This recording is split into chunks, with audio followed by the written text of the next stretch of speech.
Okay. If you could go back in time and you could either vote for Donald Trump or Kamala Harris, who would you rather vote for? Trump. Victoria, thank you for the bouquet. Thank you. Okay, why so? Because I think, in my opinion, he's a better president than Kamala Harris. Kamala, why so? Because I think with all the things that the Democratic Party are saying is becoming like too radical in a sense.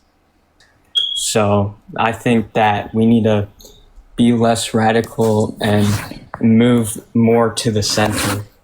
Could you give me examples of Democrats being too radical that you disagree with?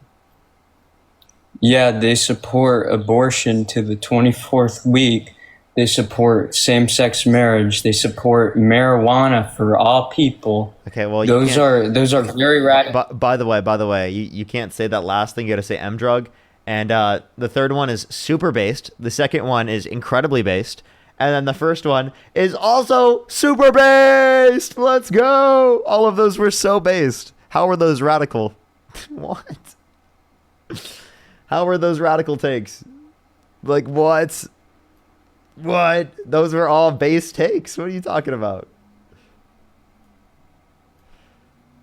Yes, everyone should absolutely have M drug. Absolutely. I have access to that who's an adult. Absolutely. That should be I'm legal sorry, I around was the tapping US. the screen. You're good. Don't worry. Appreciate you coming up. Let's go to the next person. W's for tapping that screen, by the way. W's for tapping that screen. Yo, what's up? How old are you? Hello? Okay, let's go to the next person. Only send a guest request if you meet that set of criteria listed on the TikTok screen. We are just looking for some debates, everybody. Yo, what's up? How old are you? 22. Do you support Donald Trump? I surely do. What's your birth year? 2003, What month? August. Okay. If you could go back in time and you could either vote for Donald Trump or Kamala Harris, who would you rather vote for? Obviously, Trump. Okay. Why so? Everything from foreign policy to domestic policy. I mean, we could talk economics. We could talk whatever you want. I'm happy to debate whatever you want. He's right on everything, practically. Oh, okay. So could you name an economic policy of Donald Trump's that he influenced to get passed that you like? Yeah, well, just generally speaking, he's a capitalist, and your party, I'm assuming you're a Democrat, wants to go fully communist. Look in New York City, the mayoral race. So, do you support Mamdani? Just so I understand your positions. Oh, I like Mamdani for mayor. Absolutely. Now, in terms of this, Really? yeah, in terms of this, what do you mean by fully communist? Can you define communism? Yeah, it's controlled by the state of everything, the means of production, No. namely. No. Okay. So communism is not when the state controls everything. Communism is a stateless, classless, Really? moneyless society. Yeah, I'm not a communist, but that's what communism is. So you actually don't understand communism in this context. If you're saying Okay, government so- involvement is communism, well, then you're saying Donald Trump enforcing the border is also communism. No, state control. We're talking economics. The border has Yeah, nothing to do with that's an economics. effect on the yeah it does, because there's free flow of labor between areas. So actually libertarians will argue against you and say that that's actually a restriction on the free market because you're limiting the free flow of labor between areas. So that's actually you're- yes, a restriction on the free market. Okay, that's anarcho-capitalism to have no government at all. I'm not advocating for that. Not I'm necessarily. advocating. You could be a minarchist and hold that view. Okay, so what about Mamdani's economic policy do you like? Why are we talking about Mamdani instead of talking about Donald Trump and why you support him? Oh, You all right, said that you wanna talk Democrats in about Donald general. Hold up, I want you to Okay, justify the claim that so Democrats in let me general ask you- are quote unquote fully communist. Well, because that is their candidate. But anyway, we'll talk about Donald What? Trump. So Wait, I'm sorry, Mamdani you is wanna not talk the about Donald Trump? Democratic Let's talk about nominee. Trump. Mamdani's not the Democratic nominee. He is in the New York City What? mayoral. Well, yeah, mayoral that's not race. for the national level. Okay, well, we're New talking York about City for is a pretty Democrats as a big place. whole. Okay, And that's also, fine. We'll even see who then, the I don't think nominee he's is. even stated that he's a communist in particular. He said All he's right, a let's talk democratic about Trump. socialist. So I'm assuming you disagree with his deployment of the National Guard in various Why are we cities. I'm assuming- pivoting? Why are we pivoting? We were just talking about No, you economics. said you wanted to talk about Donald Wait, Trump. we were Now you talking wanna- about yes, we were talking about Donald Trump's economic policy. I asked you for a single economic policy Donald Trump influenced to get passed, and you didn't tell me a single policy. You just said the Democrats were fully communist. So first of all, tell me the specific policy that Donald Trump influenced to get passed that you like, and then secondly, define and go through the context of how you think that most Democrats are communists.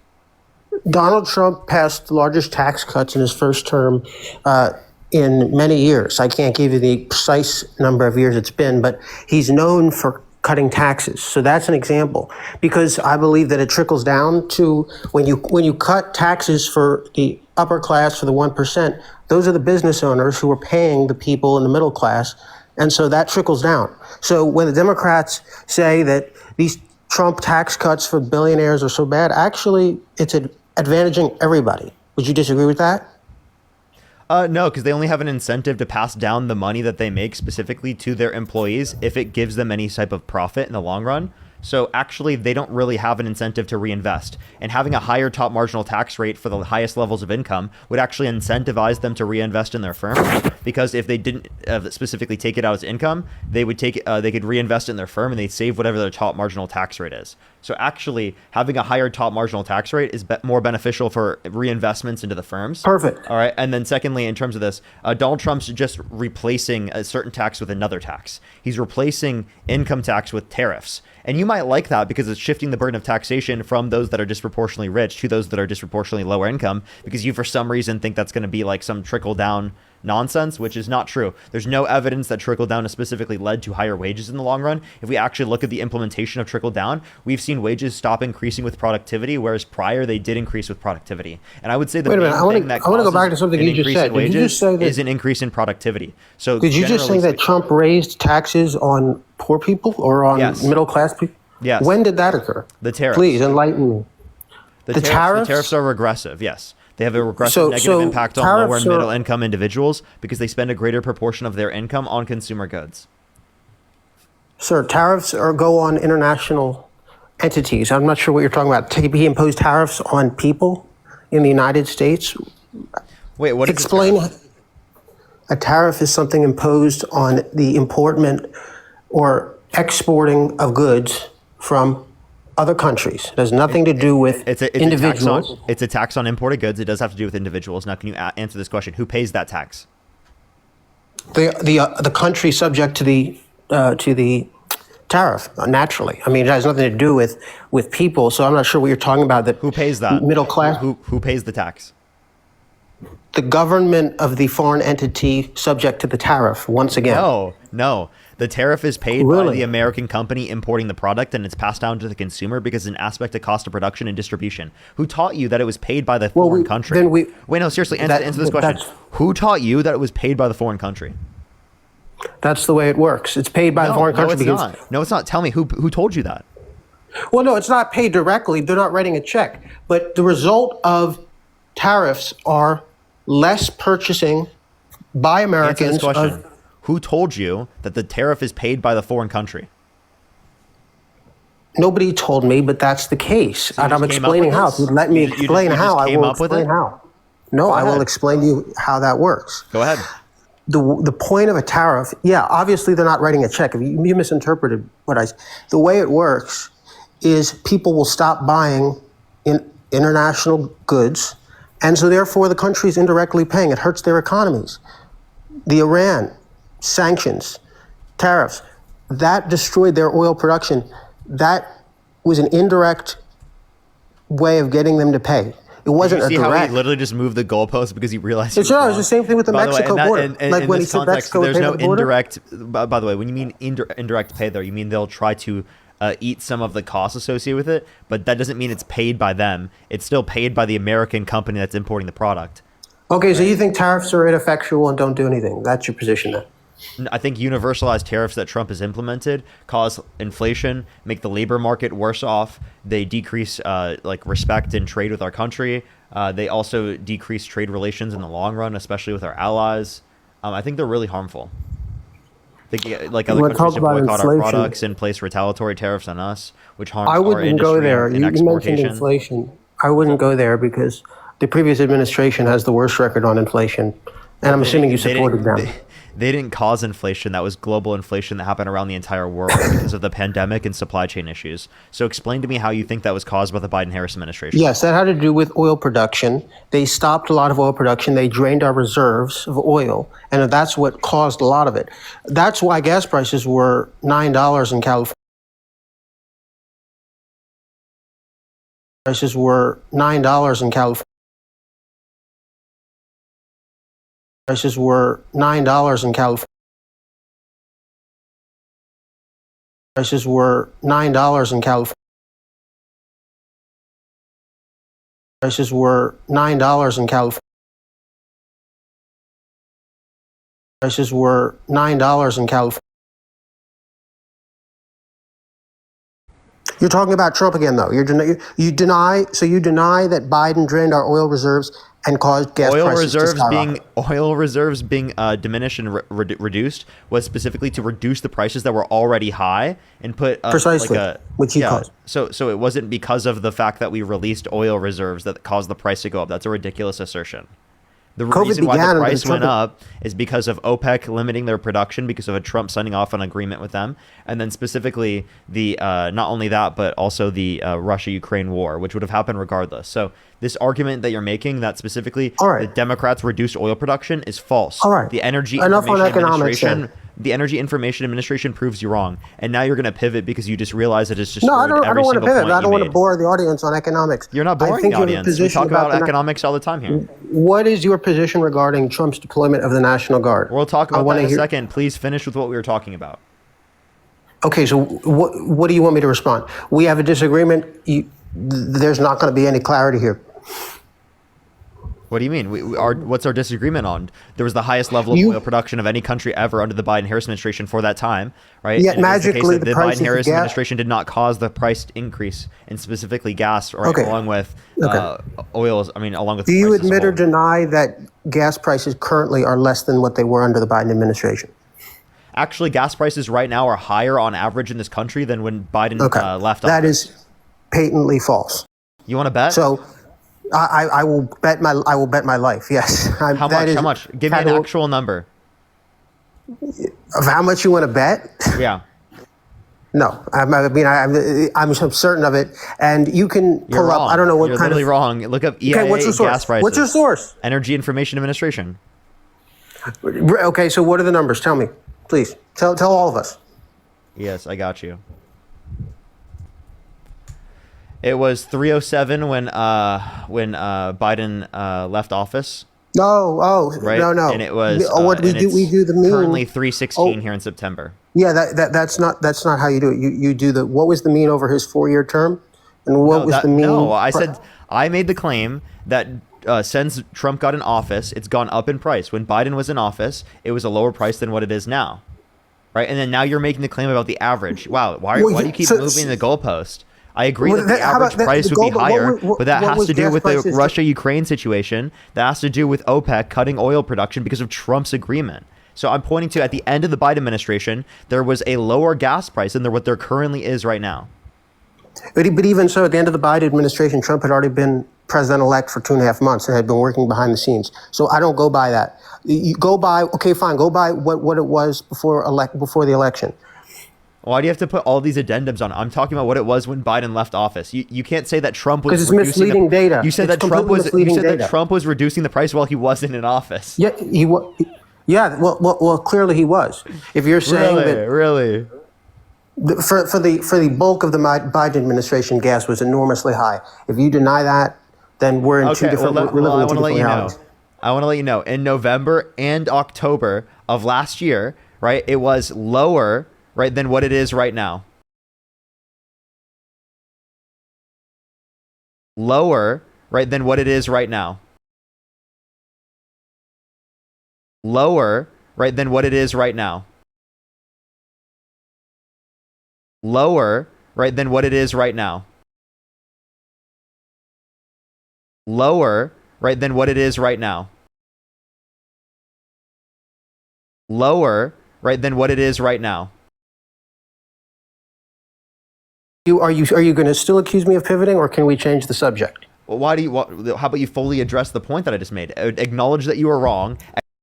Acknowledge that Trump specifically led to an increase in gas prices according to your own logic. No, because I have a car, and I have, during the 4 years of the Biden administration, I put up with the prices. I saw it personally. I experienced it personally. Do you agree that you were wrong with the claim that you were making that it was higher at the end of the Biden administration comparative to now? and higher prior to the subject election to all of comparative these to now. qualifications, yeah, subject to all those qualifications, you were able to skew the data to the way you wanted. Sure, I'll What do you mean concede skew that. the data? By the time Biden left, it was the case that the gas prices were already doing good, and they've increased since Trump got in office. So the claim that Trump was going to decrease gas prices is obviously ridiculous. What happened to drill, baby, drill? It's underway. But Really, he's only been, he hasn't it's even really been in not office a doing year. very much. The prices keep going up.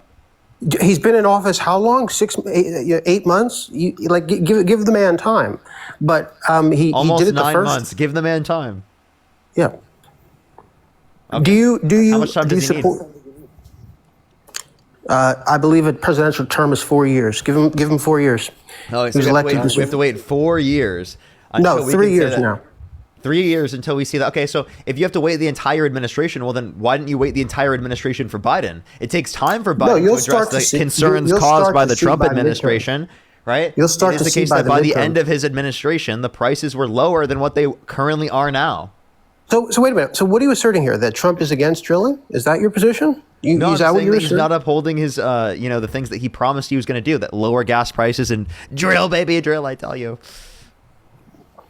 So you think he's changed his position on drilling? All right. Not sure I why, think but that he hasn't really done much for that, and yet you were claiming that that's something that he's done that's so great.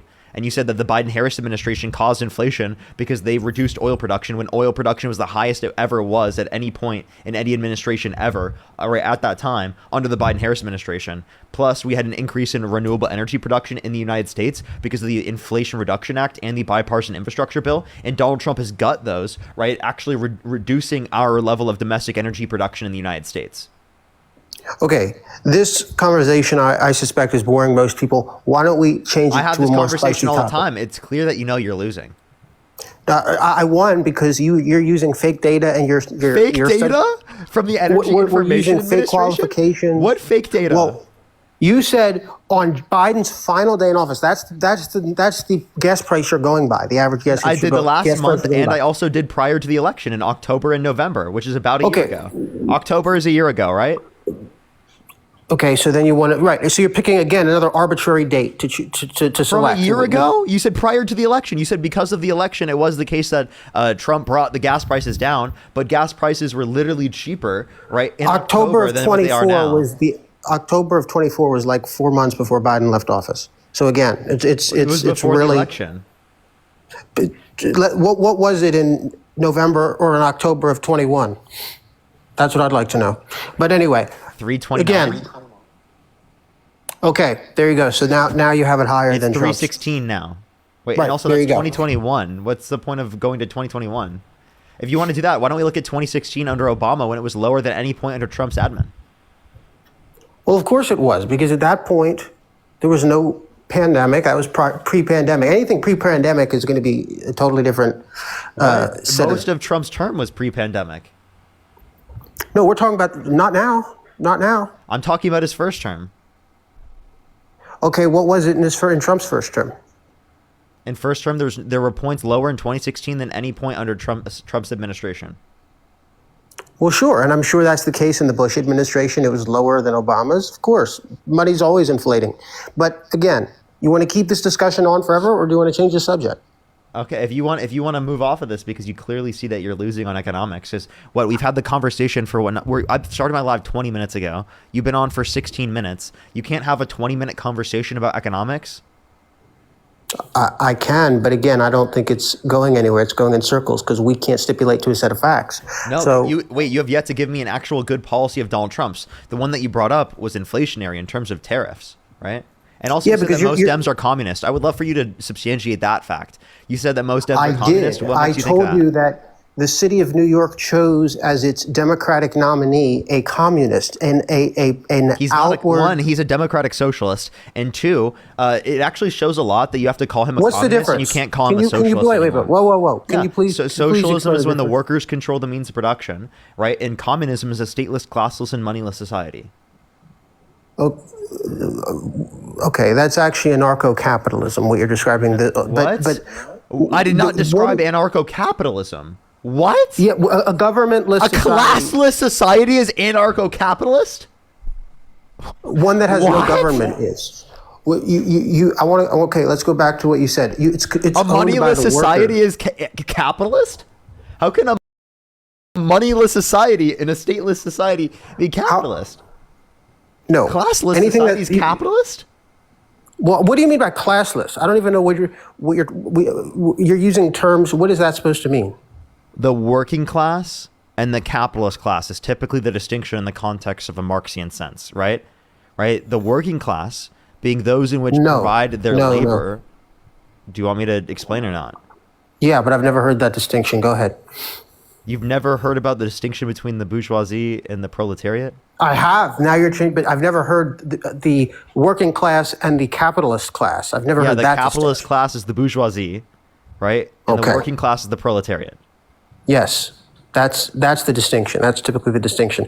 Now, how would the working class own the means of production? Yeah, democratically. Like worker cooperatives is particularly an example I used to believe in as a socialist. When I was a democratic socialist, I was a market socialist. So I believed that, every single corporation, society, or every corporation business should be like cooperatively ran, like democratically. I don't believe that. And I don't believe in a why mandate. did you abandon that? And why did you abandon that?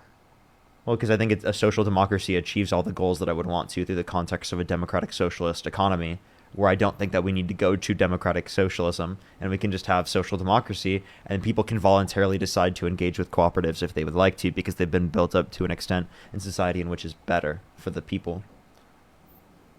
Okay, I don't know what you mean by cooperatives. These must be socialist terms. with which I'm not familiar. Democratically run companies. So you know how companies will have like a business owner?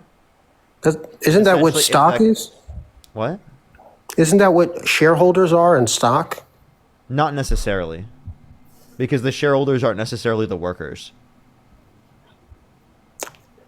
Okay, so you want the workers to be the This is not my people on the position right now. I'm board. just telling you what it is.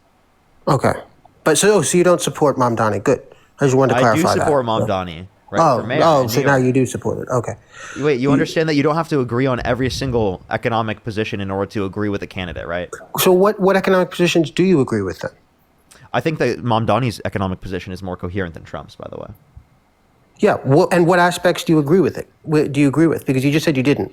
Yeah, providing people access to healthcare and childcare and housing affordability and paid vacation leave and maternity and paternity leave, right? And unemployment insurance and, affordable rent, better transportation and public transportation. Addressing Affordable climate rent. That's a change. great example. So let's take that. So how does a mayor reduce rent costs? Why are we having a Please explain conversation it. about mayors when we're having a conversation about the national election with Trump?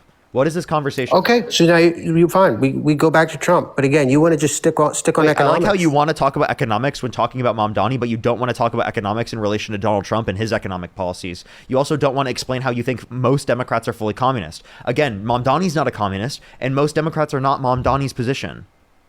So you don't think that the leaders of the Democratic Party, Bernie Sanders, AOC, Bernie those Sanders people, is not the leader of the Democratic Party. who What are you is talking then? about? Who, in your opinion, is the leader of the Democratic Right now, Party it's today? corporate Democrats that are currently, quote unquote, leading the Corporate party. Democrat. Yes. Who would you like to be the leader of the I would Democratic like Party? progressives. I would like more progressives to be up there in the matter, like AOC. Namely, I like AOC. Like I AOC. James Tallarico. Okay, well I've never heard of that person. You said AOC. That's a perfect example. So you'd like her to be the nominee in 28 for Yes. president? Absolutely. Wow. Okay. Crazy about that. Everything. I mean, that is. I guess you want to see the government of the United States fall. No, I don't. Says the one who supports a guy who called for complete and total shutdown of the complete and total termination of the Constitution, right? You understand that, right? When did Trump call for that? Yeah, he called for a termination of all rules, regulations, and articles, even those found in the Constitution. He also incited a violent insurrection of the Capitol and pardoned violent rioters who beat police officers on January 6th, and he called them Okay. patriots. So explain to me how you think that we are extremists for wanting people to have access to healthcare, childcare, housing affordability, college, right, and social mobility, but it's not extreme for you to literally support a traitor like Trump. There's a lot there, but I will. First of all, on the insurrection point, there was no insurrection because Trump was the president. You can't insurrect against yourself. That's number one. But number two, the only people who died on January 6th were Trump supporters. No policemen were killed. Okay, you know the story of Ashley Babbitt. Say her name. Wait, before we go into this, can I just address this real quick? Real quick. They were trying to protest and violently go against the determination of the election that Trump lost. That is absolutely a violent insurrection because they are trying to pause the certification of the election results. How is it any different than a riot? Because it was at the Capitol, and they beat police officers at the Capitol. They went inside and broke into the Capitol using a riot shield. They broke into the window. And in Minnesota, they burned down a police Trump told them precinct. to wait again. So what's the point? That's not a Capitol, and that's also again they weren't pardoned by the Democrats. So you don't think January 6th was just a riot? You think it was a coordinated effort to overthrow Yeah, Trump said fight like hell and Congress. take back the country from those that stole it from you. And then he pardoned the violent rioters who beat police officers and he called them patriots. Yeah, that was an attack on our democracy. That was an attack on our country. That was an insurrection, a violent insurrection coordinated by the president of the United States. Yes. Well, would somebody peaceful or patriotic do that? I don't think so. Because that's what he told them to be. Wait, I'm sorry. Would someone peaceful and patriotic pardon violent rioters who beat police officers on that day?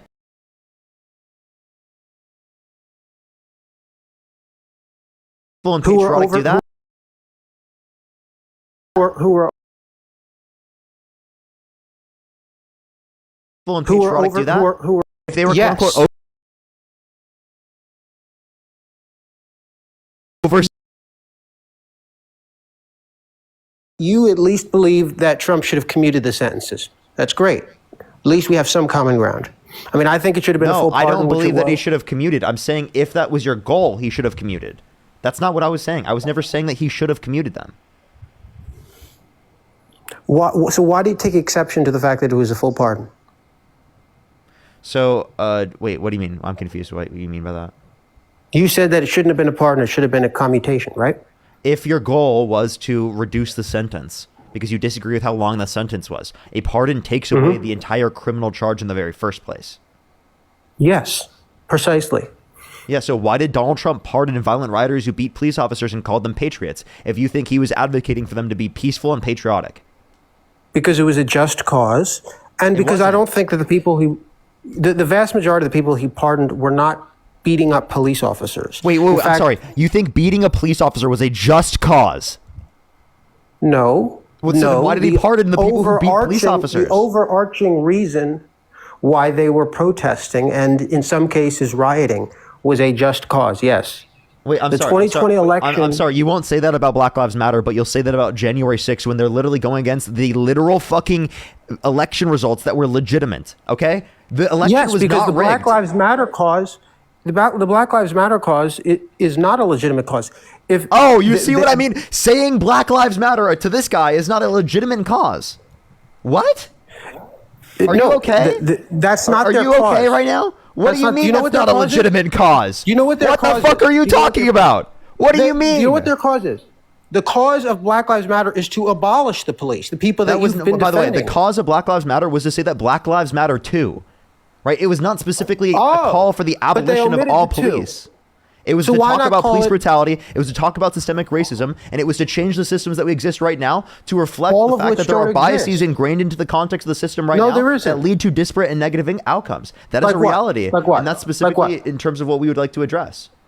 No, but that's not true. There's no systemic racism. That is a lie. Wait, when you say that there's no systemic racism, you're not acknowledging the fucking racial disparities that exist in our country that are present because of past and continued disparate systemic effects, right? That still impact whether or not people get jobs today, that still impact whether or not people are treated a certain way today, that still impact the type of oppression that people go through, right? How much they need to have in terms of qualifications to be treated the same way, right? The society that they're culture. treated in terms of literally whether or not they're criminalized or over policed to a significantly greater extent, or how they're treated in terms of being able to get access to health They and medicine, commit a disproportionate particularly in the number of context of offenses. healthcare. So what you're not acknowledging is the fact that there are disparate outcomes today that still are an impact because of the society that's existed historically speaking. And if you're say quote unquote culture, well then do you want to talk about the racist culture that creates these outcomes? Because you're not willing Yeah, to address what are that you talking racist about? culture, because the culture that you're racist talking about culture? is not the culture specifically of people who have been marginalized by the system, but by the fact of the system that of which is marginalizing them in the very first place. That's the culture that needs to be addressed.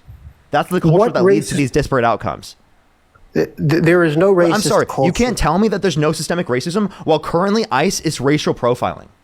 Yeah, I'll tell you, You can't tell me systemic that. racism. They're literally The systemic admitting to racism- racial profiling, and you're saying there's no systemic racism. What are you talking about, dude? They admit to racial profiling. How is that racist? How is that racist? How is it racist to racially profile people? Well, I Are don't you know what mean okay? by profile. Most illegal immigrants, yes, don't speak English. That's true. I'm So sorry. I'm not sure do why you that's- think it's racist to racially profile people? No, I don't know what that means. Racially. What do you mean you don't know what that means? I'm sorry, you don't If a know person enough. doesn't Wait, I'm speak sorry. If you English- don't know what that means, you do not know enough in order to say that systemic racism does not exist. That's fucking crazy. I'm sorry, you don't know anything about what you're talking about. You want to talk about a system that's systemically racist? Affirmative action is Wait, systemically can racist. we go back to the point that you're, and also, by the way, that's literally was shot down by the Supreme Court. If you want to go back and talk about specifically Still, it doesn't- the yeah, and then election, Harvard because you doesn't use follow this it. in order to literally go away and not talk about January 6th and the violent rioters that Donald Trump pardoned. You cannot, you literally have an inability to address how extreme Donald Trump's positions gladly are. will. You will sit there and you'll try to make an extreme position out of AOC's positions and just trying to provide healthcare, childcare, housing affordability, and literally bare necessities for people, like within the context of the economy right now. She knows nothing. She was a barista and decided one day, I want to run for Congress. And she now Trump is in bankrupted Congress 6 different businesses. and came back 7 times. He was and I'm, is a billionaire. I'm sorry. That is not specifically going to be like some amazing story on behalf of Trump that makes him like so qualified to be in this position. AOC is way more qualified than Trump, and you cannot tell me Oh my otherwise. God. AOC knows more Are about you economics. AOC knows more about how politics works. How? AOC is smarter than Donald Trump. It's not even fucking close. Donald Trump denies science. Donald Trump said the climate's going to start cooling, and science just doesn't know it yet. Donald Trump Yes, said that Tylenol. yeah, that's true. You That's think true. the climate change. you think climate change is a hoax. So you deny the climate or the scientific consensus amongst climate scientists that indicate that the climate change is caused by humans and that the global temperatures are rising. I'm sorry, you deny science. You're an idiot too. Well, okay, I'm not going to respond to the ad hominem, but what I will say is That's not an ad hominem because I didn't say you're wrong because of that. I insulted you after I proved that you were wrong.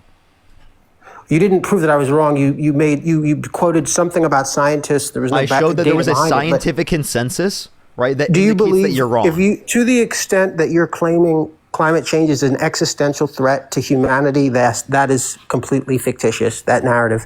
Yes, that's Climate correct. change is because it is the case that pollution kills millions of people every single year in the world, right? That is a direct effect because of the Okay, different well, types that's of things different. that we're engaging in. That's a part of That's climate different. change. Climate That's, change no, it's also not. affects Climate change. Wait, hold on. Let me keep addressing climate this. change has me to keep do with addressing the this. temperature of the globe. It has nothing to do with pollution. If Wait, you're, it's not if you're just talking about it's not pollution generally. Wait, by the way, it's not just the temperature of the globe because pollution changes the climate and changes the set of conditions that exist, right? Especially for animal agriculture, for animals, right? For the ecosystems that they exist in, right? For everything in general, right? Pollution is very, very, very much going to negatively impact the conditions, right? For ecosystems around the entire world, which we Okay. rely on as well. Good. So as a climate change believer, when do you believe that the As the a world is science going to believer, end? you mean a science believer? Yes. When do these scientists that you pray to? When do they predict the to? world will end? You mean when do they the predict? evidence that I believe? Yes. These people you take the yes. When do they say the world is going to end? And tell us, Okay, please. dude, Tell so us you're misunderstanding how long climate we have. change. It's not a claim Tell that us the how world. long we have. Hey, listen, it's not a claim that the world's going to end. It's a claim that the ecosystems that we exist in are going to change in ways that we can't predict and expect how they're going to change. Well, sure, it always So it has, might not since create Earth's conditions beginnings. that are the best for us to be able to live in the same areas that we've lived in. Agricultural conditions will change, meaning that different crops will grow in different areas to different extents, right? There're going to be droughts. There are going to be greater levels of severe weather and illness, right? There's going to be all of these different things that will change. It's not going to destroy every aspect of society, but it will rapidly change What's causing how it? society What's functions. causing climate change? You're going to say gas-powered vehicles, right? That's like, I mean, a very partial cause, Okay. a small partial so, cause. But So automobiles have been around for 100 years. can I address more than that before you just like try to write it as just Go ahead. automobiles? Right? Go there's, ahead. there's a usage of fossil fuels, right? As a whole, right? That is the connotation that specifically leads to an increase in global temperatures, right? Carbon emissions, right? Non-renewable energy usage essentially is the main cause of climate change. Now that's Perfect. not the only See- context, but that's the main cause. So would you support the abolition of gas-powered automobiles? A bill outlawing all non-electric vehicles? No, I don't support a bill right now outlawing all non-electric vehicles. What, That's not what I but you support. just said that climate change is this massive danger to the world. Now Yeah, you. so we have to address it over time. We can't overnight just ban things. That's not how it works. Okay, so when should we ban it? 5 years? 10 years? Well, I think in the long run, it is the case that we can wean off of these things in terms of the production of them. So it's not necessarily that we ban people from being able to get them, but it's the case that we just change the production process. Instead of producing so many gas-powered vehicles, we'll produce other sorts of vehicles, right, over time. But so you want private companies controlled then by the government, right? So that is I want is- regulations on private companies, how we have the Energy Protection Agency, like through the EPA. Or Energy and Environmental Protection Agency, sorry. And if none of those steps were to be taken, what do you believe is going to happen? Do you believe that the world is going to end, as AOC claims? I believe that there'll be more negative impacts in terms of the health of our country, right? In terms of the production of different types of things within the context of our economy. So that overall, so our economy will reduce in size essentially. Because if we don't impose these regulations, then there will be more overall costs. What than regulations? benefits. You mean Imposing regulations in the long run, right, leads to less costs in the long run and more benefits because these What regulations? impose a different level of production and distribution. What regulations are you talking about? It depends on the context, right? Throughout time, specifically, I'm talking about regulations on different types of pollution, right? For example, it will be in terms of like how much pollution specifically you can have during an area, whether or not they're using scrubbers, particularly in terms of oil, not oil production, coal production, and like sending that all that smoke into the air, right? So it's going to be how we use production differently. So putting subsidies right into the usage of like renewable energy production, such as solar, wind energy.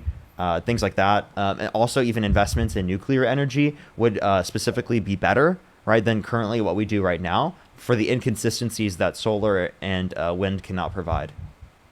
Okay, well, you support AOC for president in 28, and she said that the world was going to end in 12 years because of climate never change. said the That's what world she was said. going to end. She did. No, she she did. didn't. Look, in 12 years. Look up No, the quote. she didn't. She claimed that in 12 years, because of climate change, if we don't do anything, the world will end. That's yes, she not did. what she said. She never said the world will end. If she did, I will heavily disagree with that, but she never said that. Give me a quote. Give me a source. Her own mouth. Give me a source. That's the source. There's Like, a video. Watch the video. Give me a media article that indicates that, or find the video, and I'll play it out loud. Look at the audience can look it up on Google. Look it up. 12 years. Why don't you the just thing look it is, up? though, it's a 12-year countdown clock that never starts. It's been 6 years, and nothing here's what I'm going to do. You look up the source. I'm going to thank some people in the meantime. Right? You look up the source. Go find that for me. Tell me the title, and then we can play it for the live. Alex, thank you so much for the $5. Absolutely. Thank you so much. Marquette, thank you so much. I really appreciate the $25 on Venmo. Thank you so much, Marquette. I really appreciate it. Thank you. Kristen, thank you so much. I really appreciate the $5. He just left, by the way. Why did he just leave, bro? Noel, thank you for the $5. Thank you so much. Carolina, thank you so much for the $5. Not really, to be honest. I don't know. I don't like trust Trump and Netanyahu. Barbara, I would like to hope that it's going to lead to better conditions, though, of course. Push the Galaxy, thank you so much. I've already seen things about like how they possibly broke it already. Rosie, thank you for the $6. Thank you so much. And then Goda, thank you so much. I really appreciate the $12. Thank you so much, Goda. I really appreciate it. Thank you. He might have accidentally left. What was his name, everybody? And I'll try to bring him back up.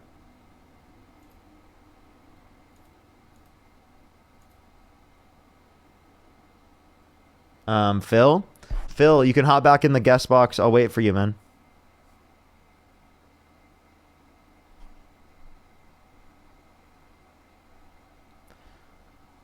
Alrighty.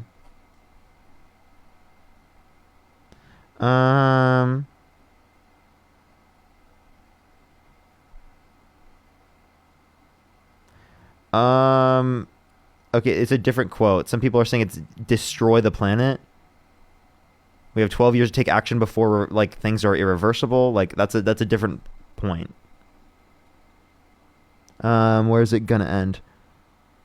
Yeah, if she said that, I would definitely disagree. I have a hard time believing that she was literal with that statement. Right? And if she was, I definitely disagree with that perspective. Like I definitely do. Yo, what's up? How old are you? 25. Do you support Donald Trump? Supporting Donald Trump is, I would say, not just the person, but the style of leadership. Hey, dude, I asked you a specific question. Would you like to answer the question? If you could go back in time, if you could either vote for Donald Trump or Kamala Harris, who would you rather vote for? Trump. Okay, why so? He's a good leader. Okay, what makes you think that? Well, his history proves it with his businesses, the way he led it in his businesses. Yeah, I mean, some of them did fail, but he still stepped up and he had the He's good at leading them into the ground, right? leading them into the ground. Yeah, bankrupting. He bankrupted 6 times, including a casino. So he's really good at leading them into the ground. So let's just say you did something 100 times and 6 times you failed, but the other 94 times you succeeded. Can you name one good business person with 6 bankruptcies other than Trump? Wait, name another good person name another person. Name another good business person with 6 bankruptcies. I mean, what does bankruptcy have to do with supporting Trump, though, for why he's leading a country? We can also Like, I think it's showing him that he's failing. We can also talk about how he's good at leading people into conning them. He lied about prices. He said that tariffs were going to cause prices to go down. So he led them right into a con. He was really good at doing that. People believed him like crazy. Jamie, thank you for the $7. Thank you. And Emma, thank you. But I feel like when you're asking why do you support Trump, are you asking about this kind of person he is, religious, business? I'm literally saying if you could go back in time, would you either vote for Donald Trump or Kamala Harris? So are you trying to debate on whether you support them or not? To clarify, right? If you could go back in time and you could vote for either Donald Trump or Kamala Harris, who would you rather vote for? Yeah, I answered Trump. That's what I'm saying. Like, Answered but Trump, what right? So we're debating on why you would vote for Trump in that context. That's the support we're talking about. Okay, so it could be SpongeBob for all I care about, as long as you follow the Constitution. Trump called for the termination of all rules, regulations, and articles, even those found in the Constitution. And therefore, you clearly wouldn't support him.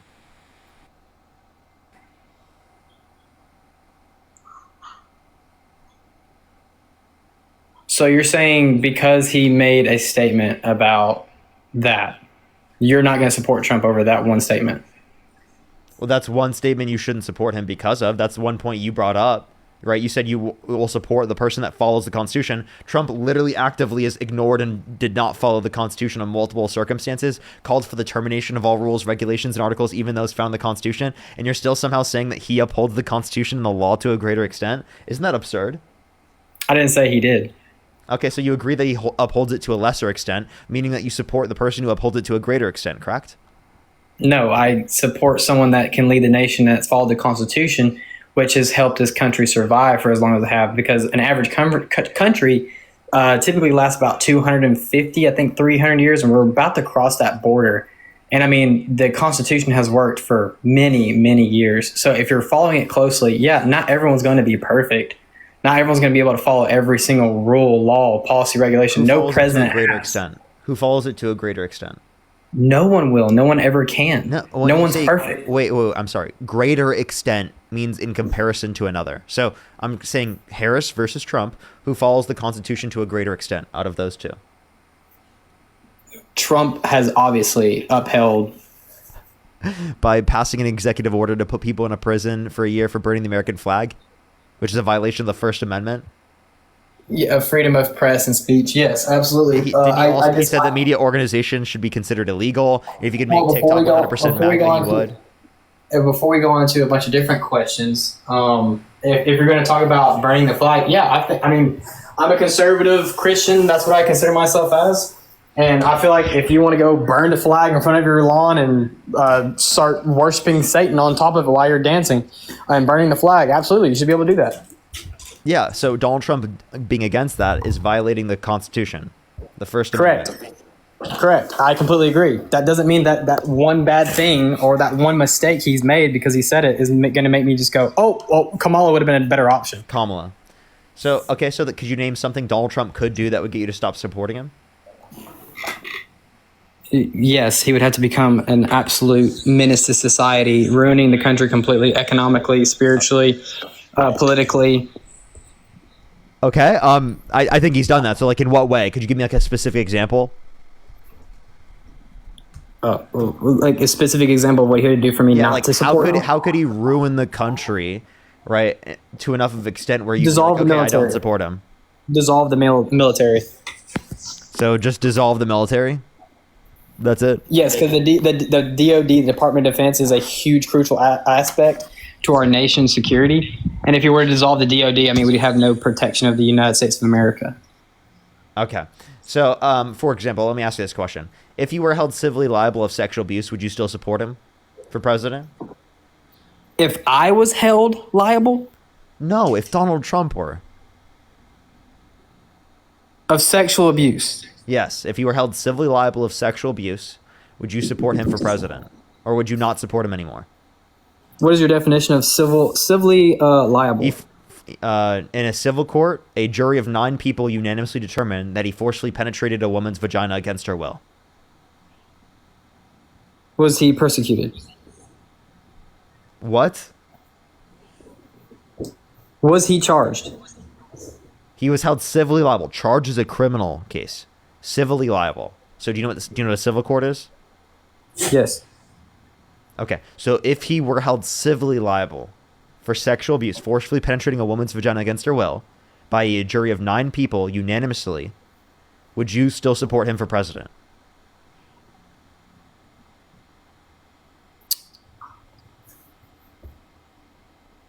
Okay, I see how you're phrasing it now. Just because you do something in your past does not mean that makes who you are in your future. You can always be saved or forgiven of any sin you commit. So you would vote for Donald Trump if he literally was convicted of sexually abusing a child? Was he charged with it? If they were convicted in a criminal court, they would have been charged, yes. So he has a charge for sexual abuse. I'm saying if that were true. Okay, well, I mean, I guess we can play the if game, but I don't feel like that's debatable. Oh my God, bro. It's like, it's impossible to get you to answer or engage with a critical thought process. Well, you're asking questions if they're what if. Like, what if he molested 16 children, but he never got charged with it? Would you support him? Obviously not. Yeah, I right? mean, if he was convicted of it, then yeah, I mean, I would never support someone that molested 16 children. Okay, so again, the point that we're making here is that, again, regardless of the amount of time, you don't think that people can redeem themselves from these sex crimes, right? Right? If they're a violent sex offender, right, they can't be redeemed in that context, right? So obviously, right, if Donald Trump were held civilly liable of sexual abuse, you wouldn't support him, right? Yes, I would not support if that was the case. Yes, if that's what you're trying to get at, then yes, I'll have to agree with you. But I mean, I don't believe that he is a malicious person with malicious intent that's going to continue sexually abusing or penetrate a woman forcefully. Well, he was held civilly liable for sexual abuse unanimously amongst a jury of 9 people for forcefully penetrating E. Jean Carroll's vagina against her will. That did happen. Given that you said you wouldn't support him or vote for him, given that this was true, and it is true, you don't support him or you wouldn't vote for him, right? I 100% support him. I 100% would vote for him. But I feel like you're trying to get out So something you just that contradicted yourself. You just said, if this were true, I wouldn't support him. I told you it actually is true. And you're If like, is you know not what, I debate. still 100% support him. if is not debate though. If and buts were Kenny and nuts, we'd all have a Merry Christmas. Well, I'm sorry. The reason why I asked you specifically in the context of an if statement was because you have preconceived biases associated with it being Donald Trump and it actually being true about Donald Trump. Whereas if it is actually true, you won't accept it. But if it's posed in an if statement, you will not vote for him. Seriously, I was just showing you that you are such a cult member that literally something that you say you are morally opposed to, that you will not support, you actually support in this context. That is the most manipulative way to put that, but sure. Manipulative? How am I manipulative for catching you off guard and tricking you? Right? You didn't catch me off guard or tricking me at all because I asked you, I said, did. why is this an if debate? And you said, it's not. Just go ahead and answer the question because I never you're said baiting. it's not. You're right? not I debating, literally you're said baiting. that- I literally You're said not that's debating. critical. When you think about if statements, that's called a critical thought process. Okay? If it No, happened it's a not. different Critical way, thought what would I have process. done? No, it's not. If is not a critical thought process. Dude, I'm sorry. If your partner like told you did something wrong, right, and said, "Oh, what are things you could have done otherwise that would have been better in this scenario?" You wouldn't be able to answer that question because it's an if scenario. Are you telling me you wouldn't be able to answer that question because it's an if scenario? Please, that's a critical thought process everyone fucking uses and realizes is important until we get to a point that shows that they're wrong. Okay? So Parker, you decides obviously if it- believe that you can engage with if statements, because if not, well, then your partner would fucking hate you. So you, Parker, decide if the word "if" in a question stance is considered critical thinking. Again, taking into account scenarios that could have happened otherwise is a basic element of critical thought process. Absolutely. So when you take into everything in account for deciding who's going to be the next president of the United States and who you support, who you vote for, you have to take into account for every single thing that they have done for them to be the president, correct? I'm obviously going to take into account things that they've done and things that I know about, right, in order to determine who I should vote for. Yes. Great. I just got you to agree With what? that you have to take into account for every single thing that someone is or what they have done or who they are, what they believe, how they are as a person, individual, how they live their life daily, past, present, future, whatever you think they're going to be as a person, a human, every being of what they are. Yeah. For them to We're become talking president. about voting for president, yes. So I support Trump because I said at the very beginning, he has a great leadership style. Yeah, leading this country into destruction. So That's a great state. That's a what great leadership style statement. are you referencing? Servant, adaptable. He's a servant leader. What? What has he done that shows that? To the rich? A servant to the rich?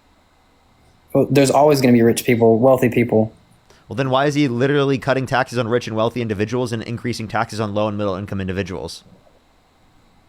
Why is he? Yeah. Well, what is the difference in tax rate between the middle income and I guess you call it the 1%? I'm saying that he's shifting the burden of taxation by imposing tariffs and replacing that with income tax. Or replacing income tax with tariffs, sorry. So what is the problem with getting rid of taxes when they're not constitutional? What? They were constitutional. What are you talking about? We were never supposed to The have taxes taxes. that might be unconstitutional are tariffs. And how they were implemented. So you're saying tariffs are unconstitutional? The way that they were implemented, yeah. That's why the court has paused it and they're making a determination. So essentially they're actually making a determination right now. As of right now, it's paused. So I do hold back from that. Okay, valid. I respect that. I very much so respect it, actually. So just because you're leading as a servant, which means you're leading by example, and I know you can be like, oh my goodness, what has Donald Trump done to lead by example? Well, Cheat on every single one of his wives. Brag about walking to the changing rooms of naked women without their consent while they were changing. And when there was an 18-year-old that came out, so there were 4 girls as young as 15 years old in these changing rooms. Say to be dating his own daughter if it wasn't his daughter. Say, yeah to Howard Stern calling his daughter a piece of ass. Called his daughter voluptuous, said that she's always been voluptuous, which means curvy and sexually attractive. Said he'd be dating his own daughter if it wasn't his daughter. We can also point to the fact that he said he would date a 10-year-old girl in 10 years. Yeah, wow, he's really modeling what the society should be learning from, right? Obviously not.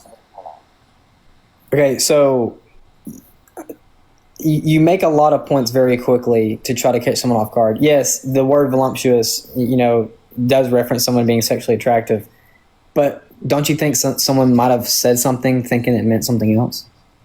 Yeah, what did Trump mean when he said that? Maybe that she was a curvy girl, a thicker girl. So why is he referring to his daughter as quote unquote curvy and sexually attractive? You're going back on what I just said. What if, critical thinking here, what if he did not understand what the word voluptuous meant and he did not mean to mean it in that way?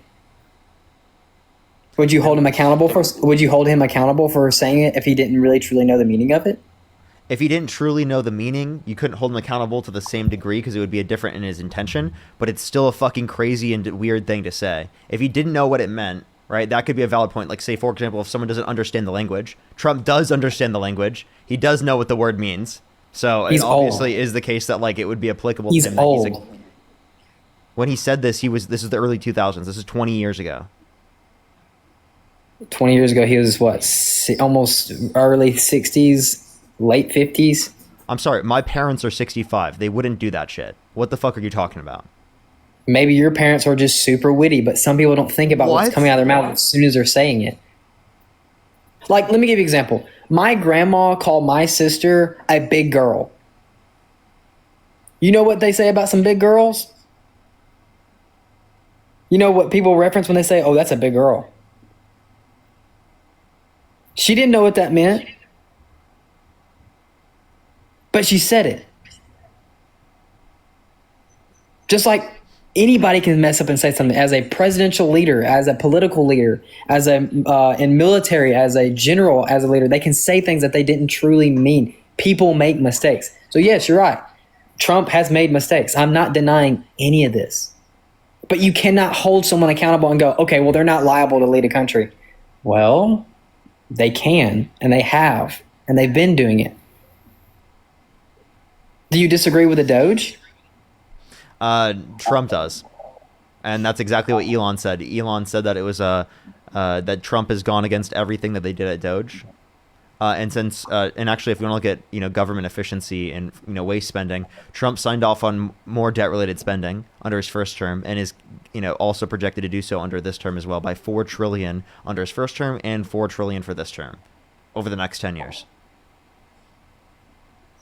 So, well, on what though? Since those numbers just came out of nowhere, on what did he sign off on? Restate your question. I'm very confused with your question. What you said? He said he signed off on debt that was up to equivalent to $4 trillion. What was that on? He signed off on $4 trillion more debt-related spending comparative to the Biden-Harris administration. Debt relating spending on what? Tax Cuts and Jobs Act, the budget reconciliations, right? Plenty of different things. I can show you from the Committee for Responsible Federal Budget. Would you like me to show you? The what? The Committee for Responsible Federal Budget. They outline each one. Yes, absolutely. I would love to see that actually. Look up Trump versus Biden Committee for Responsible Federal Budget, or CFRB. CFRB.com? Yeah, CRFB, I mean. No, CRFB, just look up CRFB, Trump versus Biden, and it will come up.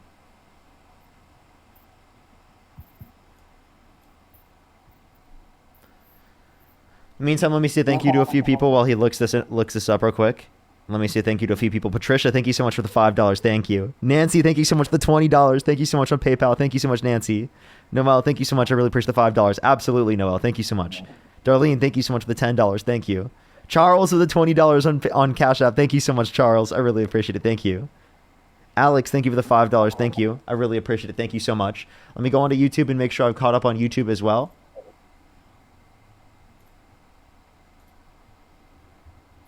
Alrighty. Zach, thank you so much for the $10. Thank you so much, Zach. I really appreciate it. Thank you. Kurt, thank you for the $5. Thank you. Naya, thank you so much for the $50. Thank you so much. Absolutely. Thank you so much, Naya. Can we get some W's for Naya in the comment section right now? Thank you so much, Naya. I really appreciate the $50. Thank you so much. Royd, thank you so much. I really appreciate the $20. Thank you. Janet, thank you so much for the $10. Rodney, thank you for the $10. Jay, thank you for the $20. Thank you so much. I really appreciate it. Literally, you can't. Sarah, thank you for the $5. Thank you. Really appreciate it. Thank you. As well as Ginger, thank you for the $2. Thank you. As well as Chris, thank you for the $10. Thank you. Logan with the $5. Feisty with the $20. Thank you so much. Smart people don't like me. That's what Trump said. Sarah, thank you for the $5. Thank you. Alexander, thank you for the $5 as well. Thank you so much. That's great. That's great. I'm glad. And Naya, thank you so much for the $10 as well. Thank you. Did you find the source? I sure did. Tax Cuts and Jobs Acts plus 1.9 trillion. Health executive actions for 456 billion. So I'm assuming this is getting information from where? Where is the citation at on this? Where are they getting this information from? The Committee for Responsible Federal Budget. They're the ones that analyze that. That's literally a committee from the federal government. That's bipartisan.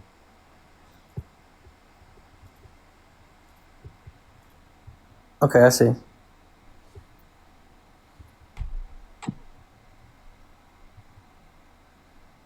So, just question: out of all these policies, and then the 10-year debt impact, which ones do you agree with? Which ones do you disagree with? Which ones do I disagree with under Trump's bills? Like, I disagree with most of his policies because they specifically are going to be like, Republican leaning, meaning that they're going to not provide as much people in terms of access to, Medicaid and food stamps and, free school lunch and breakfast. And it's going to give massive tax breaks to millionaires and billionaires. That's what his tax policies did.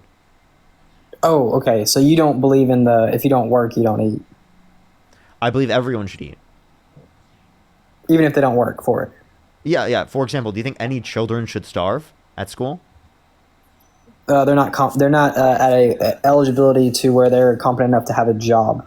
Okay, well, Trump signed off on the Big Beautiful Bill, which cuts 420,000 children off of free school lunch and breakfast on average every month. And what kind of areas are those in? Is the minimum wage there? Not minimum wage. The median income in that area, is it high, low? No, that's just as a whole as a country, right? There's no specific conditions in terms of the median income, and also in terms of that, you already know that like for these food stamp programs, it's within a certain amount of income, so you already have income thresholds on that. Gotcha. So what I'm trying to reference though is it in an area, like schools where they're just getting. These are children that are relying on free school lunch and breakfast. It's not like children that can afford it like they can afford it themselves or something. So children. lower income areas. SRV, thank you for the super live star. Yeah, lower income students get access to free school lunch and breakfast. Yes. Okay, well, lower income areas, I could agree with for them getting government aid, but if it's not in an area that's not, I mean, I don't see why these parents aren't able to take care of their children. That is the parents' responsibility. Okay, so we're getting in a tricky situation. Does the government need to be taking care of our children? You can think it's the parents' responsibility, but the children should still be able to eat regardless. And again, that doesn't make any sense. That's contradicting what you're saying. It is always the parents. Wait, I'm sorry. Do you want to get rid of all free school lunch and breakfast? Like I said, if it's in an area where there is a legitimate economy issue, whatever state, city that is in, I agree with help. There are economic issues all around the entire United States, and that's why we have these particular programs to ensure that children eat. Okay? You understand that children rely on these programs to ensure that they have food. That's why it should be a state-by-state decision. No, it shouldn't be, because certain states should not be able to restrict people from getting access to free school lunch and breakfast. Are you Christian? That's going against the Constitution. Are you Christian?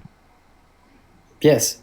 Yeah, Jesus would be so happy about you advocating right now to take children off of their free school lunch and breakfast. Jesus is so happy watching this. If you teach a man Jesus how to definitely fish. preached to stop feeding the kids. Yep, definitely. Jesus definitely. He wrote that. You can see Genesis 1, 2. Actually, in Genesis 1, 2, it says that thou shalt starve every child at school. That's what it says. Blasphemy is an unforgivable sin, correct? I'm not Christian, so. Well, I pray you accept Jesus Christ into your heart. And I pray that you accept Stewie Griffin into your heart.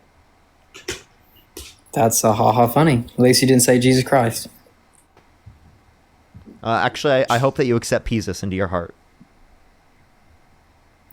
So, a respectable debate. I'm going to end it here because you obviously going to run away now?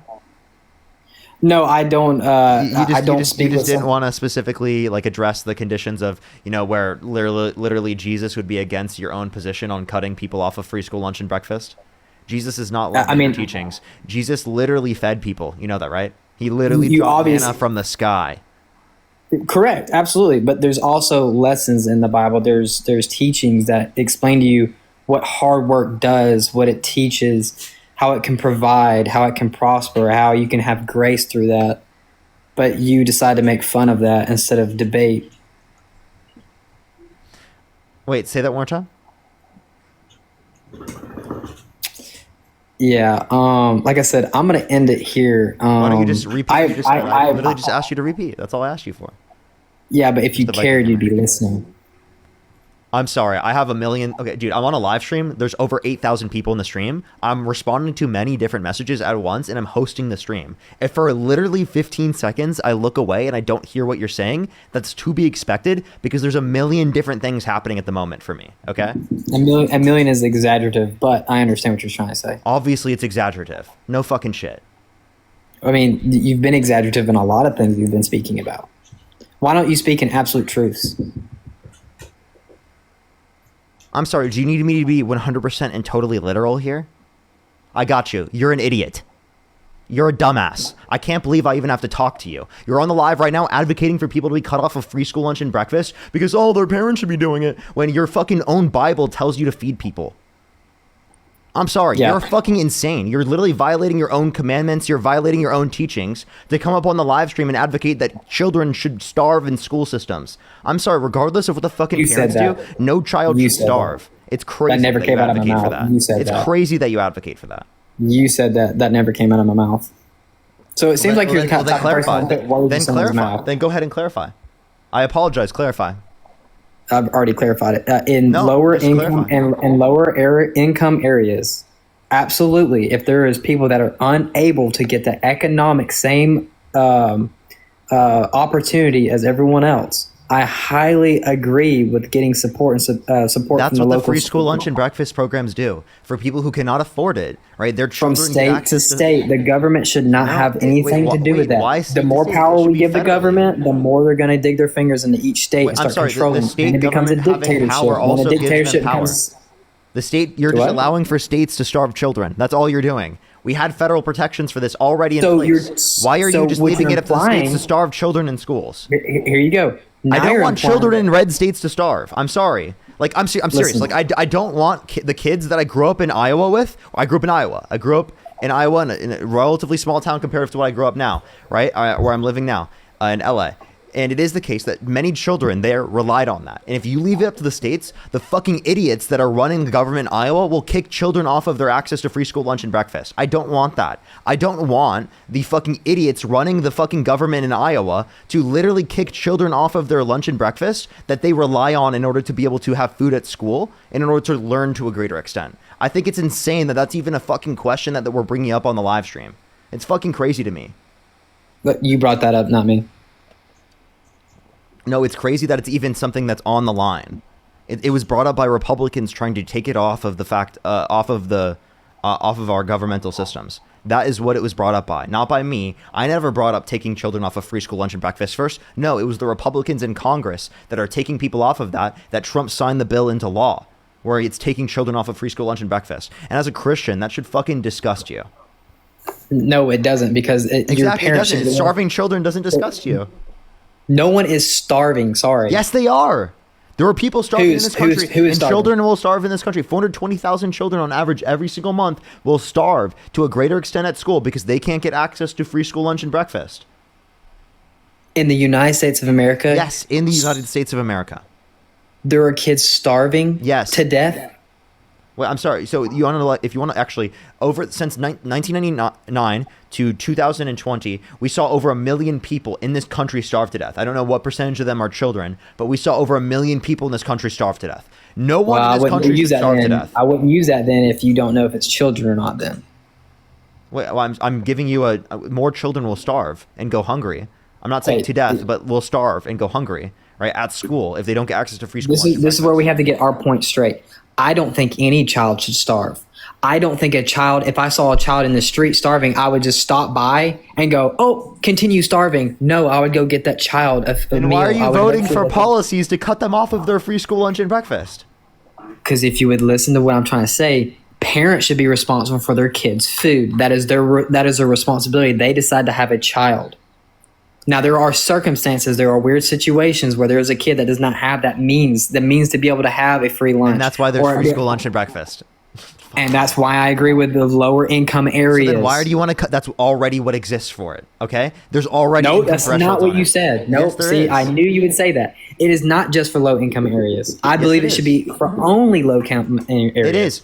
Wait, I'm sorry. Not everyone gets free school lunch and breakfast. It is specifically for people whose parents cannot afford it. Correct. So then why are you cutting 420,000 children off of it when it is, on average per month, when it is the case that they rely on it for food? So now this is when we rely on the state community to help, to donate. This is where you have a state by state case of building a community, food for the kids, whatever you want to create. Why you does can it go out have to and- be on the state you can- level? I'm sorry. Why does it have to be on a Why? government level? Why does it have to be on a government level? Can I also do a burrito, please? Is white rice okay? Sorry. Yeah, I'll do white rice, please. Can I pass on the beans? These are not. Goes through the context of income tax through to lower income individuals through the context of tariffs. Let's talk about that. Let's talk about how Donald Trump's big, beautiful bill cuts after-tax income for the bottom 20% of income earners and for the bottom 10% by $1,200 a year. And by 2027 and 2029, it is the case that basically every single income threshold in this country will be worse off in terms of after-tax income. And only the top 1% will benefit. Literally. It's crazy. It's crazy that this is the fucking policy that Trump ran on, and you've got people advocating and voting for it. I can't even believe it. It's literally taking money from the poor and giving to the rich, and you're fucking clapping and applauding this. I'm not clapping and applauding it for taxes at all. Well, then what? So then why are you voting for it? But what cracks me up is if you think things shouldn't get cut, like the federal funding for food for children in schools, how do we pay for that? How do we pay for that? With the fucking 0.01% of the budget that it takes up. I'm sorry, that's such a small portion of the budget. How do we pay for the massive tax breaks for millionaires and billionaires in the Big Beautiful Bill, the $3.4 trillion of debt-related spending? The Big Beautiful Bill passes more debt-related spending than it saves you. You know that, right? The debt-related spending is taking into account the revenues that are brought back by specifically cutting the funds for children, okay? So this doesn't actually save you any money. It costs you more money, and it takes away benefits from children.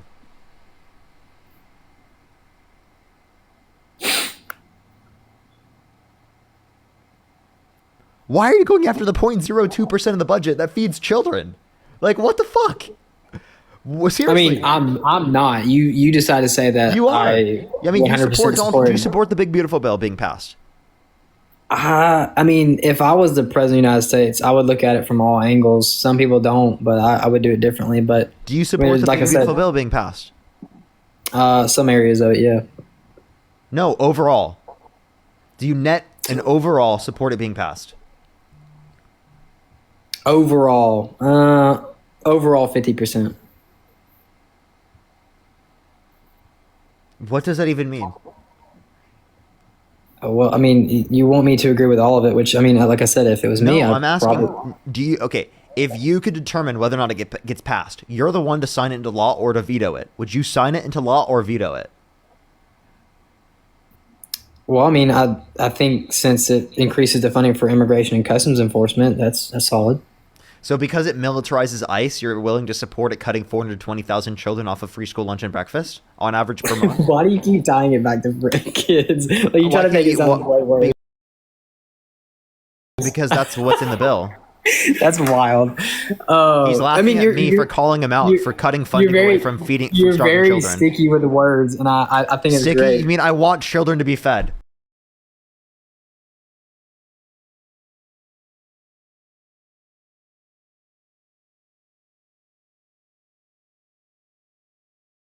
Are you going to pay for children to have food in school systems while we give massive tax breaks to millionaires and billionaires? How are you going to pay for the starving children? You're advocating it for the easiest way possible. Like you know how we're going to pay for it? We're going to pay for it by taxing the fucking rich, by taxing people whose income left is over $400,000 a year. That is how we're going to pay for it. Tax the fucking rich. The left is lazy. They don't want to work. Tax the fucking rich. Tax the people that are getting massive loopholes, that are fucking not paying shit in taxes. Tax the people, the top 1%, that are specifically paying a lower effective tax rate than working class people, according to the Washington Post. How about you tax the rich? I agree. The taxes should definitely be higher for the rich, but why are you penalizing people that have worked their ass off for these businesses to absolutely make millions of dollars? Why all of a sudden do they have to pay more taxes just because they were more successful than someone else? Because they'll be fine, right? The end of the day, they'll be fine. Oh, so you decide that. Think about it this way. If they get taxed... Parker decides that. Yes, of course. Think about this. We're talking about my perspective, you fucking idiot. Think about it this way. Either rich people get taxed or poor people get taxed. Would you prefer rich people get taxed or poor people get taxed in order to fund our government? I would prefer rich people because they can afford it to a greater extent. I just want you to know that I have not verbally attacked you not one time. This is just to show you the left is violent. Well, I'm sorry. You attacked the children. You went after their literal food. I'm sorry. That's lie number one. That's not a lie. You actively are supporting a candidate that does that. Clip you it. actively, Someone you literally clip it. said that Someone Eugene run it Carroll back. was lying. You didn't Someone believe run it Eugene back. Carroll. You didn't accept the case that specifically indicated that Donald Trump sexually abused her. You just overlooked that. You overlooked the Donald Trump bragging about walking into the changing rooms of naked women while they're changing without their consent. You overlooked all of that. All of that disrespect is okay I never for you to overlooked any of overlook. that Every single whatsoever. one. Wait, you I voted even for Donald I even Trump. played You I even support Trump. played in, listen, I even played into your question and I allowed you to navigate it the exact way and manipulate it and direct it in the way you wanted me to answer, and I went along with it. I'm sorry. You don't care about insults. You support a guy that literally has an insult and a nickname for every single person that he runs up again. So now you have a God complex. No, that doesn't make me So have you a can God so you can complex te- for so you calling can out te- so Trump. you can tell me how I think. I can call you an idiot, yes. Also the left. What's wrong with me calling you an idiot for doing something idiotic? Seriously. Like you said something and did something idiotic, and I simply just described what it was, and you're like, oh my God! Ah! Ah! You know, you're just being a MAGA snowflake. You're a sensitive little snowflake because I called you an idiot, because I called out the fact that what you said was bullshit, dumb, stupid, and makes our country worse. And I've got to call it out for what it is. I can't just be the nice guy in every single circumstance who's just going to walk you there with a little fucking treat in my hand and give you the little treat every single way down the road. I'm going to call you an idiot when you're a fucking idiot because it makes our country a worse place for you to have such idiotic beliefs. I love my country. I love the country that I live in. I love this country that we're fighting for every single day. But in order for us to have a better country, we have to stop believing in idiotic shit. We can't do that. That's so bad for our country. You cannot debate if you're just going to continuously say things that you think are 100% true in your own brain and not allow someone else Say things to, that you think are false. Yes. Do it. Parker, Here we say go. things that you think are false. Here You know what, we go. Parker? How about you start lying more? What? You did What are lie. you talking? I obviously am caught going you to say two things lies, that I think actually. are true. Actually, What are you talking two or about? three. Actually, two or I'm three. sorry. lies, I'm sorry actually. that facts hurt your feelings. Facts when you lied, that's not a fact. That's a lie. No, facts hurt your feelings. There was no lie there. Tell me what the lie was. Hurt my feelings. You're the one that's been putting on a show about acting out and acting and using these different voice inflections and tones in your voice to try to make it seem like that I sound a certain way. Sounds like someone else getting upset, not me. My question to you is, would you take me off of this request and to be able to talk to you if I started calling you an effing idiot? No, I wouldn't. But do you think that's respectful? How I do would- you debate someone with I no would be respect? okay. I would be okay with you calling me an idiot. I would think you're wrong, but I would be because okay of with you. freedom of freedom of speech, correct? Well, it's not just freedom of speech. I mean, there's no freedom of speech on this live. It's my stream. I get to determine what's allowed. I'm just saying that if you give me that level of disrespect, Whoa, what? freedom of speech. Sorry, let me break this down for you. Freedom of speech is determined by the government. On a private fucking platform, I get to determine what's said on my platform. Is that confusing to you? Wait, so you think it's okay for any platform that's controlled by a company? Yeah, I just muted you. Yes, on my own platform, on my own live, I can choose to mute you, to kick you off, and do whatever the fuck I want with you being on my live because it's my determination, it's my choice. That's not freedom of speech. Freedom of speech relates to the government, not a private fucking room, okay? So I don't know why you laughed at that as if you thought I was violating free speech when you support a candidate that actively wants to put people in prison for a year for burning the American flag, which is a violation of the First Amendment. What are you talking about, bro? Get your head out of the sand, bro. Critically think. So you muted me for a point? Yes, I actually did mute you for a point there. That was educational. Good job, Parker. Of course. Thank you. I appreciate it. D, thank you for the $25 on Venmo. Thank you so much, D. I really appreciate it. I know, right? Thank you so much. Ashton, thank you so much for the $10. Thank you so much, Ashton. I really appreciate it. Anya, thank you for the $10. Thank you so much. Will with the $17. Thank you so much, Will. I really appreciate it. Olivia, thank you for the $3. Thank you so much. Will with the $50. Thank you so much for Feed the Children. Feed all of them. Let's get universal health care. Absolutely. Let's fund the teachers. Let's make that public. Absolutely. Can we get some fucking W's in the comment section right now? Thank you so much, Will. I really appreciate it. Thank you. Joan with the $50. Joan, thank you so much. I really appreciate some W's for Joan in the comment section right now. Thank you so much, Joan. I really appreciate it. Thank you so much. Sabine, thank you so much for the $25. Thank you so much, Sabine. I really appreciate it. Thank you. And Tree, thank you for the $5. Willow, happy birthday. Happy birthday, Willow. Absolutely. Absolutely. Mia, thank you for the $5 as well. Thank you so much. I really appreciate it. Thank you. Cheryl, thank you for the $2. Thank you. Salim, thank you so much. Really appreciate the $25. Thank you so much for support. Thank you. Christian, thank you so much for the $5. Thank you. I really appreciate it. Stephanie, thank you for the $5. Susan with the $10. Thank you so much. I really appreciate it. Thank you. As well as let me make sure to catch up on YouTube real quick.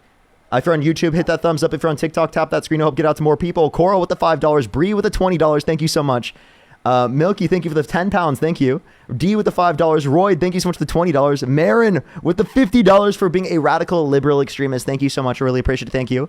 Coral, thank you for the $20. Feisty, thank you so much for the $10. Thank you. Carolina with the $2. Keon, thank you for the $2. Carlos with the $2. Coral, thank you so much for the $20. Thank you. Chloe with the 20 pounds. Jin, thank you so much. I really appreciate the $5. Zach with the $5 as well. And Kurt, thank you for the $2. Thank you. I really appreciate it. Thank you. As well as Bree, thank you so much for the $20. Thank you, Bree. And Coral again with the $5. Thank you. Peg with the $2. I really appreciate it. Thank you very much. And Peter with the $75 on Venmo. Can we get some W's for Peter in the comment section right now? Thank you so much, Peter. W's for Peter. That's so kind of you. Thank you so much. I really appreciate it. Thank you so much. Literally, though, I really appreciate it. Thank you so much, Peter. Can we get some W's for Peter in that comment section right now? Thank you so much. Go back to what you were saying. What were you saying, Micah? Well, you were making the point of muting me, but I guess we'll move past that, and I'll accept How about this? the. I apologize for calling you an idiot. You know, I mean, I don't know if you truly mean that with your heart, but I mean, I actually do. I actually genuinely do. If so, I'm about to say, if so, I really appreciate that. Like, genuinely. Like, I would love to like have a conversation in person. You know, obviously you're well more prepared. You're doing this for a living now. Congratulations. I really want to say I'm proud that you're doing this, trying to educate the younger generations going forward. But you know, you definitely are well more prepared. You have things a lot more memorized. I'm sure you have it set up to where you can look things up quickly, shift through points in a list of things that you have ready to say. And that's very smart. That helps make you look more professional, well prepared, and you know, taking ownership of your platform. Well, I appreciate it. I think really what gets me to do that is because I want so badly for, you know, America as a whole, not just you, right, to critically think, to stop putting people into office, like people like Donald Trump, because it's so bad for our country, right? It's so anti-intellectual. Right, you know, Donald Trump has actively gone after the intellectuals, right? He's gone after the CDC funding. He's gone after the funding for the World Health Organization. He's gone after the funding for the EPA. He's cut the funding for NASA. He's cut the funding for scientists in terms of cancer research and development. So, like, we can point to all of this. These are attacks on the intellectuals, right? And I think that's a really, really big issue. Not only just with that, but also with the lies that he spreads. He spread lies about the election in 2020 being rigged with absolutely no evidence, and people believe it. He says that Tylenol usage during pregnancy causes autism, which is crazy. And that actually the studies indicate, a Swedish study with 2.5 million people that it overlooked, right? Absolutely no association between Tylenol usage during pregnancy and autism when taking into account siblings and genetics. So it's like, if we had some critical thought in our society, if we listened to the scientists and to the professionals, right, and to the doctors, we'd be so much better off. And I want our country to do that so badly. But I could also go and research and be more prepared and find a list of scientists that agree with what Trump has announced. No, about. you can't. You can't find a vast majority of, or in a vast amount of doctors that indicate what Donald Trump said. I have yet to see a single doctor say what Donald Trump said. I said I could find a scientist that did agree and did their own research, peer-reviewed research, and find out that there might be. You could not find peer-reviewed research that indicates that Tylenol usage during pregnancy causes autism. You cannot find peer-reviewed research that says that. So what if I can? If you can, I would love to see it. Okay. No, that's valid. I mean, I'm just making sure that you're open-minded, because I am open-minded. Like I absolutely. Like, if there was a study that shows it, I would take that into account. I absolutely would. But I promise you can't find that. I mean, have you looked for it, or Yes. have you just read what Google says? Yes, I have looked for it. I mean, what research, what search engines do you use to search for information? Google Scholar. Okay. Yeah. So Google is one of the most biased search sources. So what should I use instead? DuckDuckGo? No, believe it or not, Grok. It takes it from almost every search engine. I mean, I can do an example right now and use Grok and search about the studies on it. It linked to autism. A few things here. One, Grok literally disagrees with Elon and hates Elon in plenty of circumstances, and they have to rewire it so it doesn't hate Elon as much. Okay. Same thing is also true for like. It's pretty funny. Like Grok went pro Palestine for a bit, and they had to rework it to make it say pro Israel shit again. So I don't think that's the best way for you to like find information. All right. The reason why I say Google Scholar is because there's peer-reviewed studies and research. Grok is just like a search engine. Like I'm giving you Google Scholar because it specifically looks for like the scholarly articles and peer-reviewed studies. And that's where I do cross research when it comes to Google or Google. I mean, I'll say Google Scholar. My bad. But like, I just actually searched it right now on X, and opinions vary widely from other sources and other sites. Some posts claim antihistamine causes autism, citing studies or lawsuits, while others dismiss this as fear-mongering, pointing to the drug's long safety record. The FDA and CDC maintain that antihistamine is safe use as directed. So yes, people are saying that they're... What specific study? Let's find out. Because I mean, I agree. Google Scholar, I thought it was legit for a while, but it's really not. Paul, thank you so much for the $20. I also want you to tell us what an antihistamine is. Like, look that up as well through Grok. What an antihistamine is? Yeah, and ask if Tylenol is an antihistamine. Maria, thank you so much for the $5. Brian with the $5, thank you. And again, Paul with the $20, thank you. Jenna, thank you so much for the $20. Thank you so much, Jenna, on YouTube Super Chat. Thank you so much. Put some W's for Jenna in the comment section right now. Thank you. Oh, I said that wrong. My bad. If you're on YouTube, hit that thumbs up, everybody. It'll help us get it out to more people. Let's try to get to 2,000 likes, everybody. I would really, really, really appreciate it. I think we have like 1,000 right now. Let's try to get to 2,000, everybody. Go ahead, you were saying? Oh, I said that wrong, by the way. It's, how do you say that? Acetaminophen? Yeah, thanks. Carolina, thank you so much for the $2. Thank you. Joy, thank you for the $5 as well. Thank you.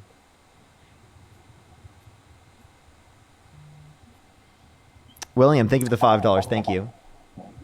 Thank you. Here it is. Study title / authors, year 2018. Prenatal paracetamol exposure and risk of autism spectrum disorder, ADHD, and intellectual disability in offspring. 190,000 Swedish children. There's only 2.5 million Swedish children that indicated no association between Tylenol usage and autism. Right, Tylenol usage during pregnancy and autism, after taking into account genetics and siblings. Okay, well, here's another one. Use in pregnancy and risk. Study title authors: use in pregnancy and risk of autism spectrum disorder and attention deficit hyperactivity disorder in offspring. 2016 prospective cohort: 64,000 Danish children. Frequent use, exposure week associated with 2 to 3 times higher ASD, ADHD risk, dose dependent. Yeah, so again, the point is that the correlation doesn't equal causation. That's not specifically indicating causation.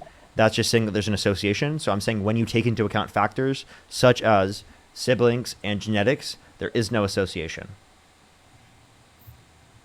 That's what I was saying. So again, the association that they're looking at does not prove that Tylenol usage during pregnancy causes autism. So at what point, I guess it's more of a personal question because neither one of us know 100%. At what point when we say the word link and association, does it become it causes in some percentage of pregnancies that this child ends up with autism? Yeah, you take into account relevant factors that could change the results in terms of an association. And once taking into account relevant factors and there's still an association, that could demonstrate a higher degree of likelihood of causation. So you do agree that eventually it would translate into it does cause autism? Yeah, after taking into account various factors that could impact the level of association. So I'm looking at 1, 2, 3, 4, 5, 6 different authors and design and sample size, key findings, all from different years, and with thousands of The scientific consensus is that it's not causing, not consensus. So the studies that I'm saying are the best standard for studies. Okay, they go the next step from all the studies that you're mentioning, and they indicate no association. So that's the best information we have right now. Okay, I agree with what you're saying from your research that they're saying that has none. I'm reading here that it says there is linked. Because they're not taking into account siblings and genetics.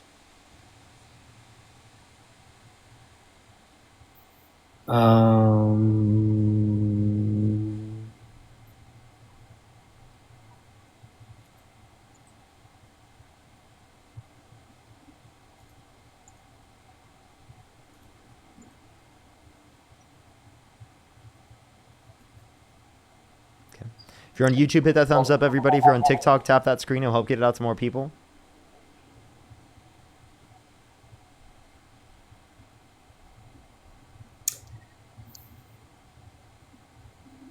These often use no sibling controls or rigorous methodologies to account for co-founders like maternal illness.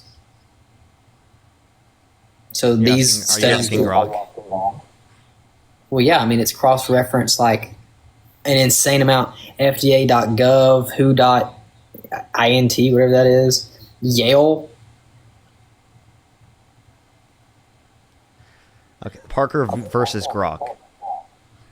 And Grok agrees, I guess, apparently. So you don't have a setup to where you can search or look up anything right now? I just don't ask AI to answer all the questions. I know what the World Health Organization is. That's what I said. I appreciate how prepared you are, but you remember, you're asking people, normal individuals, no higher status, no media training, no prepared. Let me let you know something crazy. I'm a random dude that just debates a lot. That's it.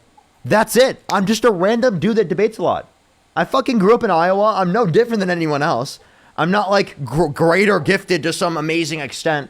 I'm literally just a guy that debates a lot, okay? And I have an economics degree, so it's relevant to a lot of the stuff that I talk about. That's it. Right. With the same level of research, everyone else could engage with this and could actually critically think about this. But they A lot don't. of the work that I'm doing is reducing the level of biases that people have when hearing different types of information, right? Because a lot of people, when they hear political information, they don't know which side to take into account because they hear arguments for each side and they don't do the further research necessary to verify whether or not the claims that one side said is actually true or not.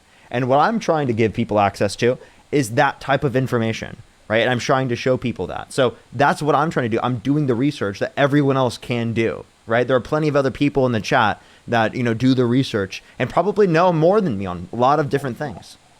Right. Well, I'll say this then. I'll have to disagree, and I'm sure you're gonna think it's goofy, but if you are teaching people by getting them on your live and debating them, and you're feeding them a ton of information all at once, do you think they're going to remember it? Not everything. Right. So, right, but you remember me taking the time. You can always look back on it. You remember parts of things. You can look back on it. There's no 100% you're going to remember every single thing. Now, some people in the live might remember most things, right? But no, I'm not assuming that everyone who comes up on my live stream is going to remember every single thing. A lot of repetition is extremely important. That's why when I do what I do over and over again, it gets me to be able to learn it a lot better because it's repetition, it's relevant to my life, and it's a lot easier for me to learn because of that. And that's also why I do debates, is because when it entertains people, it keeps people involved, right? It makes it more likely, because of said repetition, that people are going to learn that information. That's what it feels like. You've learned a lot more from these types of lives than you probably learned from a lot of different other things in your life, because involving entertainment and things you genuinely are engaged with and these conversations that have repetition in it gets you to learn a lot, right? You hear it a lot. You don't remember every single little thing, but you hear it a lot and you generally get the arguments and the ideas. I 100% agree. Repetition. Eventually, you build a behavioral factor into it to where you are starting to exemplify those things and continue to do them and continue to learn and continue to teach others. Like I said, it normalizes critical thought. Okay, right. But what I'm saying is, like, what's wrong with me doing exactly what you just said, because I agreed with everything you said, learning and researching and remembering the things and doing them over and over again. What's wrong with me using a site source or a program to be able to research while you're doing it at the same time, and let's go back and forth trying to figure out what's a medium ground to agree on. Because we were comparing Google Scholar to Grok. And I'm saying that Google No, Scholar is I was probably not- better to get like more specific information. If you don't have much time and you can't interpret any of these things, right? Then talk to doctors, talk to people who know stuff about this. Grok can create random sources that don't exist sometimes. So sometimes it'll give you good information, but it can also create and manufacture false sources and information. So you're telling me an AI that has coding beyond what either one of us knows in any kind of education, you're saying accidentally pulls up a site source, references it completely accurately, is wrong? Incorrectly. It can incorrectly interpret things. It can incorrectly show you sources that don't exist. That's So how I AI can click on, operates so I still. can click on AI those is not links. perfect yet. It's getting pretty good, but I mean, what is Google Scholar over Grok already? Why is it better? Because you get peer-reviewed studies. So this is taking peer-reviewed studies from all sources, also Google Scholar as well. Because I guarantee if I search right now, pull me some research and citations from Google Scholar, they would 100. This would 100%. And you can try to verify them, but you just again, the issue that I'm telling you is that you just believe it to be true when it says it, and it's not always. I did not. I nope. I see. You say I believe it. I did not say I believe 100% everything I just read. I'm saying it is giving different things from what you said. It is saying that Honestly, it is. If you want to use it, I don't give a fuck, to be honest. I mean, great. That's what I'm saying. I'm not didn't going to want- I fight didn't you on want- this. We can talk about the relevant topics. Right. That's what I'm saying. I didn't want to compare Grok with Google Scholar. I was just saying that I was looking up research at the same time you were and giving out numbers just to see if they matched up. And I mean, some of these do not. Okay. But I mean, But going back to supporting Trump, why would him saying anything about Tylenol make him not fit to be a leader? Because we need a leadership style. We need a certain leadership style to get America out of what it is. And honestly, if you want to be completely honest, if you really want to debate something, it would be our national debt. Great climate control, defunding, ICE. Okay. Immigration. Let me go through this. So, why does being anti-science matter? Because it harms people, and people will have negative outcomes in terms of their health because the president said something stupid. Genuinely. And this is the first time he talked about using disinfectant by injection to fight COVID-19. He said that windmills were causing whales to die in numbers never seen before. Okay, like, when he denies science like this, I know you think it's funny, but people believe that. There are millions of people in this country that believe the shit he says. Okay. Without researching it. Let me just stop you right now before you go any further, because I have a philosophy here. If you're telling me that if someone says something and people believe it, is it that person's fault for saying it or the people believing it? If they say something that's misinformation with absolutely no evidence and people believe it because they said it, that is because of the influence they had, absolutely, and it is their fault. Partially, at least. It's both of the people's okay. faults. Like, Okay. It's also the Okay. fault of the MAGA idiot that didn't question the view, right? That's also why I'm saying that, like, again, we need to have a process for people to critically think, so that even if someone like Trump says that shit, we can just realize it's wrong. I was about to say, because you can't say that it's not the other person's fault, because they have, like you said, the exact same research, no higher status. You're just a normal guy from Iowa. You have all the same kind of sources we have, and we can research. Cannot be brainless. Need to be open-minded. If you're saying that people just believe whatever other people say, I mean, you're kind of putting that person down by saying they're not intelligent enough to go and do their own research. True. A lot of idiots are not intelligent enough to go do their own research, and they just believe Trump blindly. Absolutely. They're stupid, and they need to critically think. Okay, so do you think the word would be ignorant, not idiot? Both.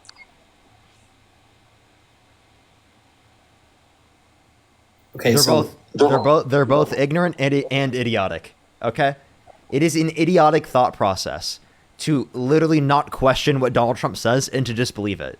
Definitely. Okay, and it's also ignorant to do that.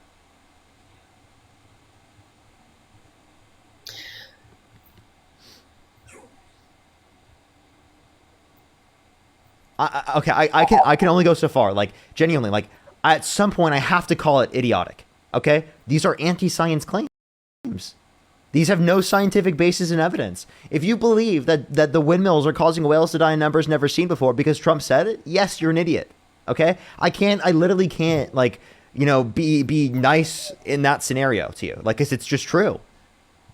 The reality hurts. Facts don't care about your feelings in that scenario, right? Right? And your feelings shouldn't preside over the facts. That person clearly, right, needs to use evidence and reason to believe things to be true. They shouldn't just believe things without any evidence. That's bad. It's really, really bad that we do that as a society. So well, actually, no, I'll go back to the whole windmill thing, because I mean, I guess you're trying to make that a point to talk about. So he makes a claim about windmills killing whales. Is there any research that's come out on that? Because I don't even think I even heard of that. That's crazy. No evidence that windmills are causing whales to die in numbers never seen before. You can ask Rock about that one. Ask Rock. No, I was just wondering. So Literally ask Rock, is there any evidence that windmills are causing whales to die in numbers never seen before? No, I mean that's just a funny concept. I already searched it. It says scientific consensus, no link to turbine. It's funny because Trump has the same type of brain cells as the people who believe that the Earth is flat. Okay, the same level of evidence, the same level of critical analysis as people who believe the Earth is flat. Genuinely, because there's no evidence, there's no basis in reason, and he just believes it based upon his own feelings. Hell, I've talked to flat earthers that could give us more of a convincing argument than Donald Trump about that. I'm serious. I have genuinely talked to flat earthers that can provide a way more convincing argument than anything Trump could bring up with any of those points. Yeah. No, I mean, I'm reading it now. This is actually hilarious. I've never heard of Donald Trump saying that windmills kill, just quote, Trump says windmills kills birds and whales. Well, do you want to hear Trump claim it? I can play it. That's hilarious. Yeah, go for it. That's quite hilarious, actually. Like I said, no one's perfect, but I do believe he was the lesser of two evils. How, dude? Come on, this is ridiculous. He's the lesser of two evils. Preventing whale strikes, but you have a better chance of being struck by lightning than hitting a whale with your boat. There has only been, listen to this, one such whale killed off the coast of South Carolina in the last 50 years. But on the other hand, their windmills are causing whales to die in numbers never seen before. Nobody does anything about that. They're washing up ashore. I saw it this weekend. 3 of them came up. You wouldn't see it once a year. Now they're coming up on a weekly basis. The windmills are driving them crazy. How is that better than Kamala Harris? I mean, do you mean pull some videos of some of the crazy shit she said? Go ahead. You cannot find a single clip that is comparable to any of these clips I'm going to play for you about Donald Trump while you look that up. And then I see the disinfectant where it knocks it out in a minute, 1 minute. And is there a way we can do something like that by injection inside or almost a cleaning? Because you see it gets on the lungs and it does a tremendous number of the lungs. So it'd be interesting to check that. So that you're going to have to use medical doctors with. But it sounds interesting to me. Man, you have these things ready, my guy. So I think one area of mutual agreement and priority is vegetation management. But I think we want to work with you to really recognize the changing climate and what it means to our forests and actually work together with that science. That science is going to be key, because if we ignore that science and sort of put our head in the sand and think it's all about vegetation management, we're not going to succeed together protecting Californians. Okay. It'll start getting cooler. You just watch. I wish science agreed with you. Well, I don't think science knows, actually. I'm just gonna make a compilation of this at some point. Like, these are all just so ridiculous. These are all so insane. Here's another one. This one's really, really funny. He said that what's it called? That if he were the vote counter in California, or Jesus were the vote counter in California, that he would have won. I had a crowd so big, I said, there's no way I could lose California, but automatically they mark it down if you're a Republican as a loss. That you lose by 5 million votes. I said, 5 million votes? I guarantee, if Jesus came down and was the vote counter, I would win California, okay? In other words, if we had an honest vote counter, a really honest vote counter, I do great with the Hispanics, great. You know what? I'm also going to tell people, if you're on TikTok, at me in videos of Donald Trump saying stupid shit, and at me and then say Trump dumb, and I might add it to my compilation, because I'm going to make a compilation of just the dumbest shit that Trump said. And every single time I'm just going to play it. Here's one from, how do you say her name? Kamala? Kamala. You think you just fell out of a coconut tree? You exist in context of all in which you live and what came before you. Yep. What does that mean? Yeah, it's simply just saying that it is the case that something doesn't just come out of random, right? It is the case that there's context for why everyone is in the position that they are, and they don't specifically choose that context. It happens to them, right? So everyone exists within a context, the family, the environment around them, the world that they grew up in, and that affects how they engage with their life. Okay? You didn't just like come into existence with, no cultural upbringing, with no education, right? With no society, right? You grew up in the context of society, and that's how you grew as a person. That's what you learned from. So just because you don't understand what she's saying does not mean that she is engaging, right, in, a statement that makes no sense, right? That clearly makes a lot of sense. So you interpreted that differently than like a majority of people. Okay, just because other people interpreted it differently doesn't mean that like what she said made no sense. What she said made no sense. It's just some people didn't understand what she said. Could that not also go for what Donald Trump has said? Sometimes you don't understand what they're trying to say. Obviously, was that comparable to anything that I just showed you about Donald Trump? Obviously not to kill whales and birds, but we've also talked about climate control and how some of these things are affecting the climate control. But come on now. Windmills. You think he was really for real serious? Like, honest to God, he was actually that serious about that? Smart people don't like me. Yes. Oh. I guess that's a belief.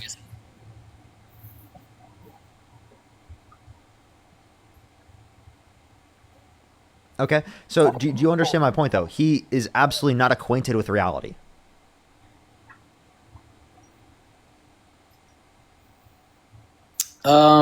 You could also say the thing that, how do you say her name? Kamala. I don't know how to say it. Kamala, there it is, thank you. She kind of flip-flops on things from, like anti-fracking to permitting. Wait, repeat that, sorry? She's also has some interesting political stances and said things that didn't really make any sense, like when she flip-flopped her shift from anti-fracking to pro-permitting. No, she's just willing to compromise. So she said that she was specifically against fracking, but she's willing to compromise on it in order to be able to get large-scale renewable energy policy. Like in the Inflation Reduction Act, there were fracking leases within it. So that's just her engaging in compromise. That's what you do in Congress. You engage in compromise. She doesn't agree with fracking, but she's willing to compromise on that in order to be able to get renewable energy policy that they would have otherwise not got.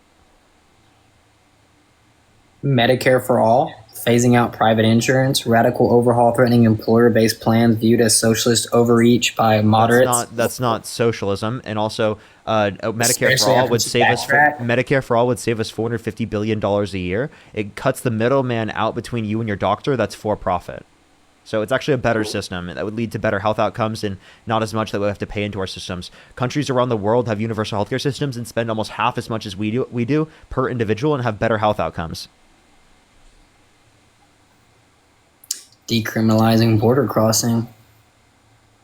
portrayed as open borders, extremism amid migrant surges. Critics tied it to record crossings, calling it naive. What you just said, are you just giving me grok? It's now again Parker v. Grok. So go ahead, repeat what Grok said. Decriminalizing border crossing. Well, I mean, that if she actually had that position, I would think that's great.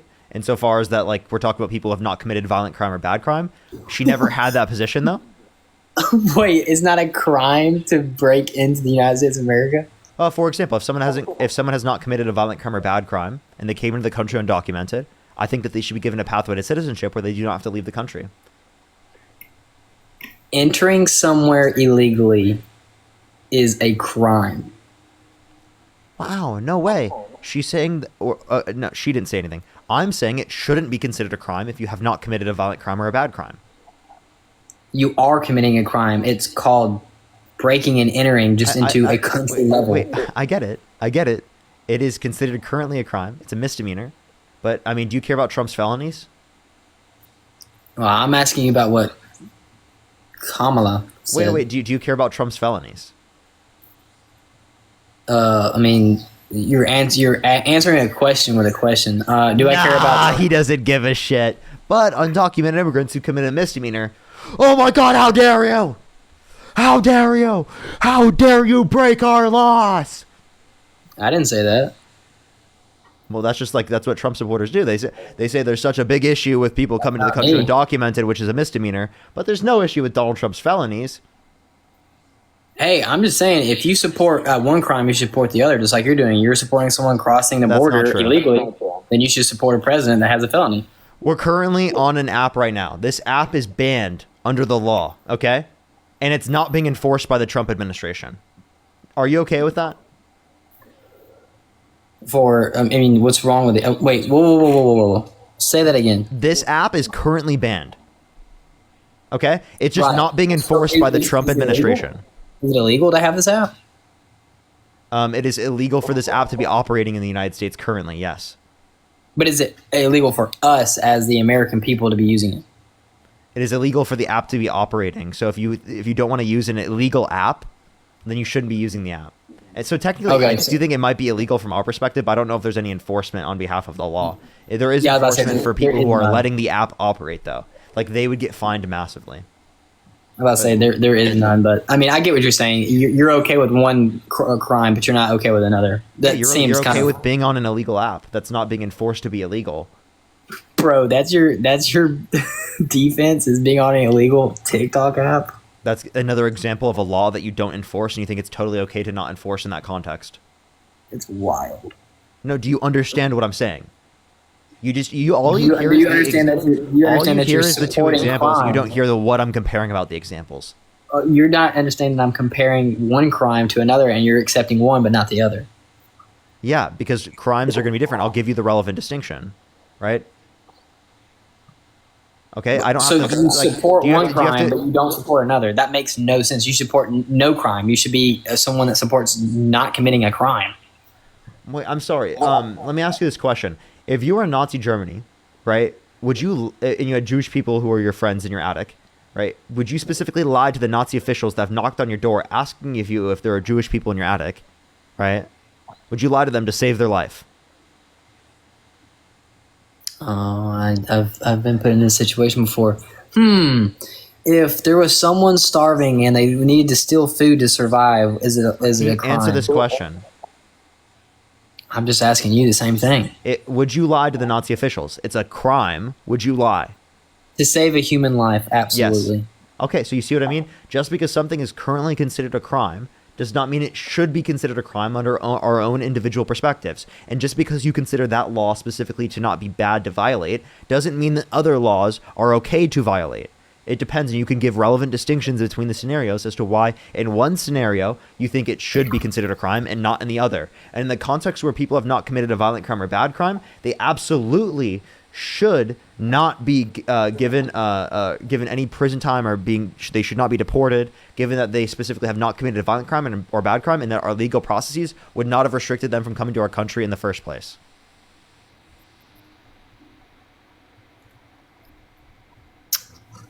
Lot of a lot of flip flop back and forth, kind of like Kamala. But I mean, I understand. What was the flip flop? Well, you're saying one crime is okay, but the other is not. Dude, I gave you a clear distinction. You did too. You said it was okay to violate the law to save the life of your Jewish friends. Okay? That doesn't mean you think the law was okay to violate in every way. Was murder okay? Yeah, but like I said, you give a lot of what ifs, and you can't do that. Okay. What do you mean? Of course I give what ifs. That's called a hypothetical, and that's called critical thinking skills. I'm giving you different scenarios where these particular values that you just showed were present, and particularly a thought pattern would be applicable to different scenarios and how they would come to absurd conclusions and results if that were true. Well, allowing someone to cross into the United States of America and then them going and killing and raping someone is probably not the greatest either. Wait, so again, in a scenario where someone has come to the country undocumented, where they've not committed... No, I don't. And you do by voting for Donald Trump. Not only was he held civilly liable of sexual abuse, but he also extrajudicially, without due process, murdered multiple boats of fishermen, specifically, where there's no evidence that they were drug boats. He just murdered them, extrajudicially drone striked their boats in international waters. Well, I'm gonna end this here. I'm gonna let these two wonderful people join in. My wife got home. But I would love to join back and talk more and build my research up and debate some more. Okay. Have a good night, Parker. You too. Jessica, how old are you? I'm 32. Do you support Donald Trump? Of course I do. I'm a far-right MAGA. Okay. And if you could go back in time and you could either vote for Donald Trump or Kamala Harris, who'd you rather vote for? I would vote for Donald Trump. Okay. Why so?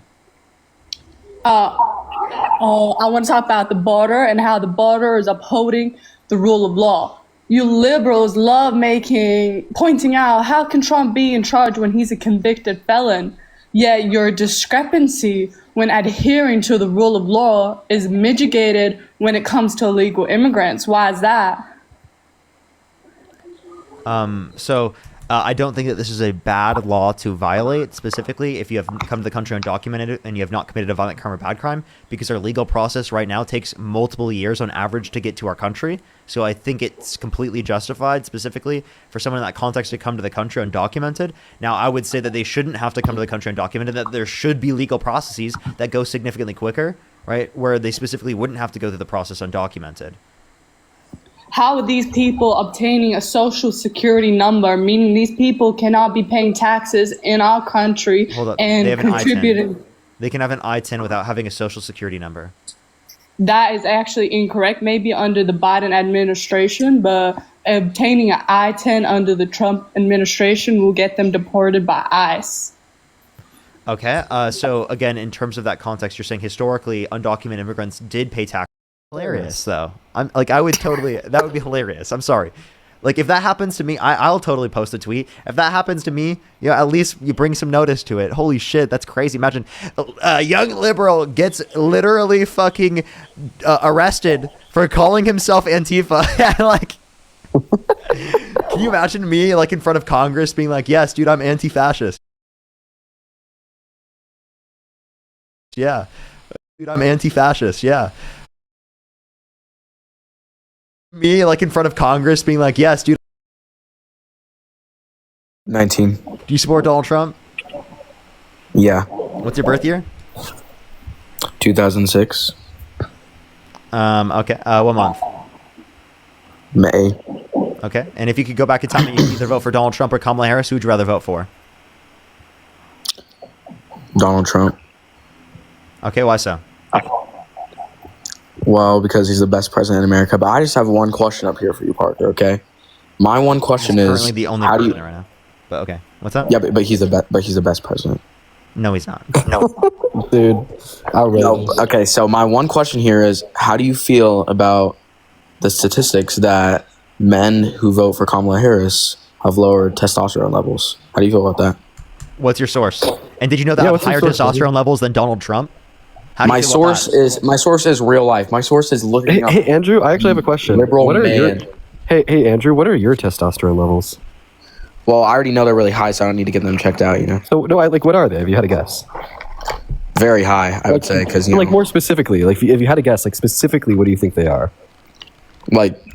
600 or 700. 600, 700, what?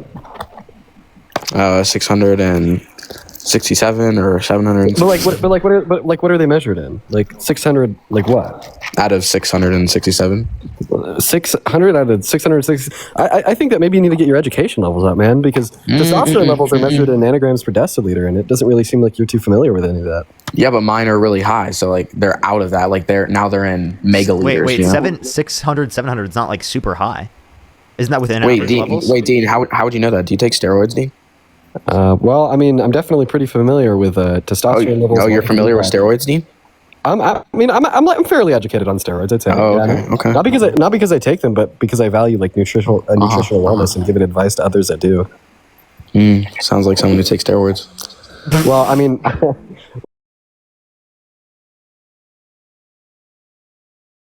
like I think when I was If you want Donald Trump's side, if you want the story, Kamala Harris, so Andrew, if you want the quick story, when I was like 17, I think I really wanted to take steroids, so like big muscles. But then I like did all my research to see if like they were healthy or not, and like throughout that research, I determined that they're like incredibly bad for you. So I didn't end up doing any. Hey, Andrew, how do you feel that my testosterone levels are higher than Trump's? Really, what are they, Parker? I'm just saying, like, at my age, the average level of testosterone is higher. No, but what are... But what are yours? But what are yours? I don't know what the average. They're 1,000. Nanograms per deciliter is like fairly average. So No, not 600. 667. Dean, get it right, please. Okay, I apologize. Yeah. You should. Okay, do you wanna like address the points we made just there? Doesn't that indicate that like Okay, so I'm I think quote unquote more of a man under your worldview than Donald Trump because you see as like being a man as having testosterone? I'm more of a man. You're not. Okay, so what makes you think that? Wait, what makes you more of a man than me? Because I voted for Donald Trump. Okay, so are you saying that being a man isn't biological? Yeah, I'm saying that. Okay, so you're saying specifically voting for Donald Trump makes you a man, right? Mm-hmm. So you're agreeing no women voted for Donald Trump, right? Well, they have higher testosterone levels. Yeah. And no women voted for Trump under your view. Also, Andrew, I see that you got a Bible verse in your bio. What the fuck happened to love thy neighbor, bro? I am loving my neighbor. I'm just saying my neighbor might have lower testosterone levels. You need to lock in, bro. You need to lock in. You need to start loving thy neighbor. No, I'm just saying my neighbor. Would me having lower testosterone levels be a worse thing? No, I'm just saying. Oh, if it's not a worse thing, then why'd you bring it up? I just said. So tell me why you support Donald Trump then. You know what? Actually, just real quick, Andrew, could I get a quick bicep circumference check from you? Oh, I can't even. Probably around like 6 to 7 feet, Dude, he keeps just saying that, bro. You're so weird. It's 6 to 7 feet. Why am I weird? Crazy. Why am I not allowed to say that? 6 to 7 feet is crazy. What are you, SpongeBob? Andrew, it kind of sounds like you're overcompensating here, my friend. Yeah, like no, I'm not. SpongeBob putting on like the little muscles. What are you? Wait, Parker. I have another question here. So why do you say that Tylenol can't cause autism? Why do you think? There's a Swedish study with 2.5 million people that indicates no association between Tylenol usage during pregnancy after taking into account genetics and siblings. And nice pivot, though. Nice pivot. You gonna deny? What university was that conducted at? I can pull it up. No, go right ahead. Hey, Andrew, what year were you born in? 2006, May 9th. And how old are you? 19. I don't know. You just seem like you're maybe like, I don't know. Are you trying to silence your critics, Dean? I think that you're just acting like you're 14. I think you're just playing the victim here. How am I victimizing myself? Because you're saying how I'm just ruining your whole argument here because I'm 14. You're trying to find an excuse to silence me. I think he's just rage baiting. He's just like giving he's me trying to find anything he can possibly try to say. Yeah, so I got you. He's Kamala to email back the propaganda. Kamala, you think Kamala is sending me it right now? Well, she sends you her paycheck. Kamala just sent it right now. Okay. Wait, did you say that Kamala Harris sends in paychecks? Yeah. Kamala Harris just sent me a paycheck right now. Coral, thank you for the $20 on YouTube Super Chat. Thank you so much, Coral. I really appreciate it. Thank you. Kamala, change her name thank to you for Coral. the $10. Thank you so much. I really appreciate it. Thank you. Wait, so Coral you again with the $20. Thank you. Oh, thank you so much, Cinda. Can we get some W's for Cinda in the comment Kamala's section right using now? aliases For the to hide money. from- Right now, aliases for to the hide money from the from Kamala fucking Harris. Thank you so much. I really appreciate it. Melissa, thank you for the $1. Thank you. So do you think that Kamala Harris just... So we're Oh, both both paid of like us. specifically by Kamala Harris? Yeah. But like no one else? Just Kamala. No, just Kamala Harris. Oh, and Tim Walz. And you can throw him in. Yeah. And Tim? Can you be serious for a second? I'm being serious. Darling, think of the $2. Do you, I'll you be serious when you pull up that article. Okay, well, it's acetaminophen used during pregnancy and children's risk of autism, ADHD, and intellectual disability. I just Title as for the universe.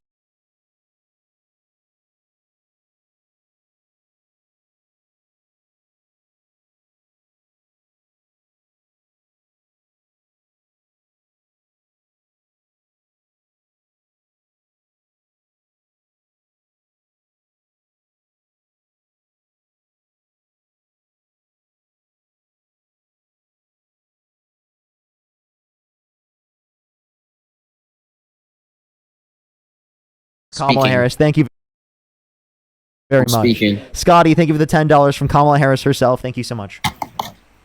Can you thank Are you Kamala done Harris now? for all the money, Andrew? Wow, I Kamala should is just really just start gonna thanking ruin Kamala. all over your live stream. Yeah, Thank yeah, you so much, should. Kamala. Kamala, I really appreciate all the money. Thank you. Yo! Kamala, Okay, so thank can you I so can I much. speak now? Kamala, thank you. No. Shut up, Andrew. Kamala, thank you so much for the $5 over on Venmo. Yo, can we get 50 W Kamala? You know what, Callie? Thank you for the points here. Coral, I Thank you mean, for the Kamala points. Harris, thank you so Callie's much for an the 10. affiliate. Me with the $20 for I'm Kamala. But plot twist, I'm also George Soros. Whoa, that's crazy. That's crazy. Melody, thank you so much for the $5. Thank you so much. From Kamala Harris. I really appreciate all the money from Kamala Harris. Thank you very much. Again, can you, Andrew, can you thank Kamala Harris? Thank you, Kamala Harris. Say it again. If you didn't give Parker his money, I wouldn't have anyone to debate. Kamala with Harris. Keeping the Kamala Wi-Fi bill. Harris. If you can hear me, Kamala Harris, we need help. Kamala Harris, please. You're the only one that can save us. Kamala Harris, please. Kamala I'm just Harris. Worshiping Kamala the Harris. queen. Oh my gosh, please help us. Might as Kamala well get on your Harris. knees, Parker. Kamala Harris, please. Mm-hmm. Sarah, thank you for the $5. Thank you so much. I really appreciate it. Thank you, Megan. Okay, can we with actually, the $5? like, talk Thank about you so Kamala much. I now? really appreciate it, Megan. Thank you. Thank you from Kamala Harris. I really appreciate it. I am totally. How does it feel? Okay, are you so, rage baited right now? Are you currently raging? I just want to Donna, prove thank you for the $5 from Kamala Harris. Thank you so much. I really appreciate it. Thank you. John Paul, thank you for the train from Kamala Harris. Thank you. You're fluffing my feathers. Please stop. Give me an argument, buddy. Okay, so when doctors say that cigarettes are not good for you, they're not saying you have a guaranteed 100% chance of getting cancer. Cancer is higher when you smoke cigarettes. So therefore, when you take Tylenol while you're pregnant, the risk of autism for your offspring is greater. Not 100%. There's no association with family and siblings. Right. If you actually listen to Really? the damn thing that Parker said, Andrew, then you clearly heard him give you a study done on 2 million individuals. And when accounting for both genetics and siblings, we see that there is a no association between use of Tylenol during pregnancy and autism in children.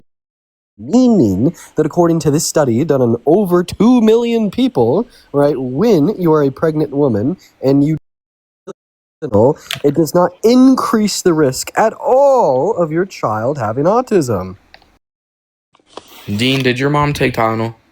Tyler, I pushed the race. Probably. Did you just try to stigmatize him and try to say that he was like I did. autistic? Is that what you were trying I to say? did. Yeah, I did. For you to do, right? The fact that you would use that as an insult is fucking crazy. Actually nuts.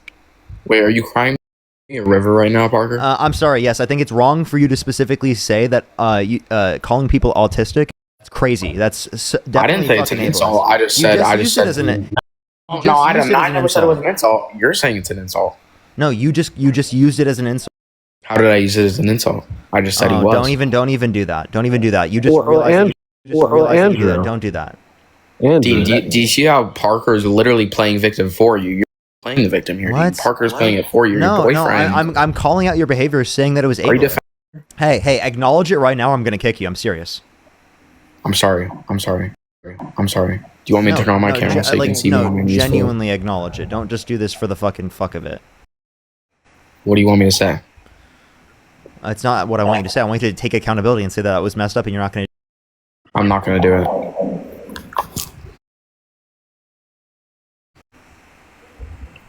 Well, I mean, he's gone.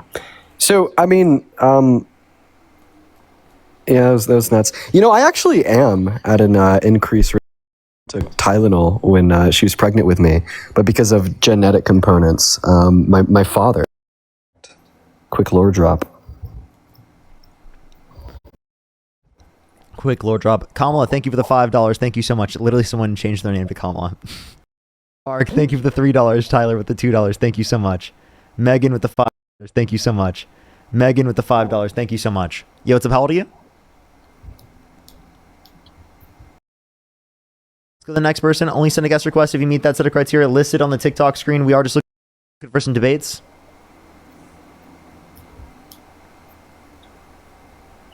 Let's go. Yo, what's up? How old are you? Kamala, thank you for the $5 on Venmo for the paycheck. Like, actually, your Venmo account. That's literally, that's the same person who sent me $5. Yo, what's up? How old are you? Hello. How old are you? Trump? I tend to lead. Tom, and you could either vote for Donald Trump or Kamala Harris. Who would you rather vote for? Last election. Okay. Because I wasn't old. Yo, oh my God. And how much for the $50 on Venmo?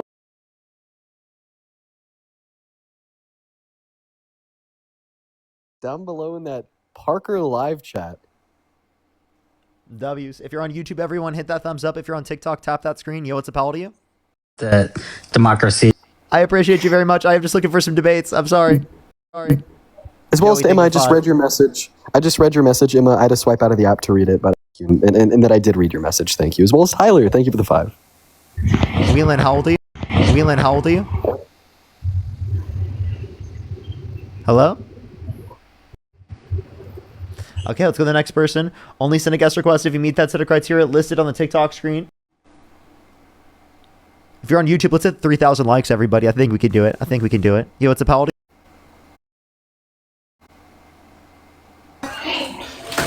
Hello? Okay, let's go to the next person. Only send a guest request if you meet that set of criteria. We are just looking for some debates, everybody. Alrighty. If you want to support me, as always, Venmo, Cash App, PayPal, Linktree in the bio, as well as the description of the YouTube, as well as you can support me over YouTube Super Chat. And also make sure to support Dean while he's up here. Yo, what's up? How old are you? Okay, let's go to the next person. Only send a guest request if you meet that set of criteria listed on the TikTok screen. What's up? How old are you? Yo, what's up? I'm from last night, 21. Did I already talk to you? There was no, you didn't. I was like the very, very, because you said, "Oh, I got to go to bed" or something. Oh, you were the guy that was like laughing at the other guy that was on the stream. Yeah, I was about to own. There you go. Now you remember. Well, I can own you now. Got you. Don't worry. So could you name an economic policy of Donald Trump's that he influenced to get passed? That you like? I actually don't want to go economics. I thought it was more decided up to me on what we get to debate on. a lot of controversial No. things that you So won't like. I think we how should about focus on that. let's talk about economics, and then we're gonna ask you if you're Antifa. Okay. Okay, so I mean, the economics, like the reason I don't like debating on that is because it's like one person says this. Oh well, if I just don't like debating. Let's debate on things that like you're gonna find like to extremely. debate on. So do you want to Yeah, tell me? exactly. Are you Antifa? I don't even know what that means. Are you anti-fascist? I mean, yeah, I guess. Oh no, I'm a terrorist. I guess. Oh, okay. So are you? Yeah. Would Donald Trump consider you a terrorist? I mean, I guess so, but I do think Donald Trump's an idiot. I mean, I voted for him, and I would vote for him if I had to go back. But I do think he's an idiot. Okay, so then why do you support the idiot? Abortion laws, more consistent with Christianity. And then I know you're going to say, oh, but Kamala said is going to support more of the poor or whatever. I mean, yeah, that's true, but I think protecting the unborn life is more important than that. What? That's crazy. Because since Roe versus Wade has been overturned, there's been an increase in abortions on a yearly basis, and there's also been an increase in maternal mortality. And in terms of abortion policy, I mean, I don't really see why you would support that, even as a Christian, right? I don't think that it's entailed that you have to support that. I think that that's a personal view on your behalf, because you don't think that every sin should be illegal. So inevitably, it's going to reduce down to the fact that it's you personally are against it. And are you driving? No, I'm on my way to the club. It's a buddy driving. I'm just in the passenger. For sure. Yeah. Can you have your friend that's driving say hi real quick? He's mute. Here, dude, get him out of here. It's he's driving. So the next person, only send a guest request if you meet that set of criteria listed on the TikTok screen. We are just looking for some debates, everybody. Only send a guest request if you meet that set of criteria listed on the TikTok screen. By the way, he's Christian. He just lied. Like, he literally just sinned. Like, I don't understand how someone can be like, I'm Christian, and then literally right after that sin intentionally on the live stream. Dude, you should see what I posted on my Instagram story. Somebody sent me a DM saying that they're Christian and that they want to pray for me to Jesus. And then the very next message, like 3 days later, was calling me a moron. I'm like, dude. But anyways, Parker, my girlfriend got home, so I'm going to head out. Have a good rest of your stream, bro. Yep, take care. Take care, everyone. Bye, guys. Whee! Peace out. Peace out. Do you support Donald Trump?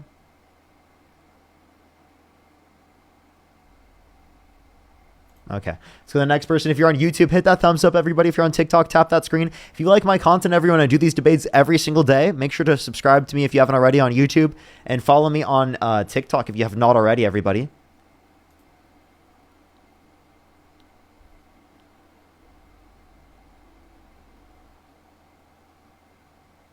Alrighty. Alrighty, let's go on to the next individual. Only send a guest request if you meet that set of criteria listed on the TikTok screen. We are just looking for some debates. Yo, what's up? How old are you? 20. Do you support Donald Trump?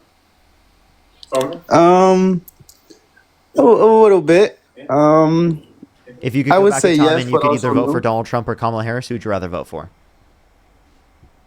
If I had to go back in time, Yeah.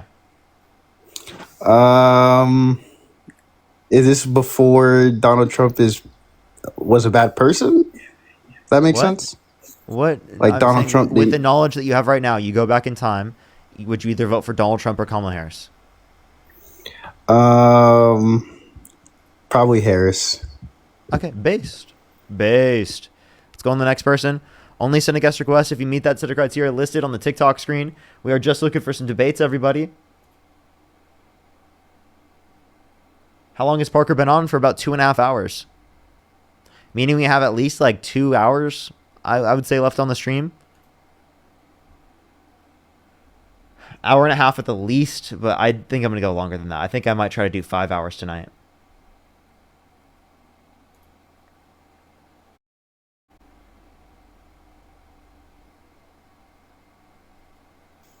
Yo, what's up? How old are you? I'm 18. Do you support Donald Trump? Yes, sir. What's your birth year? 2006. What month? May. Okay, wouldn't you be 19? Yeah.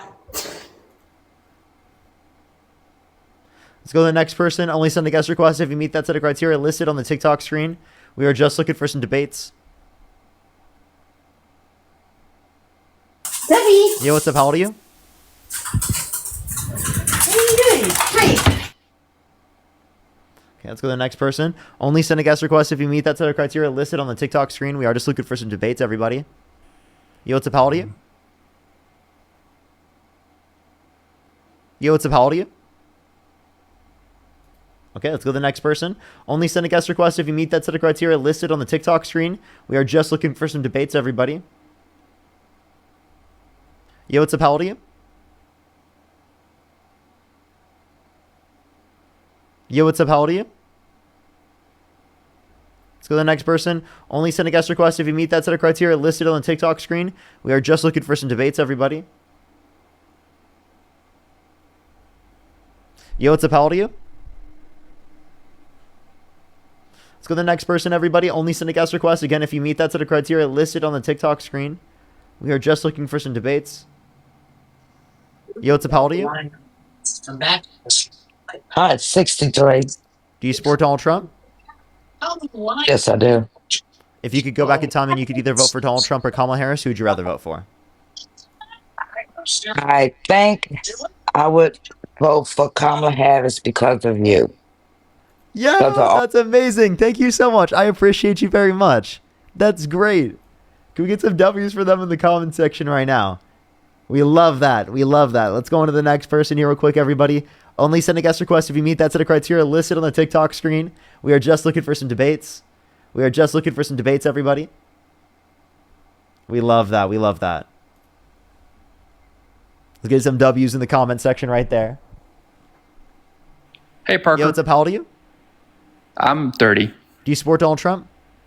Of course. What's your birth year? 1995. And if you could go back in time and you could either vote for Donald Trump or Kamala Harris, who would you rather vote for? Well, I couldn't vote back then because I wasn't a citizen back then. But if I could, I would vote for Trump. Yeah. Okay. Why would you vote for Trump? Because he's been advocating for a secure border, and I am a legal immigrant. I came here illegally, and I just think that's the right thing to do. Well, I think the current legal process takes too long right now. So for anyone who's come to the country undocumented who has not committed a violent crime or bad crime, I believe should be given a pathway to citizenship. Right? I think the legal process should go significantly quicker for those that are trying to come to the country through the legal process, and also for those that came to the country undocumented, if they specifically would have not been restricted in coming to our country, right? If it is the case that they went through the context of the legal immigration laws, but I don't think that they specifically had an obligation to do so because our current process takes years on average for people to get through. Yeah, do you know the reason why it takes years for people to go through? There are artificial barriers in place that specifically limit people from being able to come in as quickly, and we haven't invested enough in immigration judges to make the system go significantly quicker as it should. No, that's part of the reason, but one of the biggest factor is that there's just so many people coming into the United States. I went through the process, and it was long. I didn't really like it, but it made sense to me, Parker. And they are really doing everything that they can. My interview was 7:45 a.m. in the morning at the embassy, and I don't know how early you would have them to have people to go there. And the latest one is 5 p.m. So you can imagine people working there tirelessly. And they have a lot of. I'm not saying the people aren't working tirelessly. What I'm saying is that we don't have enough people specifically doing those jobs, right, to be able to actually fulfill the level of people that are trying to come into our country.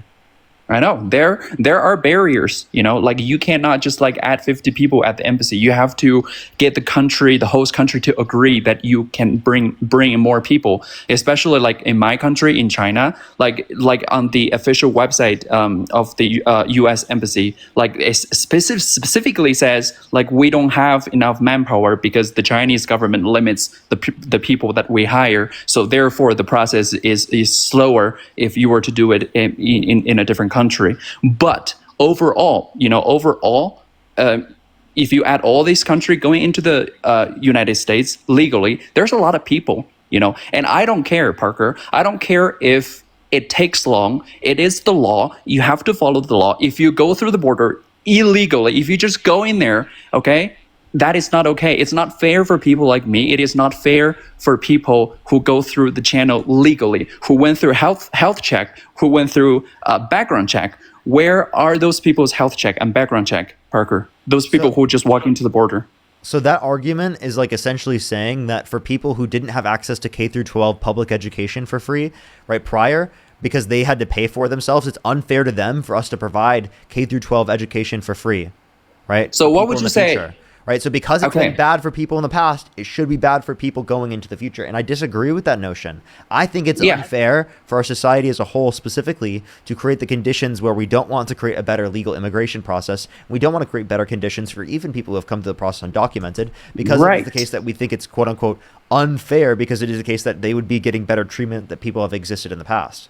Right. I do think that so Parker, believe in the American dream, that we can make it better for our children than it was for us. And doing that in of itself contradicts what you just said. So what would you say to those people who are right now currently going through this legal process right now? Like if the border was back then where under Joe Biden and Harris, what would you say to those people who are undergoing legal process? Would you say, fuck it, just go to the border, just walk right in? What would you say that to them? Push the galaxy, thank you. I would like for the legal process to be significantly quicker. Everybody wants that, but the reality is you can't. If I was, yes, you can. If I was in the government, I would ensure that there is the case that there's funding. Instead of the funding going towards militarizing ICE, the funding would go towards immigration judges, right, and making the vetting process go quicker. It's not only about the judges though. Like I came here under because I am married to American. Like it is already the quickest way. You know, if you marry to a U.S. citizen, and that takes on average in my country 2 to 3 years. Okay, which is really unacceptable. But when I went through the process, I really couldn't see like the process being any quicker with the amount of people. Like I went through it. My interview was 7:45 a.m. at the embassy, okay? And I had to line up there at 5 a.m. There's already people working at the embassy at 5 a.m. Okay, and from that interview, how long did it take? For that interview, I have to take my fingerprints. I have to show them my documents. You know, like all these legal. They have to make sure it's me, and then they have to take my pictures and everything, fingerprints, pictures, and ask me questions to see if I'm lying to them or not. Like asking me questions about my relationship. About 1 hour. Walking in there. So you're saying that we could get people into the country in 1 hour.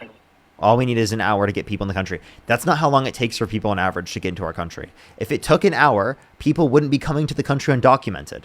Okay? That would make no sense. That's just one interview. They already have my information on their computer. That's just a confirmation saying that, oh, it is you.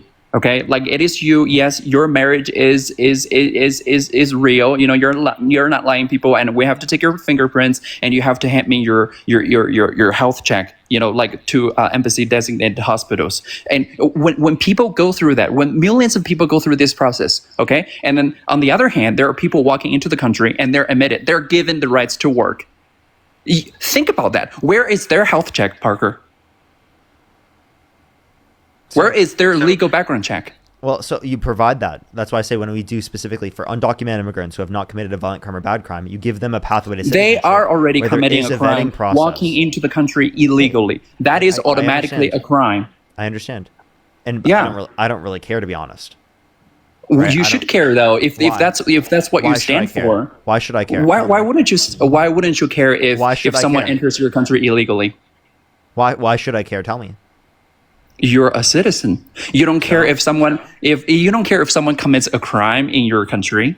If it's not a crime that harms the safety or security of the nation that I live in, why would I care as much? Why wouldn't it hurt the safety and the security of your nation? You know what? This is something that is so dear to me. You know, likely to commit violent crime, drug crime, and property crime in the United States. I know this is something that's very personal to me. I support Trump because of the his border stand, okay? And I support you, Parker. I support you on so many other things, and I don't support Trump on so many other aspects. But this is very personal to me, and I think it affects me more because I went through it, okay? A lot of things that are happening, here's the thing. I have a friend. You're telling me I should have to care about them coming to the country undocumented if they haven't committed a violent crime or bad crime. I think the process should be quicker for everyone. So I'm confused how what I'm advocating for is at all like bad under your perspective. It would have been faster for you if it is the case that we had the system I'm advocating for. Of course, it is.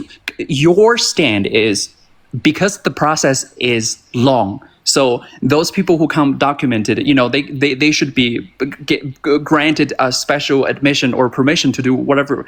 That is from our perspective, that's really, really wrong. This isn't special permission. This isn't special permission because they're getting the same pathway to citizenship that other people are getting as well. Parker, have you ever been to Disneyland or Universal Studios? Yeah. So would you tell your friends or your kids, or can a father tell their kids, okay, there's this line for this ride, but that's 4 hours. Fuck it, go find a shortcut or a door and get on the ride. You think that's right? So this is a example of a justified specific law or a justified rule in place. In the situation in which there's justified rules in place, it is the case that then you can have an issue with violating the law. The issue here is that in the terms of our immigration process, we do not have a justified rule in place. And that's why there's not much of an issue with violating it. Does it make sense?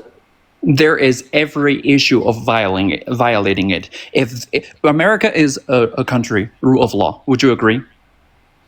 Yeah, and Donald Trump undermines the rule of law by calling for the termination of all rules, regulations, and articles, even those found in the Constitution, violating people's First Amendment rights, Second Amendment rights, Fourth Amendment rights, Fifth Amendment rights, and 14th Amendment rights. Yeah, that's his fault, and he should be held accountable for that. But I'm not talking about that though. I'm talking about he's being advocating for a safety border. If you want to go into the country, you have to go into the country legally. Follow the process. Even if the law sounds stupid, even if the law to some people it takes too long, but it's a law. You have to respect it. There is no single country. Okay, for example, if Mexico has a better quality of life, and let's say like the situation is the other way around, and if American people try to get to Mexico, and there's a lot of people and there's a lot of wait, would you say no? I'm not gonna go through that. I'm just gonna walk into Mexico. If there is a way, like I'm just gonna walk in there. Do you think that's okay?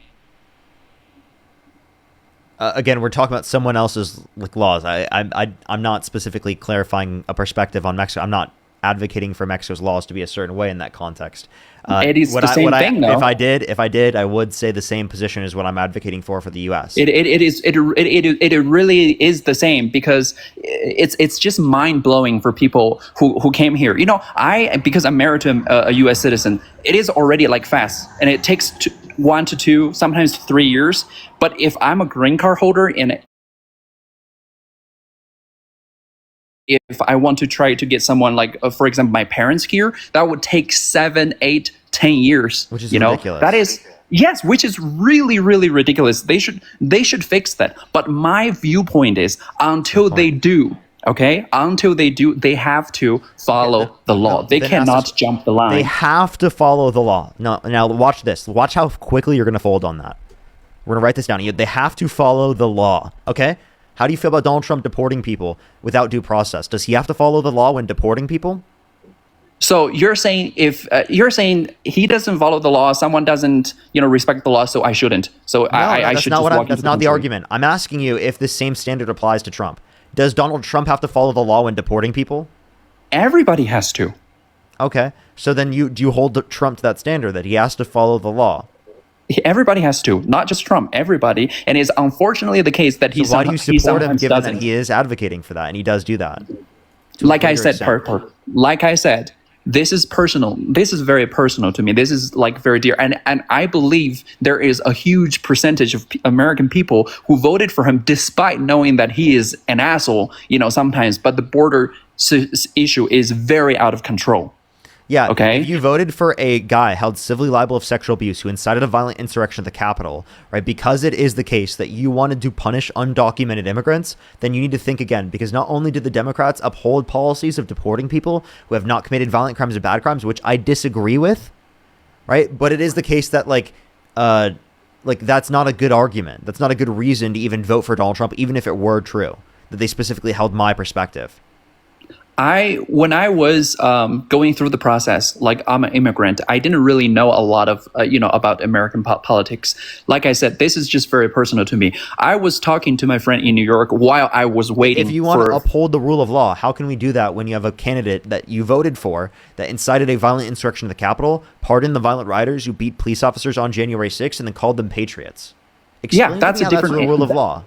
That I didn't say that he is a guy that follows the law. I just say this border issue is very personal to me, and if he is advocating for it, okay, if I care about that more than I care about the riots somewhere, I would vote for him. Wow, so you care more about punishing undocumented immigrants, and in deporting people without due process than you care about because you don't know the 420,000 children cut off of free school lunch and breakfast on average every single month due to the context of the big beautiful bill. It's nice that you mentioned school and kids, because you don't know like what people like me were going through, while I was waiting for my interview.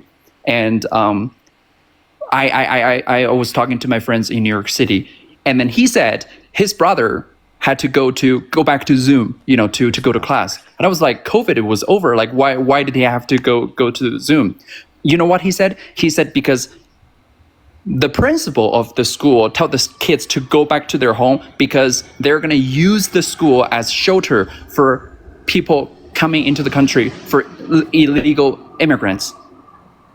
Picture that. Parker. Asylum kids seekers, go back right? to school, I don't know what and you're the talking school about. has There's to be asylum given seekers. into illegal. In the states, there are only policies for asylum seekers. There's no particular policy specifically for undocumented immigrants. I would love to see what you're talking about. And also, you are just fear mongering about undocumented immigrants rather than addressing the real conditions that are wrong with this country that are caused by Donald Trump. You will never acknowledge any of Donald Trump's ailments to the same degree as you'll acknowledge anyone else specifically who's an undocumented immigrant. I don't know why you put that at such priority over every other aspect of our country. Our democracy, our rule of law, our constitution, our court system, that Donald Trump undermines every single one of those things. You know what? Everybody puts the thing that affects them most directly on the priority. How do undocumented Everybody immigrants, does that, Parker. Listen to this. How do undocumented immigrants who have not committed a violent crime or bad crime getting a pathway to citizenship harming you? Because they were here illegally. They already committed a crime. Undocumented is Trump already a crime. criminal. So is Trump harming you? He's a criminal. First, if I can. That doesn't slow my process. I'm talking about my process. I'm talking about people, millions of people like me who came here using an app legally. right now that is banned under the law and just not being enforced to be banned because of the Trump administration. What app? This app, TikTok. TikTok is banned by the government. Okay? The reason why we're able to use it right now is because Trump, his administration, is not enforcing the law.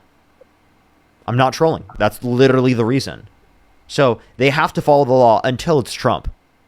Trump is totally fine in not following the law, right? And not enforcing the TikTok ban. And I mean, you're totally okay with using the TikTok, right? Wait, did he sign like executive order to like delay the ban of TikTok? To delay expand the enforcement. Essentially, they just don't enforce it. It's banned. They're just not enforcing it. If they delay the enforcement, why would they have to delay to enforce it if they delay it? What? Like if they delay the enforcement of the ban, which means they don't have to enforce it during under the law, it literally is illegal. They're just not enforcing the law. Okay. Well, then if that's true, I mean, he did a lot of illegal things. I wouldn't be surprised if this is one of them. But you have to understand my point of view. People like me who came here, who waited, who went through all these legal process. Why are you using an illegal app? If you care so much about upholding the law, why are you currently using an illegal app? You think using TikTok is illegal right now? TikTok is an illegal app in the United States. Yes. You're currently using an illegal app right now. Why are you doing that if you care so much about following the law? What? I don't know if TikTok is illegal. It is literally illegal. Why are you using it? Why are you using it? Because I don't give a fuck.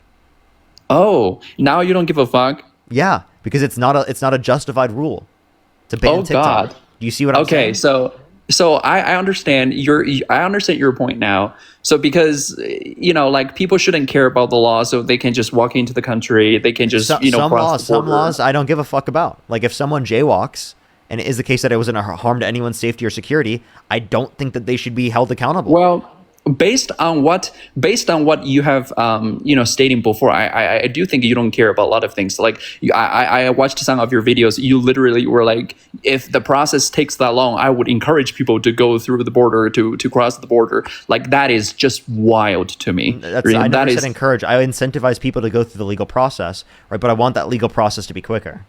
You said something about if the process takes that long, they should cross the border. They should go. Go to the border. I typically say that like I understand why people do that. That's what I say. You understand why people do that. So yes, you understand why people in Disneyland who doesn't want to wait for 4 hours for a ride. You understand them want to cut in the line. You understand that. I understand it, but I don't think it's justified because it's a justified rule. Now, in the context of the situation where someone's come to the country undocumented, where they haven't committed a violent crime or bad crime, I don't think that they should be held accountable. There's no reason to. I think it makes the country worse off. Why they shouldn't be held accountable? Why? Because they committed a crime already once they enter the country illegally. I don't think that should have been considered a crime. Can you go to China undocumented?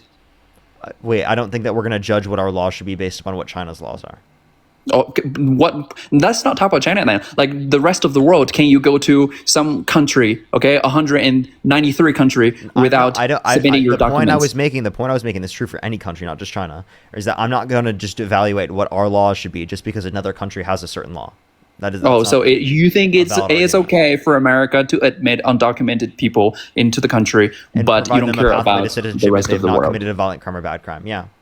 So what would you say to those people who are currently, waiting and doing all these illegal stuff? You're okay with violating the law right now using an illegal app. I've already told you it's an illegal app, and you still continue to stay on the live and utilize the app, even though you are dodging the problem, Parker. You're using an illegal app. You're using an illegal app. Oh, okay, yeah, because I'm using TikTok is illegal, so people should go to the country illegally. Wait. No, you think that the point I'm saying is that you think that certain laws shouldn't be enforced, and that's totally okay to not enforce certain laws. And that's the point that I'm making with specifically undocumented immigrants who have not committed a violent crime or bad crime. The thing is, I didn't even know TikTok is illegal in America right now. Until now. And you can choose to get off the app right now. You can choose to literally leave the app right now. And those, Parker, those people who cross the border, knowing that they're not going through the legal process, knowing that they're breaking the law. Okay, so you're comparing me using the app that I didn't even know that was illegal, and to those people who knowingly they didn't know it was illegal to come here undocumented. Oh, they didn't know? Did they tell you that? They can just claim I'm pretty sure they know because, I am in this group. That. I am in this group chat where, this group chat, it's actually a business, it's a business. They have like agents in different countries, in South America. They charge people like, oh, here's how we can dodge the police and here's the route that you can take to avoid this. Yeah, because the process takes too long to go through. There's an incentive specifically for people to go through the process undocumented. There's a lack of an incentive for people to go through the process documented if you provide a quicker legal pathway to citizenship. Wow. Yeah. Until there is a quicker and a faster one, everybody follows the law. Do you agree with that? People will follow the law because it gives them better conditions, right? If someone specifically is in the country undocumented and they haven't committed a violent crime or bad crime, they will go through the process of being vetted if it's under my system, because it is the case that they don't want to be treated negatively. They want to have the workers' law regulations and laws that apply, right? So that they can't get pay under minimum wage. They will get over minimum wage. I honestly don't see the process of how it can increase unless they build another 5 embassies in China, but that requires diplomatic solution. There are 4 main pillars of my application. Okay, Parker. The first one is health. The second one is documents. Your police check and police background check, and then the third one is your civil documents. And I really don't think how any of that can be getting rid of to make the process quicker. Especially if No. when I went we to don't the have to get rid of it. We just need to make the process go quicker so that you evaluate those documents quicker from the like government. I don't know how, because You the main invest in problem resources to sort through that quicker. You hire yeah, more but people the to sort main through them. process is that every year, each year, like 2 million people, going through the process. I don't know if fine. it's 2 million or 1 million, and especially my interview is like at 7:45. Gosh, like how can they make it quicker? Like I really don't understand how earlier do you want them to? I just told you multiple ways to make it quicker.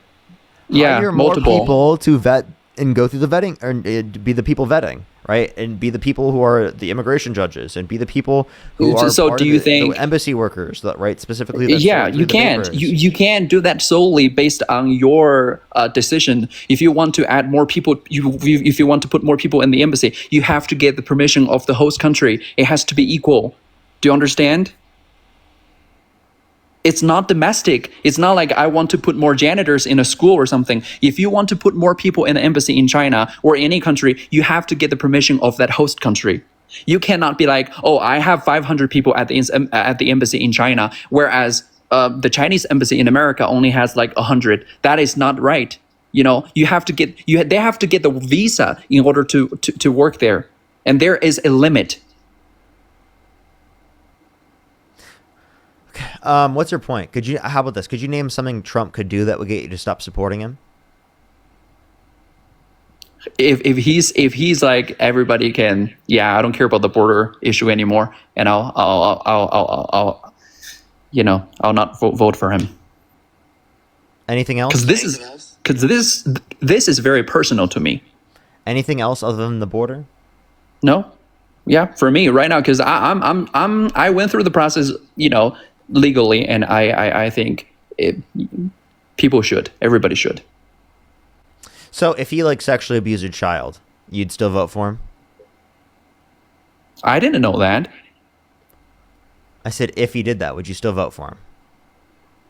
I would probably not. Okay. If he were held civilly liable of sexually abusing a woman, would you still vote for him? Oh, I know what you're doing right now. You're going to list all the things that he did illegally. I'm not going to list anything. I'm just asking you, if he were held civilly liable of sexually abusing a woman, would you still vote for him? Probably not. No. Probably? Yeah, no. No? Okay. Well, he was held civilly liable of sexually abusing a woman, therefore you wouldn't vote for him, right?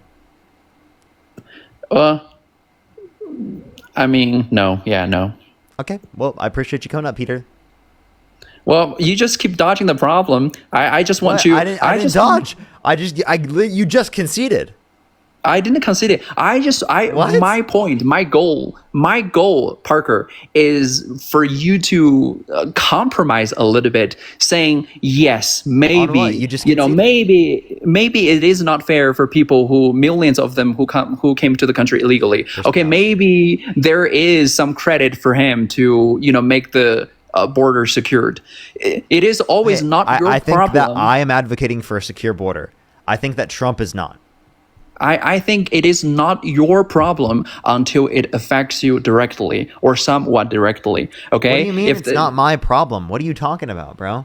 Because you don't seem bothered by it at all, Parker. You think it's something that's people can go through the country they're fine. But you are ignoring the feelings of millions of people. Their frustration. Yeah, here I got you. If someone was held civilly liable of sexual abuse, I wouldn't let them legally enter the country, and I would deport them if they came to the country undocumented. Yeah, that's what you're saying. That's what you're leading me into. Saying that Trump is sexually abused a woman, right? Just like you ask a lot of if Trump were trying to come to the country, you would deport him. How would you know that though? If they already come here undocumented, Civilly liable of Parker? sexual abuse. How would you know that? Hey, Parker, how would you know that if they have sexually abused a woman, if they came into the country undocumented? Held civilly liable. How would you know them? How would you help them? If you don't even know who they are, you don't even know who they are. They walk into the border. You can identify through documentation. You just said undocumented. When I'm walking on the street, it's not watchdogs. I don't have the ability to see everyone's personal information just by looking at them, okay? Yeah, exactly. So that's why you need documents. You need people's information, like police check, like background check. But you're advocating like they can walk into the country, they're undocumented, if they have not done anything wrong. How would you know if they have not done anything wrong if they're undocumented? How would we know that they're... Well, actually, wait. Actually, watch this. Watch this. Watch this. You're not letting me respond. Watch this. How would we know that they're undocumented? Okay, real question. Ask yourself. If you don't use due process, how do you know that they're undocumented? Oh, God. Okay, this kills me. Oh. If you don't use due process, how do you know they're undocumented? Wow! Oh my God! It's almost like you just cooked yourself, bro. I didn't even realize it. You did. You did. If they came here, if they come here undocumented, you don't even know what crime they have committed.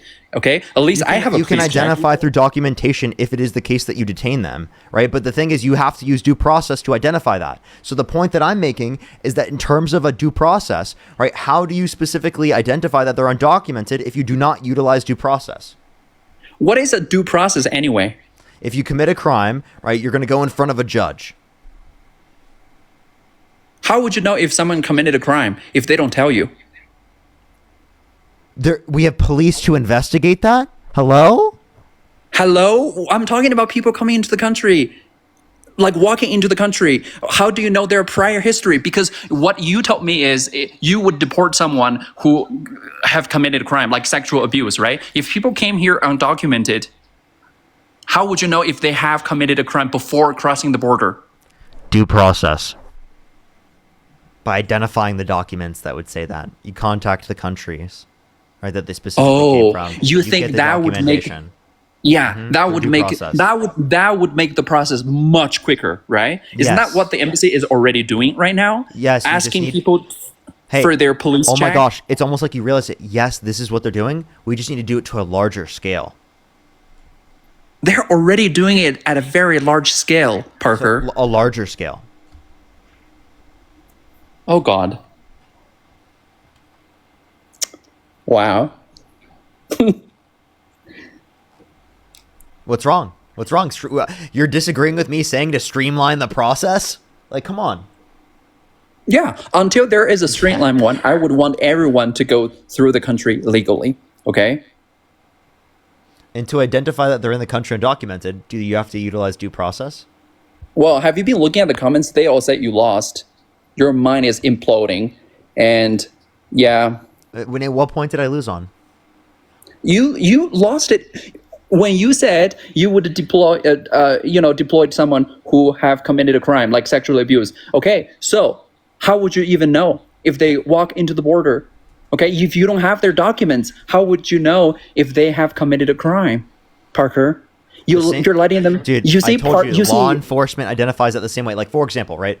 Like when law enforcement is identifying someone who's a citizen who's committed a crime, they don't know what their name is. They don't know what their name is until they've identified that through investigation, right? Figuring out their name through different types of mechanisms, and then trying to utilize different types of documents that exist in this country and around the entire world in order to identify that. Fingerprints. You're talking about different things. Different things that you can cross-reference on an international basis in order to be able to identify specifically whether or not they've committed a crime in a different place around the world.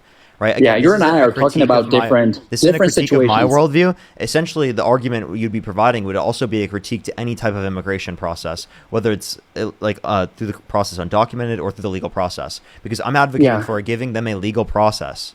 Okay? Yeah. You're essentially arguing that you cannot give a legal process to undocumented immigrants, which would be ridiculous. Yes. You and I are talking about different scenarios. You are talking about those people who are already in the country. Okay, if there's policemen on the street, there's due process and whatever. I'm talking about letting them in the country without knowing them who they are. Okay, we went through the process. They know they have our fingerprints. They have our police checks. They have all the information they need. Hey, I would prefer that we specifically vet them prior. But the point of this is that if we want the most amount of people possible to be vetted, well, people who are already in the country undocumented, they're already in the country, right? So if we don't provide them a pathway to citizenship where they can stay, they're going to stay in the country undocumented. That's the reality. Yeah. So the best way to ensure that they are vetted to a greater extent is to I'm not provide talking said about pathway to that. citizenship. I agree with you. If people are already here, they already established a family, they already pay their taxes. Good. They're contributing to the society, to the country. Okay, that's great. So if they came undocumented, you'd still provide them a pathway to citizenship? Why not? If they're here, if they're here, if they establish a life, if they already have a family, you don't understand my problem. You don't understand, like, the root problem is letting them walk into the country. But the person you just talked about that you said should be able to stay came into the country undocumented. That is the problem, Parker. You cannot guarantee everybody who walks into the country. You cannot guarantee that they would be a normal. They would pay taxes. We're not saying everyone, right? If they've committed a violent crime or a bad crime, right, they should not be allowed to stay. Background check. If they don't pass the background check, then they shouldn't be allowed to stay. Yeah. How would you to make sure they pass their background check if that stupid Biden and Harris have this catch and release? How would you even know that? Dude, hey, I'm advocating for a process that gives people a pathway to citizenship for anyone in the country who's undocumented who has not committed a violent crime or bad crime. If they have committed a violent crime or bad crime, they wouldn't go through the legal process, so we would still have law enforcement identify that. But it would be easier for law enforcement to identify that because they wouldn't be spending so much time, fucking deporting people who have no criminal history, have not committed a violent crime or bad crime, who are just working in their communities to better their lives in the community. Right? So seriously, it's ridiculous. Why is law enforcement spending their time doing that? It's making our country less safe. It's making our country less secure to have the law enforcement dealing with situations that are realistically nothing they should be dealing with. People who are in the country undocumented who have not committed a violent crime or bad crime would not have been limited by the legal process. And if the legal process were significantly quicker, then again, they would have gone through said legal process. We need to provide a legal process that is quick to actually incentivize people to go through that process, and people who are already in the country undocumented who would get through said legal process if it were quick in the first place, right, should not be kicked out of the country. It makes no sense to do that. It is using governmental resources unnecessarily and wastefully. So you would agree that for this country, for this people, for this person to go into the country, you have to document them. You have to get their police check and everything, knowing them. There needs to be a pathway to citizenship where they are vetted. That's something that needs to happen. Absolutely. Okay, so you just kind of destroyed yourself because that's what I have been advocating for: a safer border, a secure border. Because you're advocating for people who are in the country undocumented to be deported, which means that they're going to stay in the country. Wow, you're putting words in my mouth right now, Parker. I have never. I'm sorry. To clarify, I was assuming that you were holding the same position you were saying throughout the entirety of the stream that you've been on so far. Yeah, my point, okay, my focal point is people needs to come here legally. Yeah, okay, they cannot walk into the country. Didn't. We want to provide a pathway to citizenship so they can go through the legal process and go and then you brought up the issue if someone has committed a crime or sexually abused a woman should be deported. And then my fight back is, how would you know? If they're already in the country undocumented, how would you know if they didn't commit a crime prior their enter? Due process. Okay, you don't know that. Okay, if I were here and if I committed a crime when I'm 30 years old, if I committed a crime, if I sexually abused a woman when I was 20, how would you know? I had done that. You didn't collect my police. You didn't. I came here undocumented, Parker. I walked to the border. Dude, that's why we want to provide a pathway to citizenship specifically for people who have not committed a violent crime or bad crime. So it'd be easier for, that is what Trump is doing right now. So it would be easier for law enforcement to identify anyone in the country undocumented who has committed a violent crime or bad crime. That is what he's doing right now, shutting the border. No, he's not. He's deporting people without a criminal history. So you're saying that there is actually same amount of people crossing the border right now in comparison with was when Biden was president? There were more people coming under Biden because it is a case that the economic insecurity due to the pandemic and global inflation, right, specifically incentivized more people to come to the country, plus the backlog of people. Okay, so you're actually saying because I do see the comparison. I do see the legal crossing has decreased by at least 90%. Okay, if not more, and that is a good thing because people are getting documented. People are getting police checks and stuff ready to enter the country legally.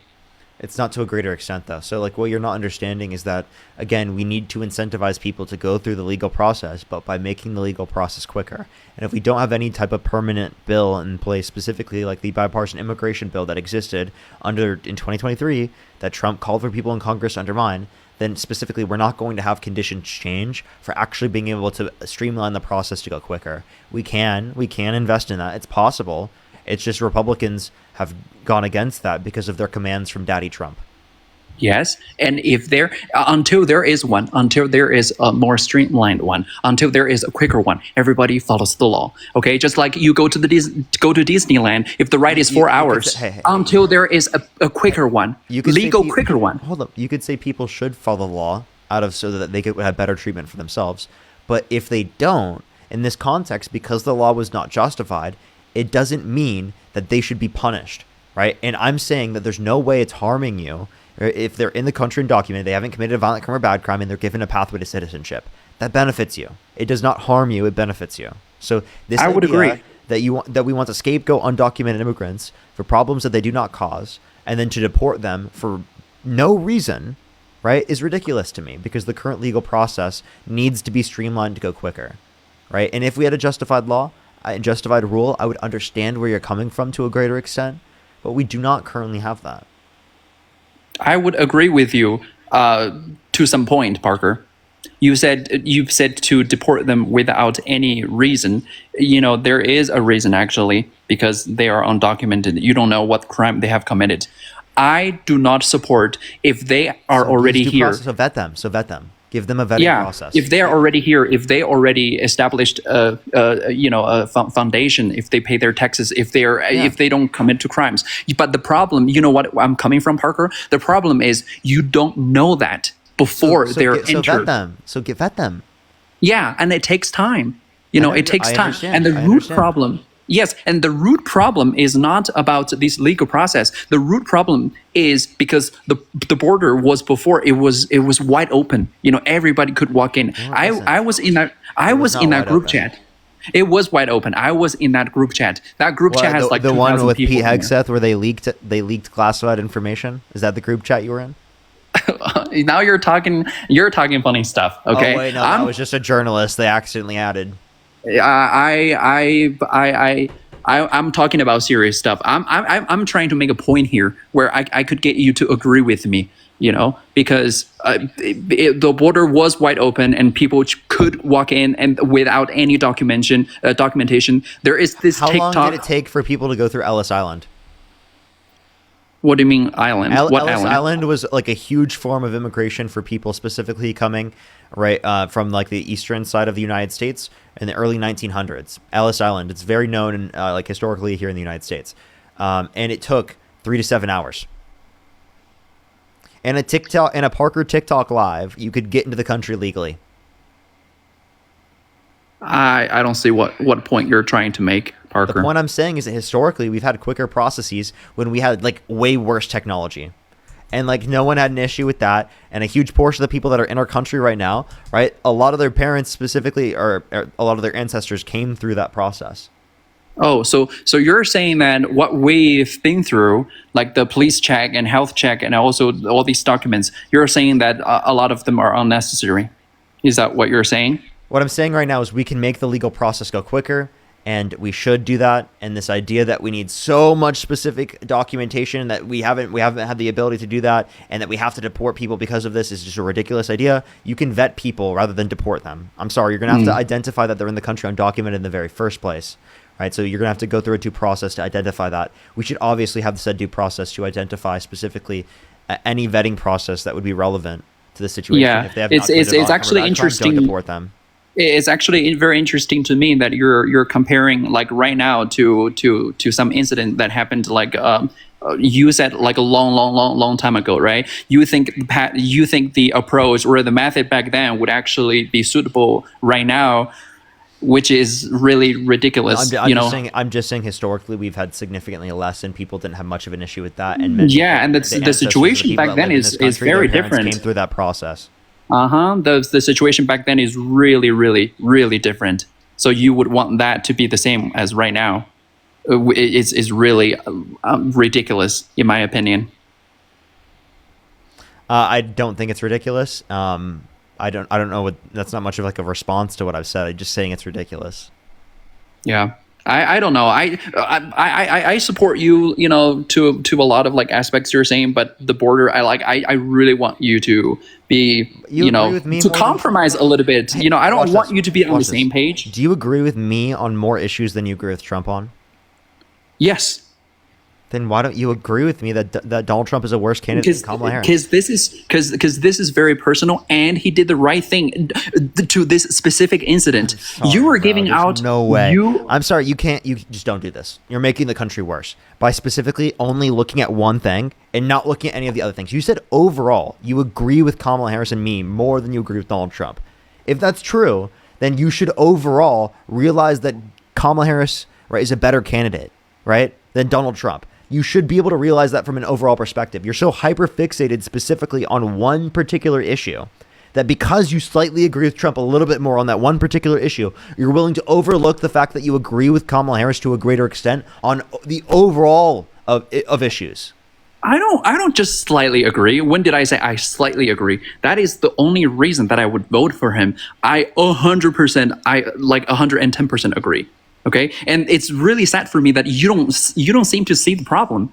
You were giving out like you were asking your debaters like if Jesus were undocumented, would you deport Jesus? Like why would you even ask that question? Why would you even assume that Jesus would come to Are you Christian? to America undocumented? Why? Are you Christian? Not really. Then it wouldn't be a question I would ask you. I asked that question to Christians because they would think it's absurd to deport Jesus, even if he was undocumented. Why would Jesus be undocumented in the first place? You know, if Jesus wrote the Bible and all these rules, if he is so crazy about all these... did Jesus ask for documentation before he walked into areas? Right? Like, no, he walked all over, right? It didn't get documentation. Was there immigration laws, Parker? If there was, I'm pretty sure Jesus... Are you saying that Jesus never broke a law? I'm not saying anything. I'm saying that because Jesus human law is not the same as God's moral law, right? So he might not have broke one of the moral laws from himself, but if Jesus is as great as he did break is, human law. He did break human law. That's a reality. Yeah, if Jesus is as great as he is, he wouldn't have even broke a single law. Okay, why would you even assume someone who is as holy as Jesus breaking the law? He doesn't go off of human law. He goes off of his own law. Oh yeah, so human laws doesn't apply to him is what you're saying. Essentially, yeah. Oh wow. Okay, so he writes all these laws like if a man lies with another man, then he should be like stoned to death. Dude, I'm telling you Christian's perspective, not mine. I'm not a Christian. I'm telling you the perspectives of plenty of Christians. Yeah, if he has all these, you know, like rules and laws and he doesn't follow them, wow. Yeah, I don't know if your Christian audience, wait. I'm not saying what's their reaction? I'm not saying he doesn't follow his own laws. I said, for example, he does follow his own laws. He doesn't follow human laws. Do you know the fucking distinction between human laws and the laws inscribed in the context of the Bible that are God's laws? So what do you think of what kind of person he is? He doesn't follow human law. Like, what do you think about Jesus then? I'm not Christian. You just made a statement about him. So what do you think about him? What do you think about the incident? Huh? Like he doesn't follow human law. What do I think about some random person that existed thousands of years ago? And if Jesus doesn't follow human law, then you're kind of encouraging or like indicating that people don't really need to follow them either because, you know, they believe in Jesus. What? Yeah. Dude, what I'm saying is that, again, in terms of the human law, it's different from your morals, is what I'm saying. Laws are not all morally righteous and justified, right? And I'm also saying that, like, yes, with certain Christians, I'm going to ask them questions about this because it's going to relate to their own moral perspective based upon the religious texts that they believe in. What's your point? Well, I don't know, Parker. I'm tired, and I just want you to, you know that it is a good thing that less people are going into the border, into the country. I just want you to agree with that. No. Okay. Let's go to the next person. Only send a guest request if you meet that set of criteria listed on the TikTok screen. We are just looking for some debates. Everybody. Jesus did not care when he broke Roman law, literally. Patricia, thank you so much for the $10. Thank you so much. Linda with the $50 on Venmo. Can we have some W's for Linda in the comment section right now? Thank you so much, Linda. I really appreciate W's for Linda in the comment section right now. Thank you so much. Sarah with the $10. Thank you so much. I really appreciate it. Thank you so much. I know it's actually crazy. Thank you so much, Sarah. I really appreciate it. Darling, thank you for the $2. Christina, thank you so much for the $30 on Venmo. Thank you so much, Christina. I really appreciate it. Thank you so much. Thank you. Stephanie, thank you for the $5. Simon with the $5. Thank you. Andrew with the $5. Thank you so much. I really appreciate it. Thank you. Bree, thank you so much for the $20. Thank you so much. I really appreciate it. Thank you. Coral with the $5. Thank you on YouTube Super Chat. Thank you so much. Let me catch up fully on YouTube real quick. If you're on YouTube, hit that thumbs up for the 3,400 people here. Let's try to get to 3,000 likes. If you're on TikTok, tap that screen. Let's try to get to 2 million likes. I would really, really, really appreciate it. Coral with the $5. Slot, thank you so much. Really appreciate the $5. Thank you. Jay, thank you for the $10. Pow Pow, thank you for the $14. Thank you so much. Scott, thank you for the $10. Thank you. Fanatic, thank you so much. I really appreciate the $5. Stephanie with the $2. G-Man, thank you so much for the $2. Sean with the $2. Pow Pow, thank you for the $7. Libby, thank you so much for the $10. Thank you. Fantic, thank you so much. I really appreciate the or Fanatic, thank you so much. I really appreciate the $5. Maudie, thank you so much. I really appreciate the $4 or $5. Thank you. Marie, thank you so much. I really appreciate the $5. Thank you. Joey, thank you so much for the $5. I really appreciate it. Thank you so much, Joey. Nina with the $5. Brian, thank you so much. I really appreciate the $5. Fruit with the $5. Fanatic, thank you for the $5. Libby, thank you for the $20 for 25th Amendment, please. Seriously, though. Anthony, thank you for the $5. Miriam, thank you so much for the $5. Thank you. Max, leave the $20. Thank you so much. Saturday, thank you so much. I really appreciate the $10. Scott, thank you for the $5. Cinda with the $10. Thank you. Elena, thank you for the $5. Joey with the $5. Donna with the $5. Ryan with the $5. Thank you. I think I'm fully caught up, everybody. Soul, thank you for the $5 on YouTube Super Chat. Thank you. Let's go on the next person. Only send a guest request if you meet that set of criteria listed on the TikTok screen. We are just looking for some debates, everybody. We are just looking for some debates. Yo, what's up? How old are you? I'm 31. Do you support Donald Trump? I do. If you could go back in time and you could either vote for Donald Trump or Kamala Harris, who would you rather vote for? I'd still vote for Trump. Okay. Why is that? Most of his policies I support. I identify with most of his policies. Again, I don't think any one president in history, did people 100% agree with. I don't think 100% of people that were Republican agreed with Abraham Lincoln when he took away the Fourth Amendment and took away rid of habeas corpus. So, we can talk about all that in a second. What do you agree with Trump more on? I agree a lot with his economics. Okay, what economic policy? The fact that he wanted to raise the standard deduction, which significantly helps people like me with families. Kamala Harris agreed with all the tax cuts applicable under the Tax Cuts and Jobs Act for income earners under $400,000 a year. Yeah, Trump imposed extra taxes on you by imposing greater levels of tariffs. So under Trump's admin, everyone who made under $400,000 a year paid more in taxes comparative to Harris's plans. Okay, how did he raise my taxes through tariffs?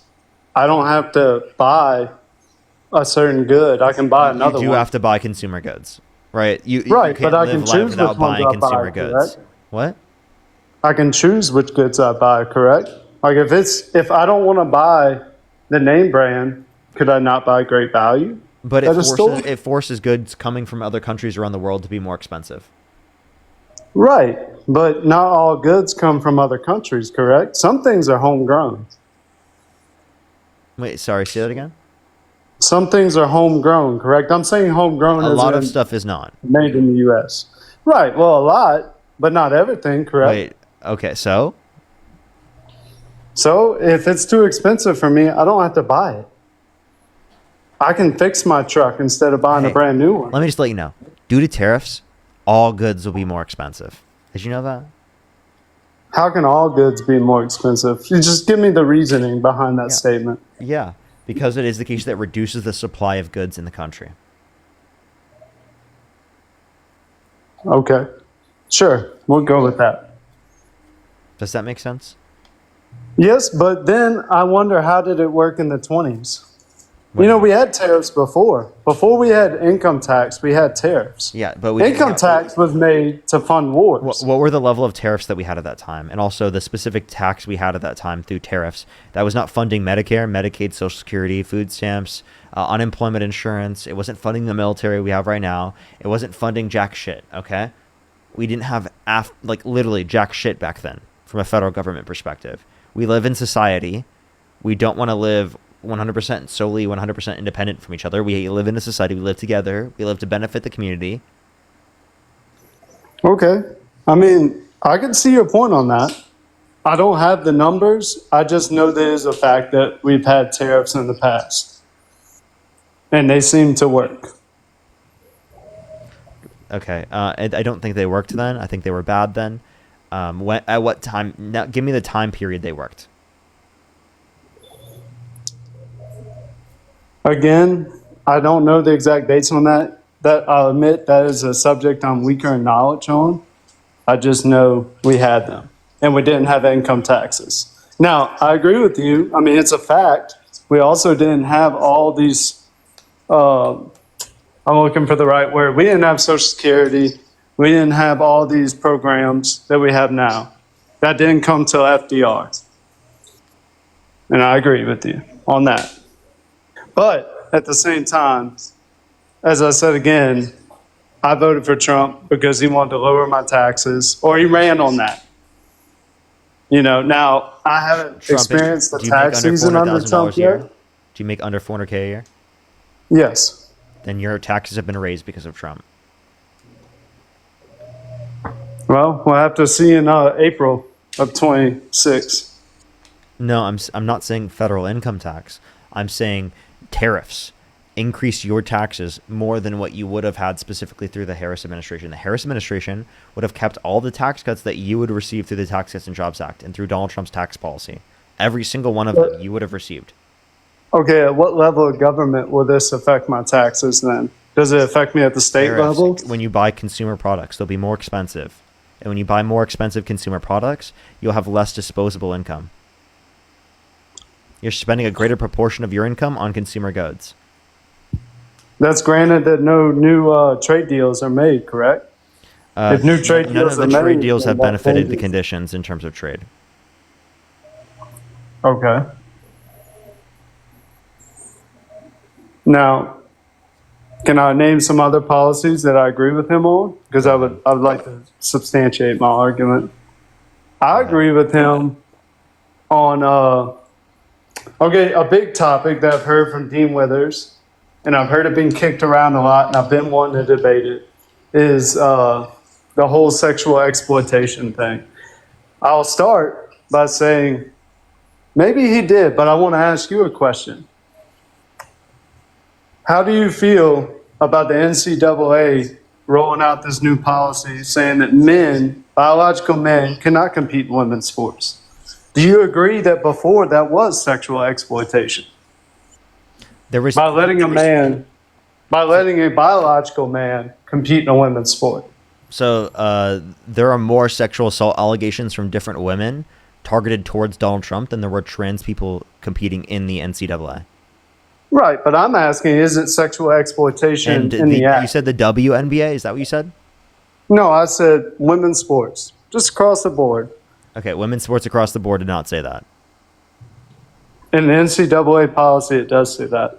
Women, If we're biological men now we're cannot talking about compete in NCAA, women's again, sports. there are more people specifically who have came out and said that Donald Trump sexually engaged in sexual misconduct towards them or sexually assaulted them, comparative to specifically trans people in the NCAA. Okay, I'm just trying to pin you down and get you to answer the question. Yeah, My original question I think was- after multiple years of HRT, there's no specific advantage that would make it unfair. And the idea that trans people playing in sports, right, is an issue even to be addressed on this level is fucking nuts. I can't even believe that we're having this conversation. It's a non-issue. How's it a non-issue? It is a And- non-issue. Can name a single trans person dominating sports. Yeah. I can't name them by name, but there was a boxing match in the Olympics where a woman had to actually box a biological man. So And she had to forfeit. in boxing, people specifically choose to box with them or not. Okay. It's consensual. They choose to do that, right? Correct. Under the policy, it was legal. So the person who fought them specifically, right, what consented to fighting them, knowing that they are trans. Yes. Okay, so then what's your issue? My issue is that a biological man should not compete in women's sports. Okay. It's not an even playing field. Yeah, so I doubt you could specifically even provide an example, right? In terms of the scenario, like I know for people in the chat, like he's actually doesn't even referring to a scenario where there's someone who's trans, but in the context of any boxing scenario, it would be a specific consensual agreement specifically to engage in that, right? So then the person specifically that they're engaging in like the fight with, you're saying that they shouldn't be allowed legally to be able to engage in that? Yes. Yes. Okay, so again, did you hear the points though? Like again, one, that specifically the scenario that you're talking about in terms of fighting, they were biologically female, and then two, right? It is the case that like again, there'd be a consensual private agreement to engage in a fight. You're saying they illegally should not be able to. They should not be able to do so legally, is your argument, in a private company setting. What do you mean by private company? Yeah, like a private company specifically shouldn't be able to allow for two consenting adults to engage in a boxing match. If it's private, then fine. I mean, you can do what you want in your own house, correct? Okay, that's the condition for what we're talking about. But so what's your point here? This is a non-issue. Again, non-issue. Okay. Well, let's move to immigration then, because I would like to build on what the other guy said. Okay. Because I feel like you care about women, correct? Yes. You don't want men in women's spaces, correct? Yes. So would you ever vote for a man that bragged about walking into the changing rooms of naked women while they were changing without their consent? I didn't know about that when I voted for him, but also it's not black and white. So would you vote for him in that context? Yes. Knowing what I know now, I would still vote for him. People knew things about Biden. And So do you actually care about protecting wrong. women's spaces, or are you just saying that as a talking point against trans people? I do care about protecting women's spaces. Then why are you voting for Donald Trump even though he bragged about walking into changing rooms of naked women while they were changing without their consent? Again, I didn't know that at the time. Well, you do know now, and you still said that you would support him knowing that now. Yes, because I support more of his policies than I don't support.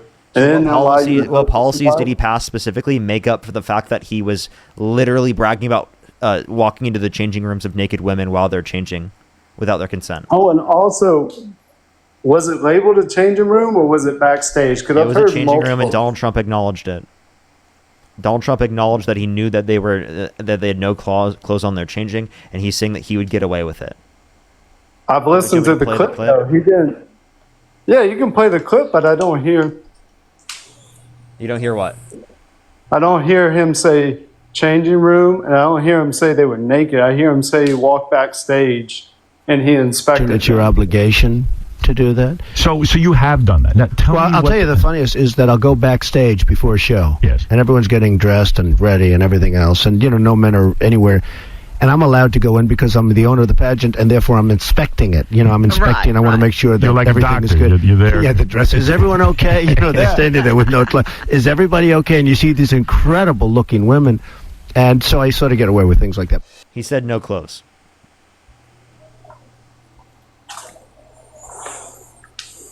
Okay, well, let me ask you this about that. I just want to draw a parallel. Go back to what you were saying earlier. If a biological man is in the locker room of a women's sports team, does that make it any different that he sees them naked? Do we know for a fact that he's not attracted to women and men, but he identifies as a woman? Which is fine, by the way. Don't do this. So trans people, specifically trans women, are not a harm to cis women in the context of these spaces, right? The harm is cis men like Donald Trump, right? So if you want to talk about the actual harm and the threat specifically It is not. But how can you say it's not trans 100%? women. Also, secondly, do you think that women in general who are lesbian should not be allowed into the changing rooms because they find other women sexually attractive? Again, that's not the argument. If this was That a sounds woman, like that your went argument on because you brought Howard up the Stern- sexual attraction. No, let me ask you. If it was a woman on Howard Stern, say it was Kamala Harris, and she was bragging because Kamala. just say she was a And lesbian also, for the sake do you of want to argument. answer this? You're the one that still will vote for Donald Trump, even though he bragged about walking in the changing rooms of naked women while they're changing without their consent. And an 18-year-old came out, said there were 4 girls as young as 15 years old in these changing rooms, so Donald Trump would barge in. Let me ask you this: why has it never seen the light of day in court? If all these people came forward, why has it not seen the light of day in court? Why have there not been hearings? Why Yes, has this not been brought in front of a court? Yeah, so specifically, just because it hasn't been brought in front of a court doesn't mean it's not a bad thing, right? There would specifically have to be legal precedence for it, right? Right, order but to be we able live to in do a so. country where we can wait. we live in a Donald Trump coun- literally bragged about it. You understand? We that, live right? in a You're- country and you're where literally going to say that it innocent didn't until happen when proven Donald guilty. Trump bragged about it. He I'm not admitted saying it didn't on a happen, but I'm public also not platform. saying it did. He admitted it on a public platform. You still don't believe. He admitted on Howard Stern, a syndicated radio show, where it's all about shock and awe. I'm sorry. Does that take away the fact that he said something that is so fucking disgusting?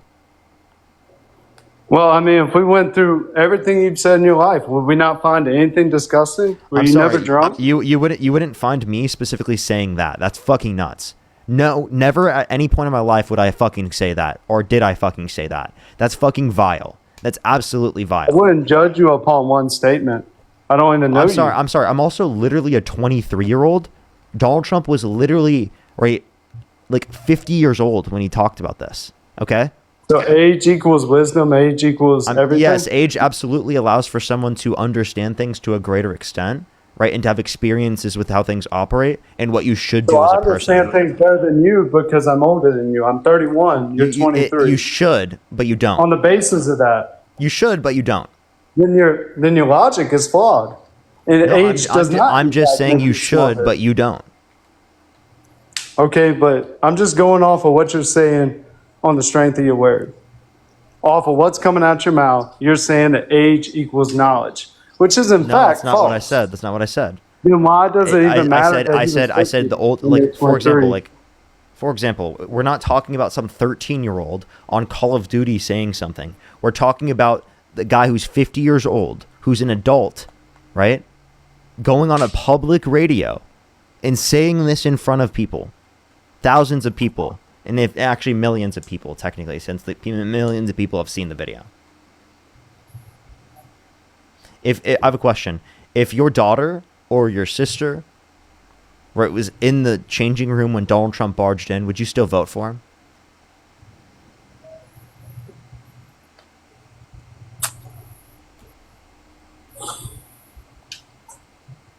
I don't know, man. I don't know on that one.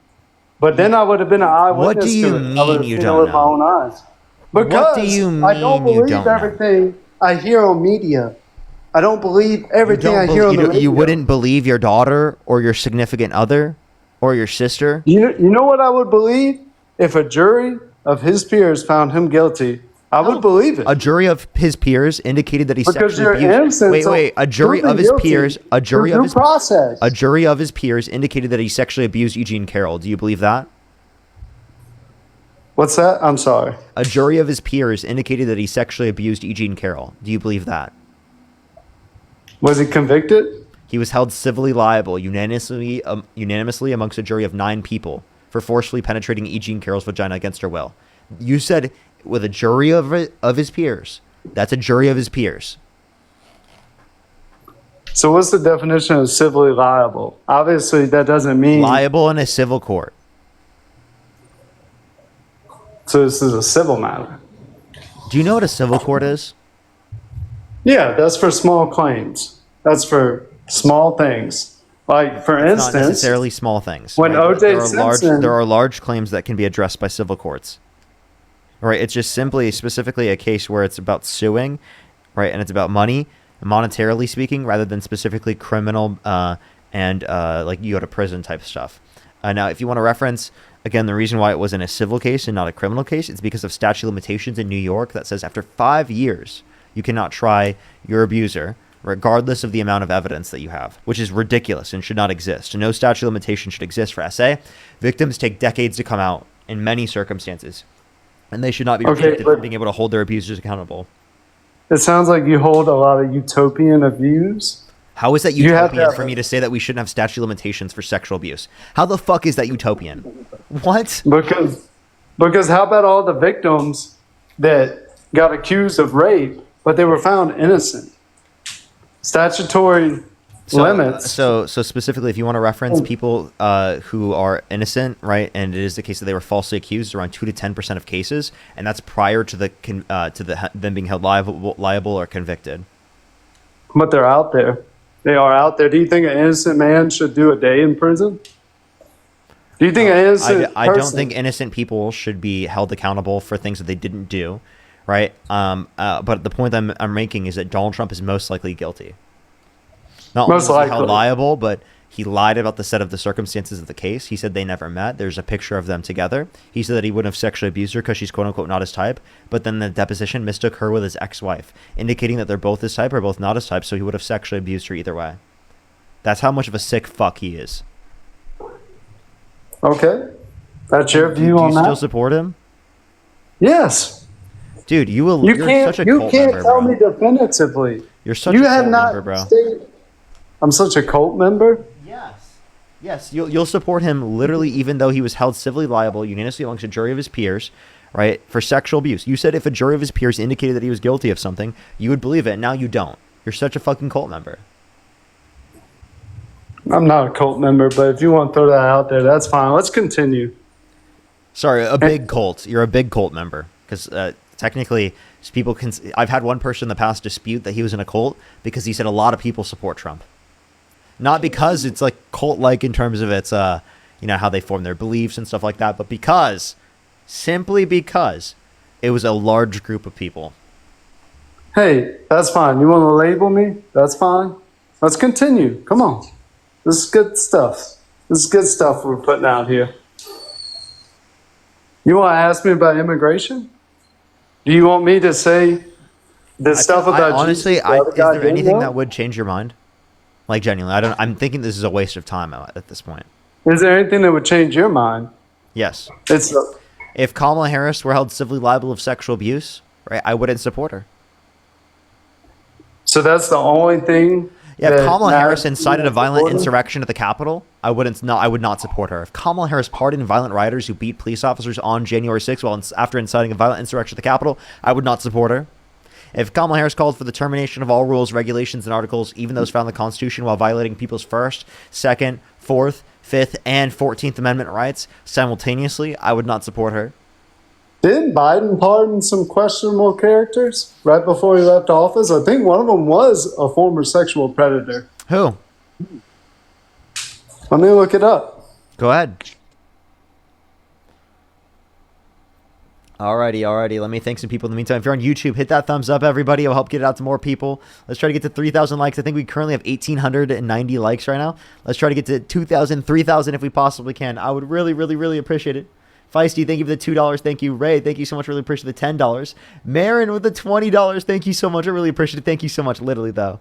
Pow, thank you so much for the $14. Thank you so much. Absolutely. Thank you. Morgan, thank you so much. Really appreciate the $5. Thank you. Nice Baby, thank you for the $2. Thank you so much. STH, thank you so much for the $20. I really appreciate it. Thank you so much. Thank you. Patricia, thank you for the $10. Thank you. Sarah with the $2. Thank you. Technically, we do. I'm not sure, though. If you're on YouTube, though, hit that thumbs up. Keep hitting that thumbs up. Let's try to get to 3,000 likes, everybody. I would seriously really appreciate it. We have 1,950 in terms of likes right now. If you want to support me, as always, Venmo, Cash App, PayPal, Linktree in the bio, as well as the description of the YouTube, as well as you can support me over YouTube Super Chat. I think we have another hour and 20 minutes or so left on the stream, everybody. Tiffany, thank you for the $2. Literally, though. Absolutely crazy. Marin, thank you for the $50 on YouTube Super Chat. Thank you so much, as always. Thank you for the $50 on YouTube Super Chat. Thank you so much. Najia, thank you for the $5. Thank you so much. I will.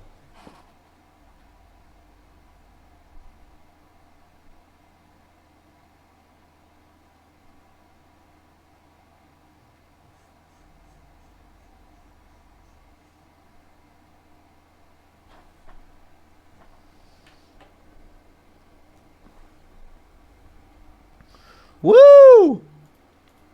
Shannon, thank you for the $10. Thank you so much, Shannon. Absolutely, I really appreciate it. Thank you.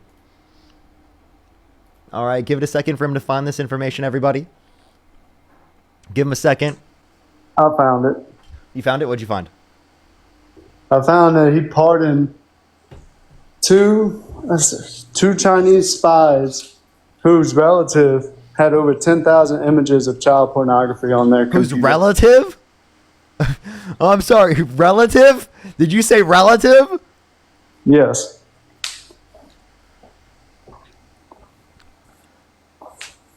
Are people responsible for their relatives' crimes? I mean, You said I don't someone know. who did this themselves. They had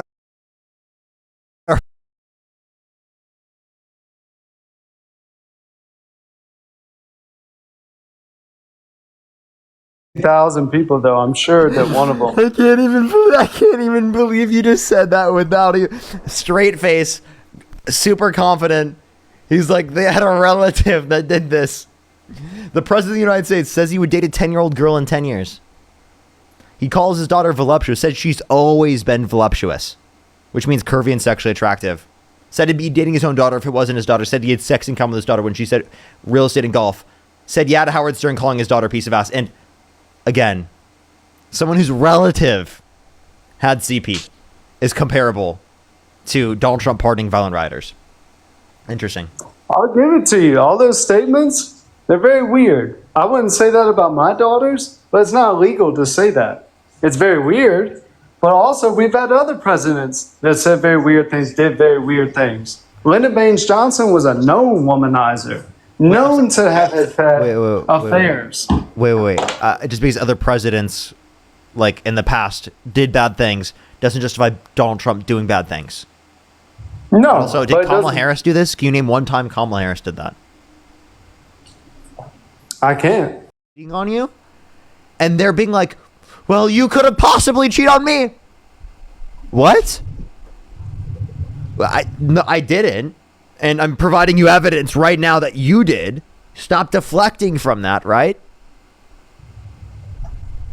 You possibly could have. You possibly could have cheated on me. What? What reason do you have to believe that?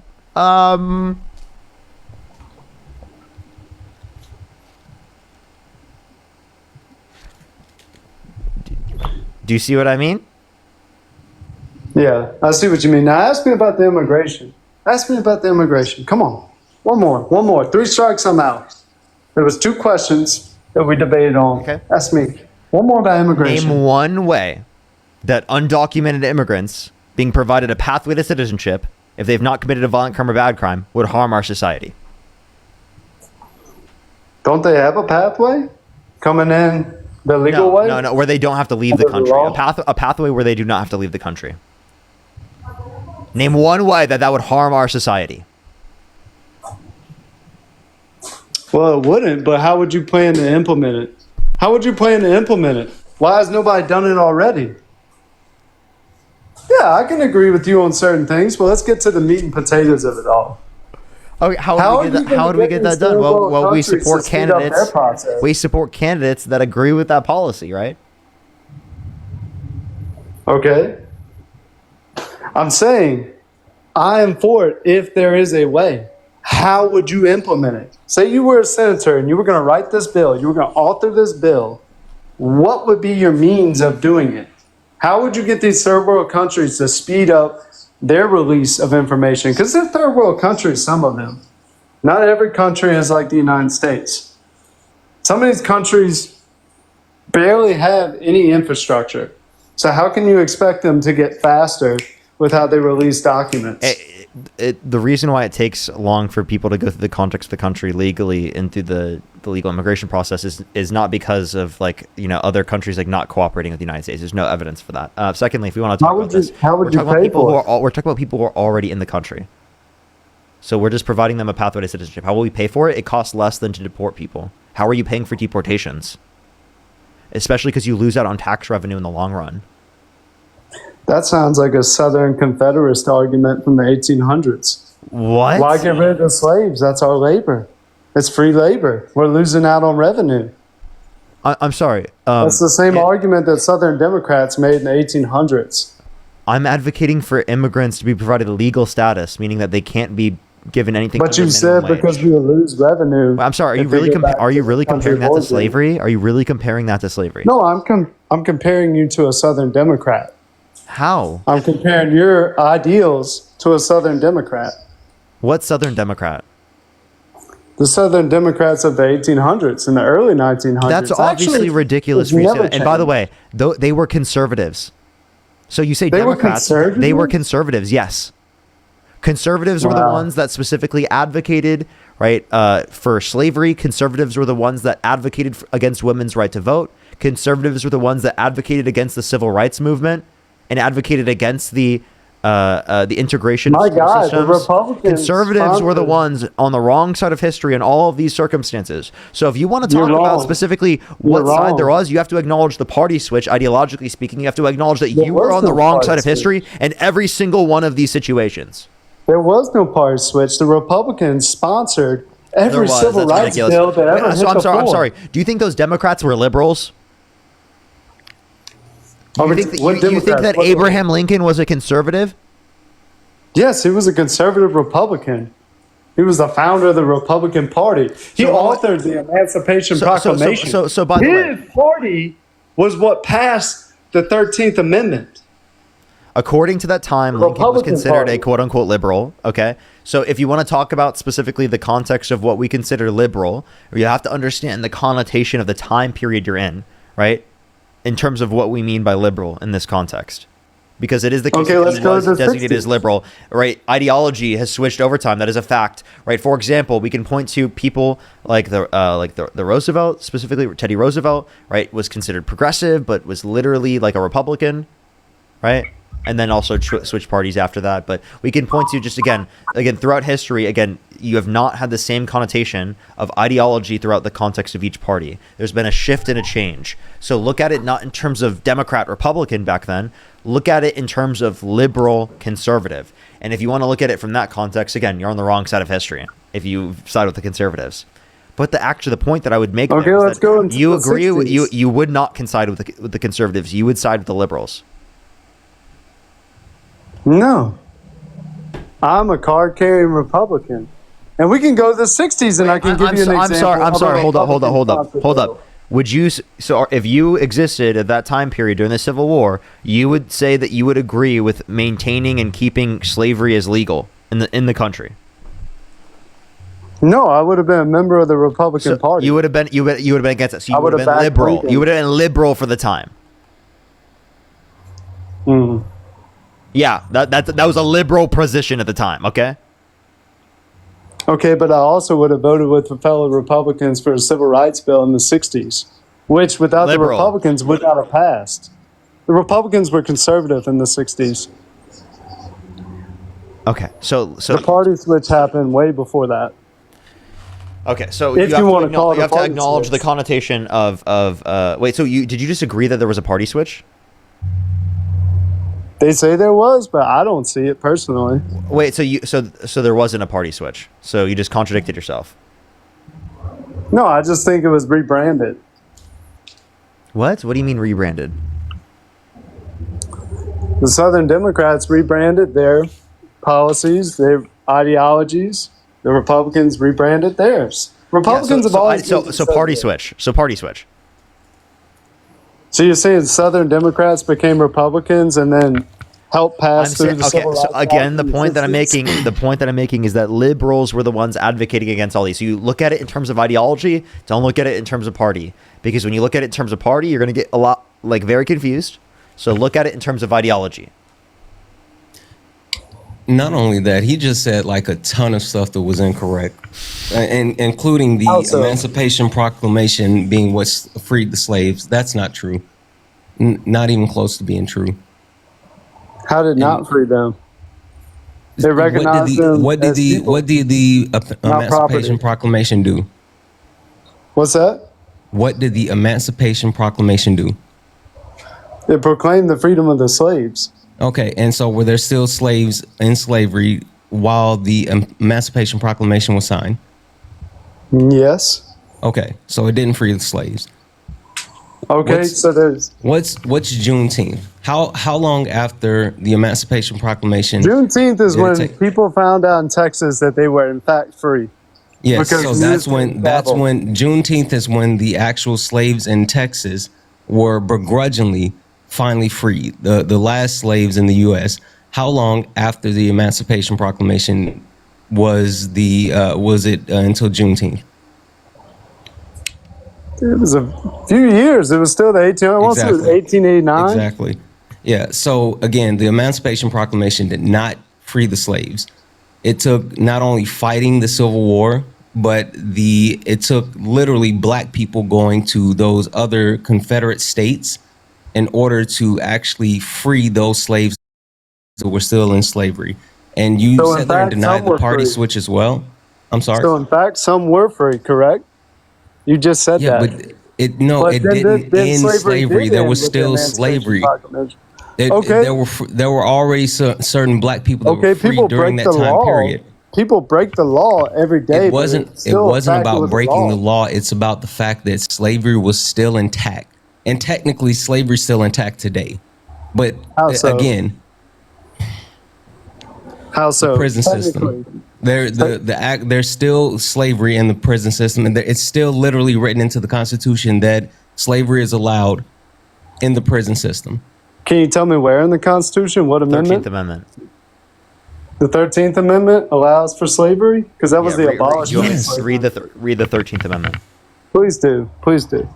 No, you read it, bud. Hey, he's the host. He offered to read it. I'm not going to tell him, no, don't give me information. You're right.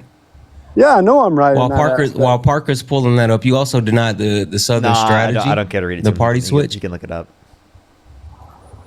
I mean, you offered. I'm not going to tell you no. That would be ignorant. I think like if you were intellectually curious and you really wanted to know these things, like we just gave you the information, you should actually go find that out for yourself. But also, Okay. I mean, like I don't want to like completely Can you read it derail to me? everything. I want to move it along because Okay, let's move it along. you I also agree. denied the Southern Let's not strategy, stagnate. right? What do you mean by the Southern strategy? That's what the party switch was called, the Southern strategy, where the actual conservatives that were the quote unquote Democrats switched parties and took the actual the Republican Party. Like you can look at their platform. And so the Republicans never passed the Civil Rights Act. It was the progressives. There's a difference, like Parker said, between conservatives Are you and referring to the progressives. 60s or are you referring to 1800s? Please give some context. The 60s. We're talking about when I just said the Civil Rights We're talking Civil about Rights Act. Okay, but there were many civil rights acts. The 13th Amendment was a civil rights act. When was The the Civil Civil Rights Rights Act- When was the Civil Rights Act that actually gave black people equal What, the rights right and to the ability? vote? Yes. Okay, the right to vote was in the 60s. Exactly. That was under See, Lyndon Baines Johnson. you already talked about Right. it. They You put the know bill these out things there. now. So They wait, put so the bill out there, but without Republican support, it would not have passed. yeah, without okay? LBJ, without Hardly LBJ any literally Democrats voted for it. without LBJ literally threatening people. He literally threatened people. LBJ was a president that was hated by the Republicans because he physically threatened them. He literally threatened to do harm. He had to drag them to vote this and support. But they So did it vote. wasn't like But they did vote. the conservatives actually wanted to support this. They backed the bill. The bill would have never passed without Republican support. The would point not that have I'm passed making with is Democrat wait, support but the alone. point that I'm making is you know these things, and so you were just saying all of those other things to be intellectually dishonest because I don't know if you didn't think Parker didn't know or like you thought you weren't going to get any type of What was pushback, that but you being- were literally What was I being intellectually dishonest about? Parker, didn't he just pretend that he didn't know what the Southern strategy was when you brought it up?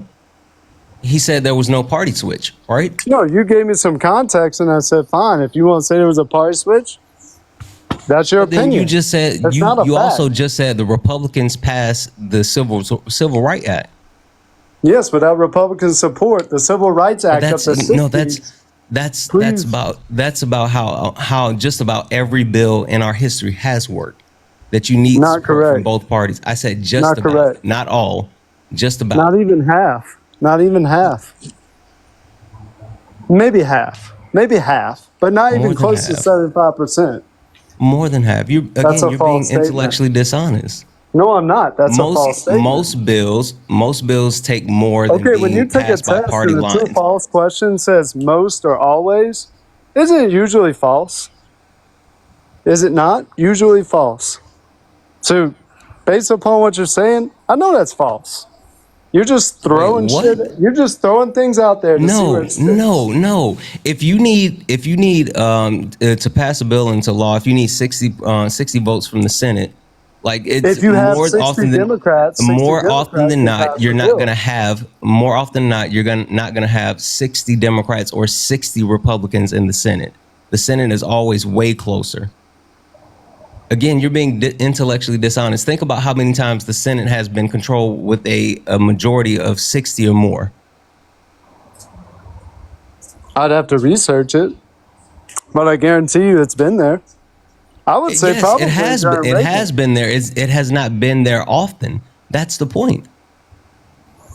What about the House? Can you pass a bill into law without the Senate?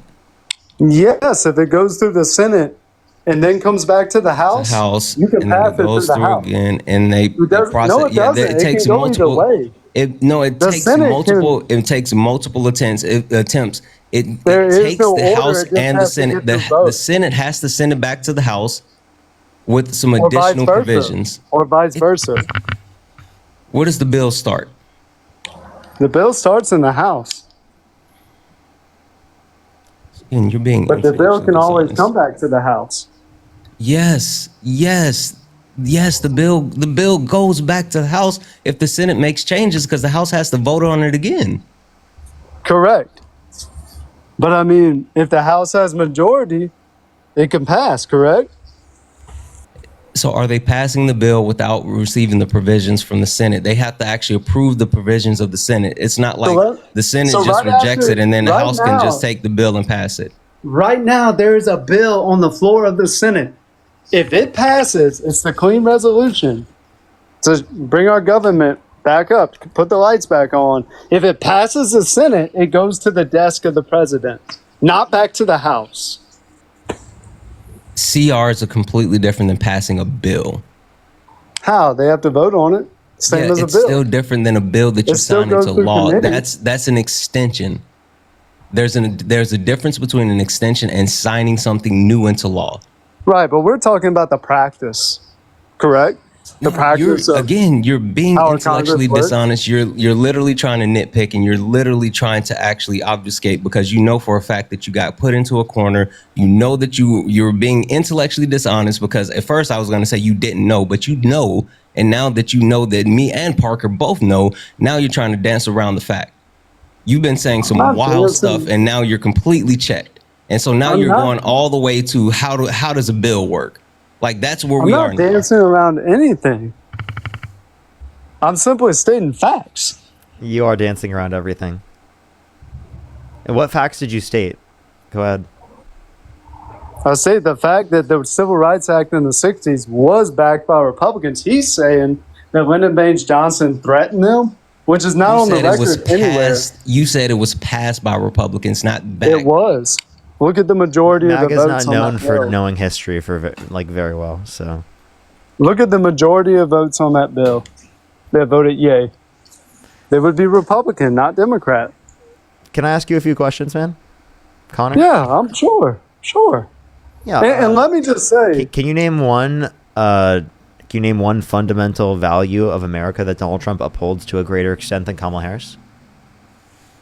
America first. How so? In what way? Keeping the money in America. More American-made goods. He doesn't do Let's that. see, what else? How is Kamala Harris taking money out of America to a greater extent? She didn't run on that.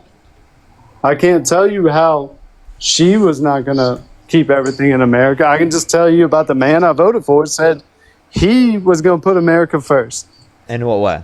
And honestly, In what way? I don't think we're responsible for the upkeep of the world. Wait, in what way is All- he making America? Is he putting America first? Well, he cut a lot of useless funding. Like what? PBS. That's not useless funding. You need that. You actually need Let me PBS. ask you this. You need PBS. When you're in debt, let me ask you something. In your household, if you were in debt, massive the debt. big beautiful bill Massive debt. added $3.4 trillion to the debt. Trump signed off on $4 trillion more debt-related spending in his first term comparative to the Biden-Harris administration. If you cared about debt at all, you would not support Donald Trump's bills. Massive tax breaks to millionaires and billionaires? Yes. PBS funding? No. What? PBS is a very small portion of that budget, man. You're giving more tax breaks to millionaires and billionaires by far. How? The You big just beautiful asked bill. me if I made $400,000 or more. Yeah, and you If I don't. made that, so you're I giving wouldn't tax get breaks to those other tax people, and breaks you're that were increasing passed. your own taxes. Okay, you're saying that's through tariffs, but that's also indirect. That's not directly. I don't have to buy goods that are Tariffs more directly expensive. cause you to pay more because it increases the cost of consumer products that you buy. And if you spend your money on consumer products, which everyone does, you're going to pay more because of the tariffs. Okay, companies like Arizona Tea, why has their price never went up? Why has it not went up since tariffs were Because implemented? the owner has made a decision not to raise the price on their actual product. The owner has been on record saying that it does not take additional costs to raise the for him to actually be able to make a profit off of Arizona Tea, and so he does not feel like he needs to increase prices in order to actually make a profit because he does not want to price gouge his consumer base. So you admit the root of that problem is no. greed, That's not a the deliberate tariffs. decision by a one-off owner. That is not a commonplace practice for any type of corporation. Well, it should be. It should be. Yeah. Because How about you that's tell what's them called that? greed. How about you tell them that, man? Okay. How about we put I laws in would place by to not do buying that? their stuff. Okay. By not buying now their you're stuff, saying I would tell them so now you that. just said inflation is caused by price gouging, right? Yeah. And give companies even more money to price gouge us, right? Mm-hmm. How am I saying it gives them more money to price gouge them? We're just talking about you tariffs. want to give them more money because you want this big tax break for them. Also, Parker, the thing that he's missing is, let's say, even if he doesn't partake in certain products that are affected by tariffs, we live in a society. Like, just because you're not paying more does not mean that there's some type of trade-off that the people around you are affected by. So let's say that, you are a business owner or you're someone that actually relies on other people for other products. And so just because you're not buying something directly that costs more, there could still be American-made consumers that actually sell items that have to pay higher prices because of tariffs, and they're still going to pass those higher prices off to you. So just because you directly avoid any type of foreign products does not mean that you directly avoid tariffs. You don't have to avoid all foreign products. Not all foreign products have tariffs on them right now. Not every country in the world we trade with has a tariff right now. Basically, most. You understand that Donald Trump imposed tariffs Oh my God! on Here we all go around with the the most, world, my guy. right? My guy, you're going with most? Come on now, man.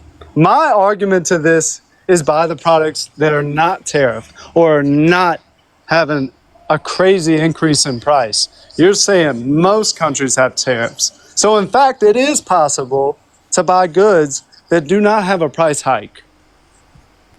It's a very small portion of the goods, though, right? So it's going to cause overall inflation amongst the entire market, and especially for domestic manufacturers that rely on aspects of their production process that come from countries around the world, right? So you understand that? Okay, so why is the housing market projected to drop its interest rates in the first quarter of next year? Yeah, so because we saw such bad jobs reports numbers that they're willing to risk higher inflation in order to ensure that we have growth within our economy, because it was really, really bad. It's literally Okay, so historically, when you drop interest rates, does inflation go up or it goes Yes, down? it goes up. It goes up? Yeah.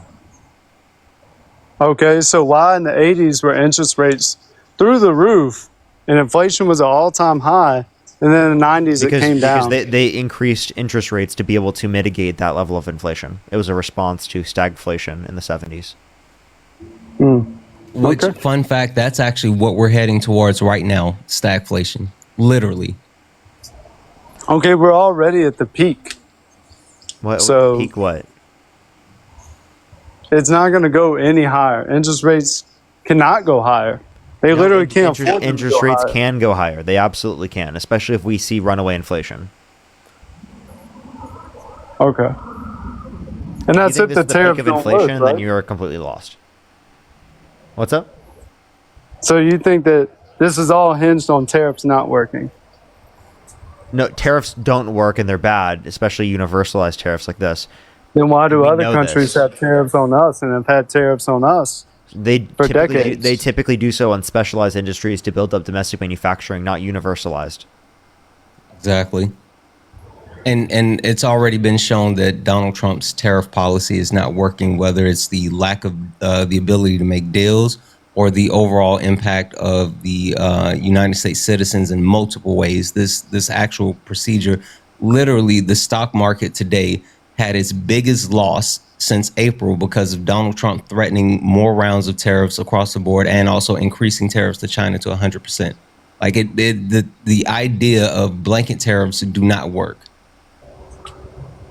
So you would say tariffs do work, just not blanket tariffs? Yes. Some specialized tariffs are okay. Okay. So are all countries, do they all have a blanket tariff? And I already know the answer is it's no. Okay, just because it is the case that all countries don't doesn't change anything. There are a lot of countries that do. But you deal most of the time with most, words like most of the time. I'm saying the same thing as you. Used the word most. You literally just used the word most. You said most of the time you use most. I'm saying that's what you deal with. You deal in statements that usually have the word most in them. Again, you're being intellectually dishonest again. You're I'm just saying trying what to he jump said through you're trying to jump through loops because again, Parker has you beat. Whenever someone pins you down on a point, you try to find a way to wiggle out of it by using like words. And you try to say, most does not mean all or 100%. No one's sitting here talking in definitive points. Like we understand that the actual policy of international governance through domestic or international policy, nothing is 100% sure. Like that's you being intellectually dishonest again. Okay, so would it be intellectually dishonest for you to say that tariffs won't work? No, because we have evidence that indicates that they don't work. Okay, but you just said specialized. And also, wait. We never said no. We never said exactly. We never said tariffs don't work. We said blanketed tariffs don't work. Yes, but he didn't specify. He literally did. We're talking about Trump's tariffs. That's the conversation. Okay, but they're not all blanket tariffs, correct? They're mostly blanket tariffs. So if we're talking about his overall tariff policy, it mostly includes blanket tariffs, but so yeah. Well, I would like to end if you're ready for me to get off. I don't know. I know you would probably like to get other views in here. I would like to say it was a pleasure talking to you. For sure. All right. I appreciate you coming up. Yeah. What were you going to say? I didn't mean to cut you off. Oh, I was going to ask if you're Antifa. No. No? So are you pro-fascism or neutral? I'm a Republican. No, I'm asking, are you Antifa? And I told you, no, I'm a Republican. Okay, so are you saying Republicans are fascists, or what are you saying? No, I'm saying Republicans are Republicans. Yeah, so do you know what Antifa means? Anti-fascism. Yeah, so are you anti-fascism? Of course he knows. Again, I'm a Republican. As I assume you are a Democrat. Are you Antifa? Yes, I'm Antifa. You're a member? Antifa is not an organization. It just means anti-fascist. Oh, so you're saying it's a movement. Okay. It's an ideological belief. He knows that. And ideologically, I am a Republican. Are you ideologically Antifa? No, I'm ideologically. No, so are you neutral on fascism or are you pro-fascism? Which one?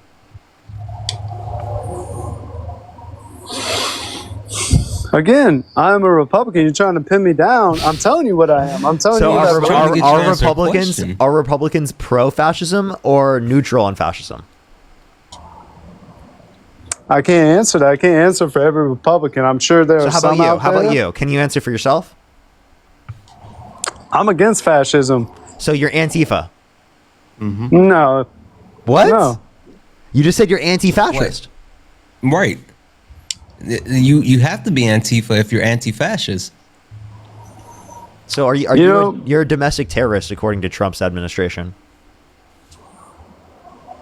I have a I better don't think question. I am. I don't think I am. I own my own house. Hey, Well, no, I have you're freedom of Antifa. You're speech. Antifa, dude. You're Antifa. Hey, Connor, My rights have never been threatened. Connor, who would actually make Antifa, people that are anti-fascists, who would make them terrorists? Who would make them terrorists? Yeah, who would say they're terrorists? Who would be in opposition of people that are anti-fascists? In my guess, it would be the people on the other side of the punches at these. So who would be the other fascists. side of? Yeah, exactly. He knows So that. fascist, How can right? you say they're all fascists? So wait. So Who would consider Antifa, people who are anti-fascist, terrorists? Obviously fascists, okay? So doesn't that indicate that Trump is likely a fascist? Yes. Wasn't Joe Biden against Antifa too? But what about Biden? No, he wasn't. When was Biden against Antifa? He was against the riots. Wait, that doesn't mean he was like not anti-fascist. He is anti-fascist. Against what rights? But he was against Antifa riots. He was against What the January Antifa 6th Was he riots. Well, because he Yes, thinks that he's he been thinks on- Antifa FBI agents under Trump's administration were I didn't involved say in that. I January didn't 6th. say that. There were Antifa riots long before January 6th. Okay, what What There were Antifa Antifa riots going What all the Antifa way riots? back to Obama. What Antifa riots? You know what he's trying to say, Parker. What Antifa riots? What were the Antifa riots? I'm just saying that movement's been around longer What was than the Trump. Antifa riots? Say it, Connor. What are you trying to get me to say? What you know you were about to say before you realized we knew what you were trying to say, because you've been again intellectually dishonest this entire time. I don't know what you're talking about.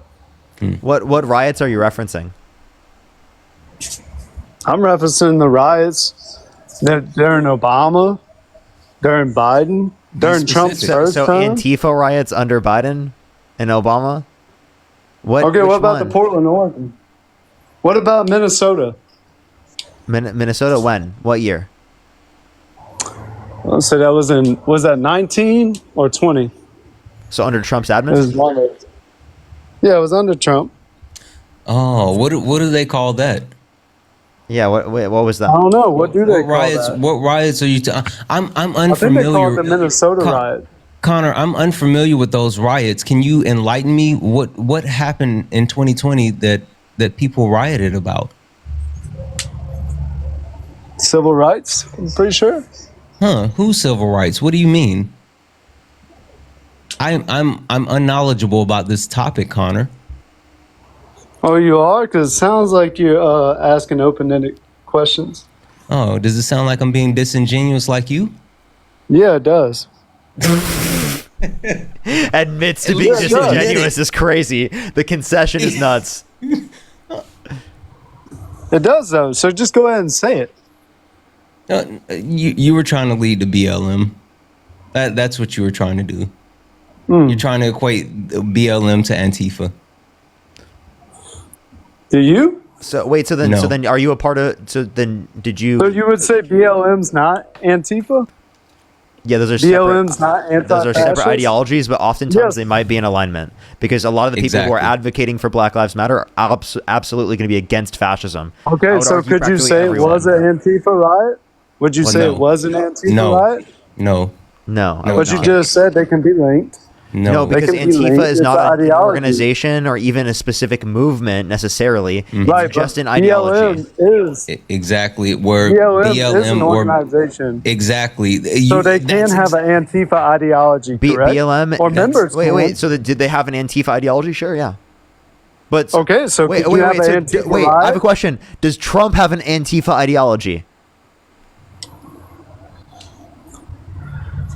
Let's see. When he runs in 28, you'll know. Dude, wait. Oh, when he runs in 28. Okay, so you agree that he's a fascist and you support him. Yes.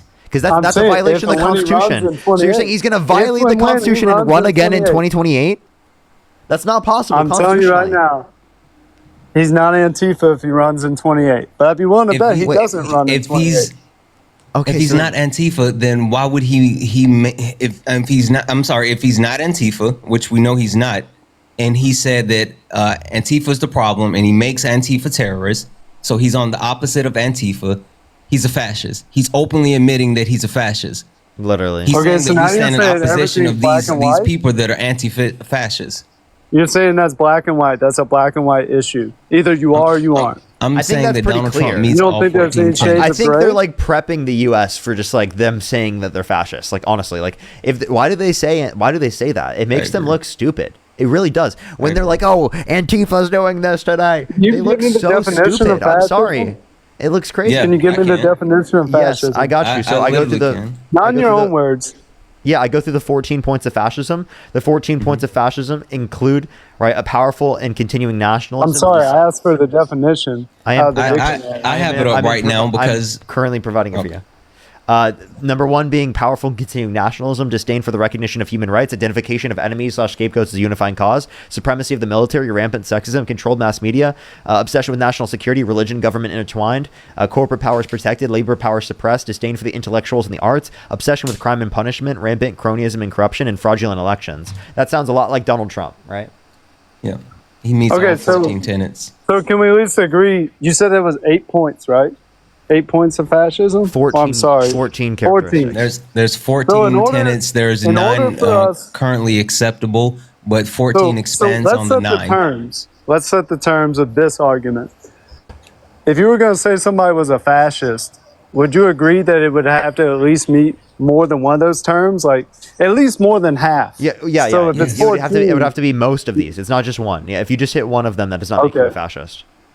So can you give me Also, 8 just- ways that he's a fascist? Wait, hold on. Just to set this clear. Can you give me there's- 8? wait, Connor, just so we're clear, there's 14 tenets of fascism, but there's 9 actual points that are recognizably acceptable in order to be deemed a fascist. And like Donald Trump hits all 14, not just the 9.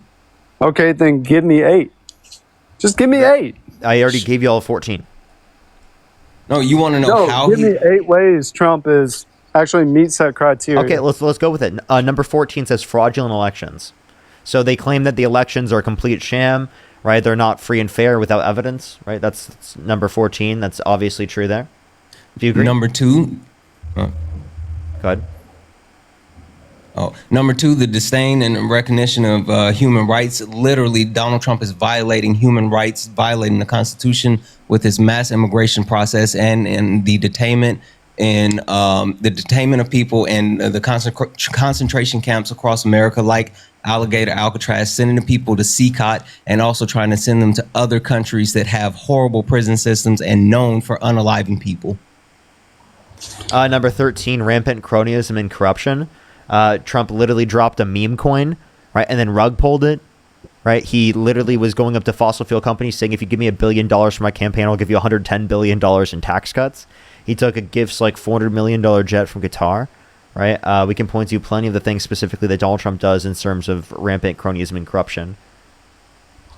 Supremacy of the military. Donald Trump has not only tried to consolidate multiple forms of power under the executive branch, but they are going through a process of completely rebranding the military, including targeting transgender people by getting them out of the military, completely shifting the standards as far as the different levels of testing and also multiple requirements. He's also using the military in ways that shouldn't be used, violating multiple standing acts and the Constitution by deploying them in the United States, and also trying to activate the National Guard of other states to send them to other states against the wills of the governors.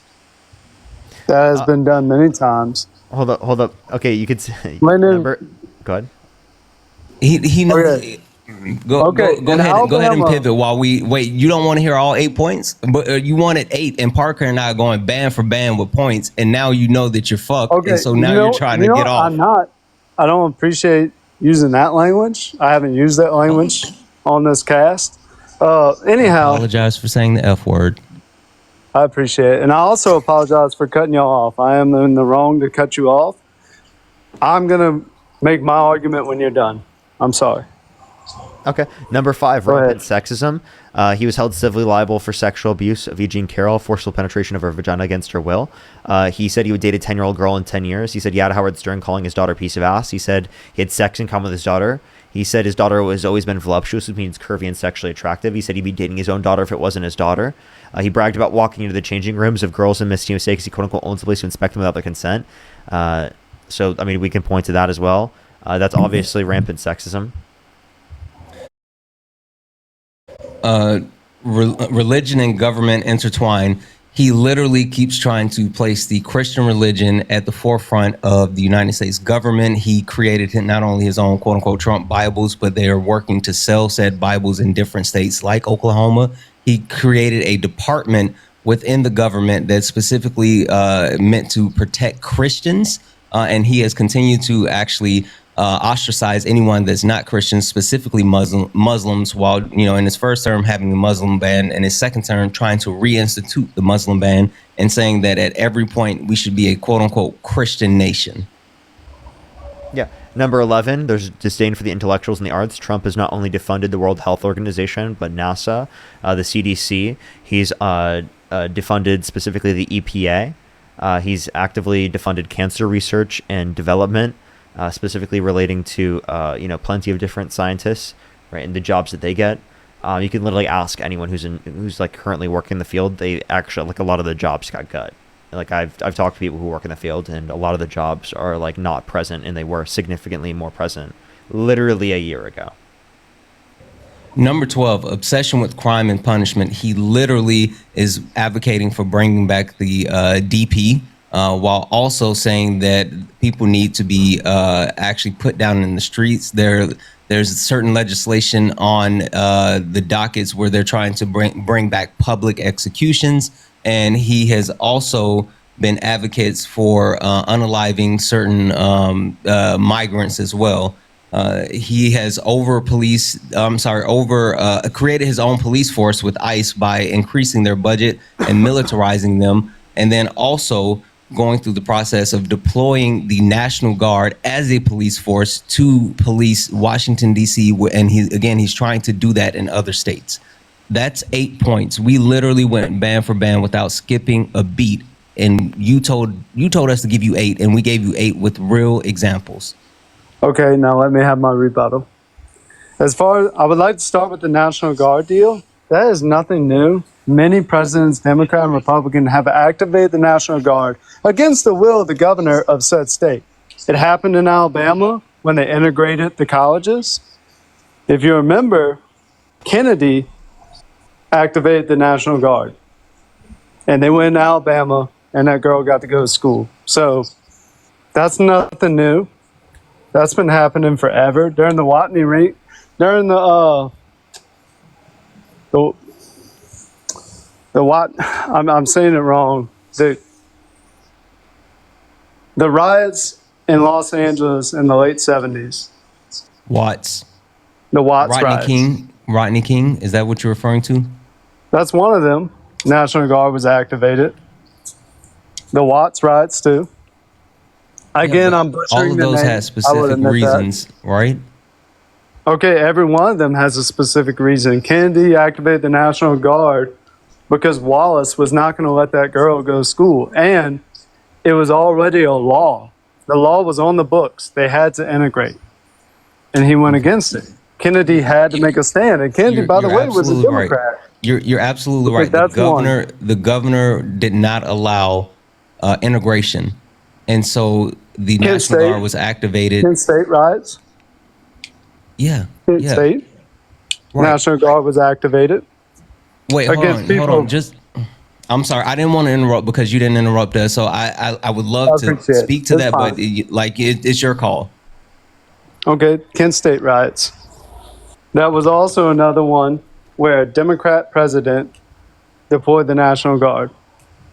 Now, I want to say that was Lyndon Baines Johnson. I want to say that was under his term that the Kent State riots happened. It was towards the end of Vietnam. Okay, so I'm done with that point. Let's move on to another one. The things you just said does not negate the point that we made. You haven't actually disputed the actual point of, like, you naming other situations where the National Guard has been activated does not negate the point that Parker and I made about the multiple points of fascism that Donald Trump exhibited. Okay, I'm just focusing on that one point right now. Right, but I'm if you not wanted to focusing on actually, everyone. right, but if you actually want to dispute one of the points of fascism, you would take one of the points that we made, take the example that we made, and then prove how the example is not a fascistic example. You don't want to give a general example. The crime rate went down in D.C. after the National Guard got deployed, correct? Didn't it go down? The crime rate was already going down prior to the National Guard being deployed. But did it keep going down? But did it keep going down? Yeah, if you over-police an area that's already had a drop in crime, then yes, you're going to see even more of a drop in crime. Correct. So it worked, right? Yeah, if you're running water in the bathtub and you have the water open, just say did it work at like 40%, and then you open it up to 100%, is more water going to fill up faster?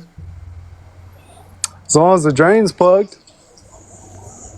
And you're being intellectually dishonest. No, anyway. the drain has to be plugged for No, I mean, but you know what you're saying isn't like, it's not like he did something to cause. It's not like the crime rate was going up in DC and then he did this and then it went down. It was already going down, and then he sent them in, and it just continued to decrease at a faster clip.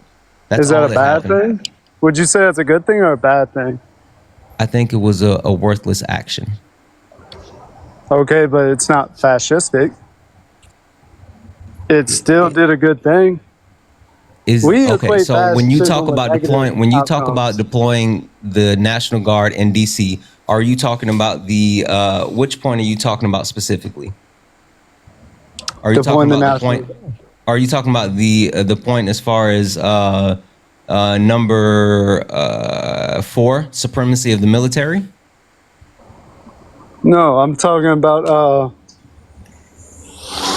what point was it that you'd start throwing out the National Guard? Number 4, the supremacy of the military. Yes.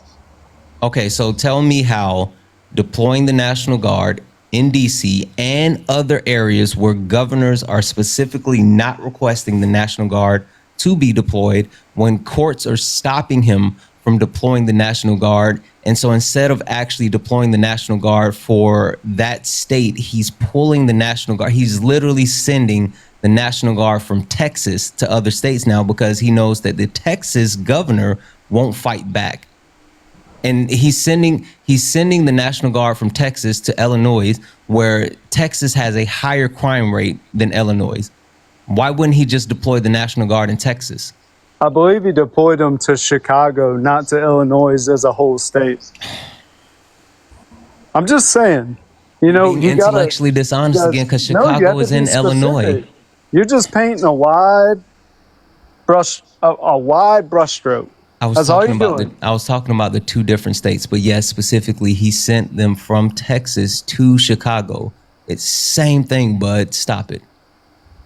And okay. Illinois, I'm sorry, Chad. I know I have a bad habit of saying Illinois, but Illinois. Okay, but say Chicago, because that's where they're getting sent. Just say the city. You still haven't actually disproven the point that was made. I'm saying that's not out of the norm to send the National Guard to a state without the governor's approval. That's all I'm saying. You still haven't disproved the specific example that was given about Donald Trump. How is that supremacy of the military? When in fact in California, the courts actually sided with him in the end. The court said, yes, you can keep ICE and the National Guard here. The court actually sided with him. Did they not? The point that I'm making is why are you not answering that? Just answer that. I've answered every question. No, because you're dancing around and you're trying to actually. You want to answer that question. When did I say anything? When did I say anything about California? Okay, I'm just saying there's an instance where the court did agree with him. The court When did I pass say anything about California? Did I not? I named specific examples of why I said that he is instituting supremacy of the military, yet you haven't addressed any of those things and you keep giving general examples. All right. How about the rebranding? Do you know right now the military is under a recruiting crisis? Connor. Yeah. So, which points did you disagree with of the characteristics we brought up? Was it every single Supremacy one? of military? That's just No, I didn't disagree with every single one. I'm sure. I mean, dude, the fact that you're disputing that one, that one's like literally like no one disputes that. No one disputes The that, because supremacy of military? applicable for both sides. Both sides are advocating for them to have the disproportionate amount of government funding. Just being applicable to one of these doesn't mean that you're a fascist, right? But again, that is one of the elements. Right. This is But the most ridiculous one to dispute. But you said it would have to be more than half of all 14 for you to. So which ones do you dispute? Don't nail dispute the down. one that's most obvious. That's like actually probably the most obvious one. Like, to be honest with you. Okay, so you admit that one doesn't stick. What? No, that one we did- doesn't stick. What? How the fuck did you get that out of what I just said? How the fuck did you just get that out of what I just said? What? What are you talking? I said it's one of the most obvious ones that's applicable to Donald Trump. How is it most applicable to Donald Trump? When he is not doing anything no other president has done. Because he's Joe Biden openly- He changed wants the $1 name. trillion trying a to- year military budget. We're about to have $1 trillion. He says it himself. He says he wants the #1 military in the world. The fact that you dispute this one is boggling my mind, bro. Genuinely. What the fuck, dude? Out of all of the ones to dispute, When has any you president pick supremacy of the funding fucking to the military to dispute? Again, that's like the most. When fucking has any obvious president one. cut funding to the military? Which president, just say in the last 40 years, has cut funding to the military? When's the last time Both funding was sides are cut? advocating to increase funding. That's why I'm saying it's applicable to both sides. Why So do you are not- both sides fascist? No, dude, I just told you. Just having one of them applicable to you does not mean you're a fascist.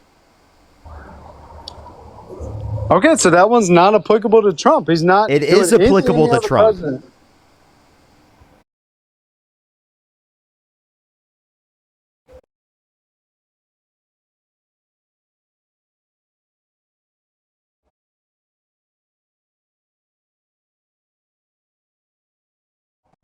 But So if would you only say one out of the everybody fucking needs at 14, least one if only fascist? one of the 14 are applicable to you, you're not a fascist. Okay. Okay. So which ones do you dispute? Because it's clearly not that one. It seems like you agree that one applies to Trump. So which ones do you dispute out of the ones that we brought up? I would dispute the healthcare too. Sure, he cut some funding, Healthcare? but he didn't cut the program. Which one was healthcare? The sciences. The disdain for sciences. Yes, that means that they literally have, I gave you examples. They cut the CDC, they cut the World Health Organization, they cut USAID, they specifically cut the EPA, they cut cancer research and development. Yes, but did he cut any of those altogether? Did he sharpen his pencil, or did he cut any of those programs altogether? I'm just saying. Were there any of those? The EPA, the USAID, any of that? Did he cut it all together? Am I going crazy, chat? Or is he fucking No, he's dumb? gaslighting. Or He's is he How am I actually dumb? gaslighting? Like, what is going on right now? What, dude, what was that? Am I just Can you just elevated right answer now? the question? Am I just elevated right now? I don't even know what the fuck your question was. Like, I actually have no clue. I'm asking you, did he stop any of those programs completely, or did he sharpen his pencil? He cut. Do you know the what I funding. mean when I say If sharpen you, the wait, pencil? if you He cut cut- the he cut funding, if you cut the funding for a program and you cut their budget, how does the program continue to actually function without funding?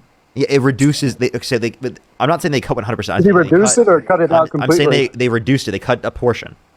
Okay, that's what I'm getting at. That's He bad. reduced those programs.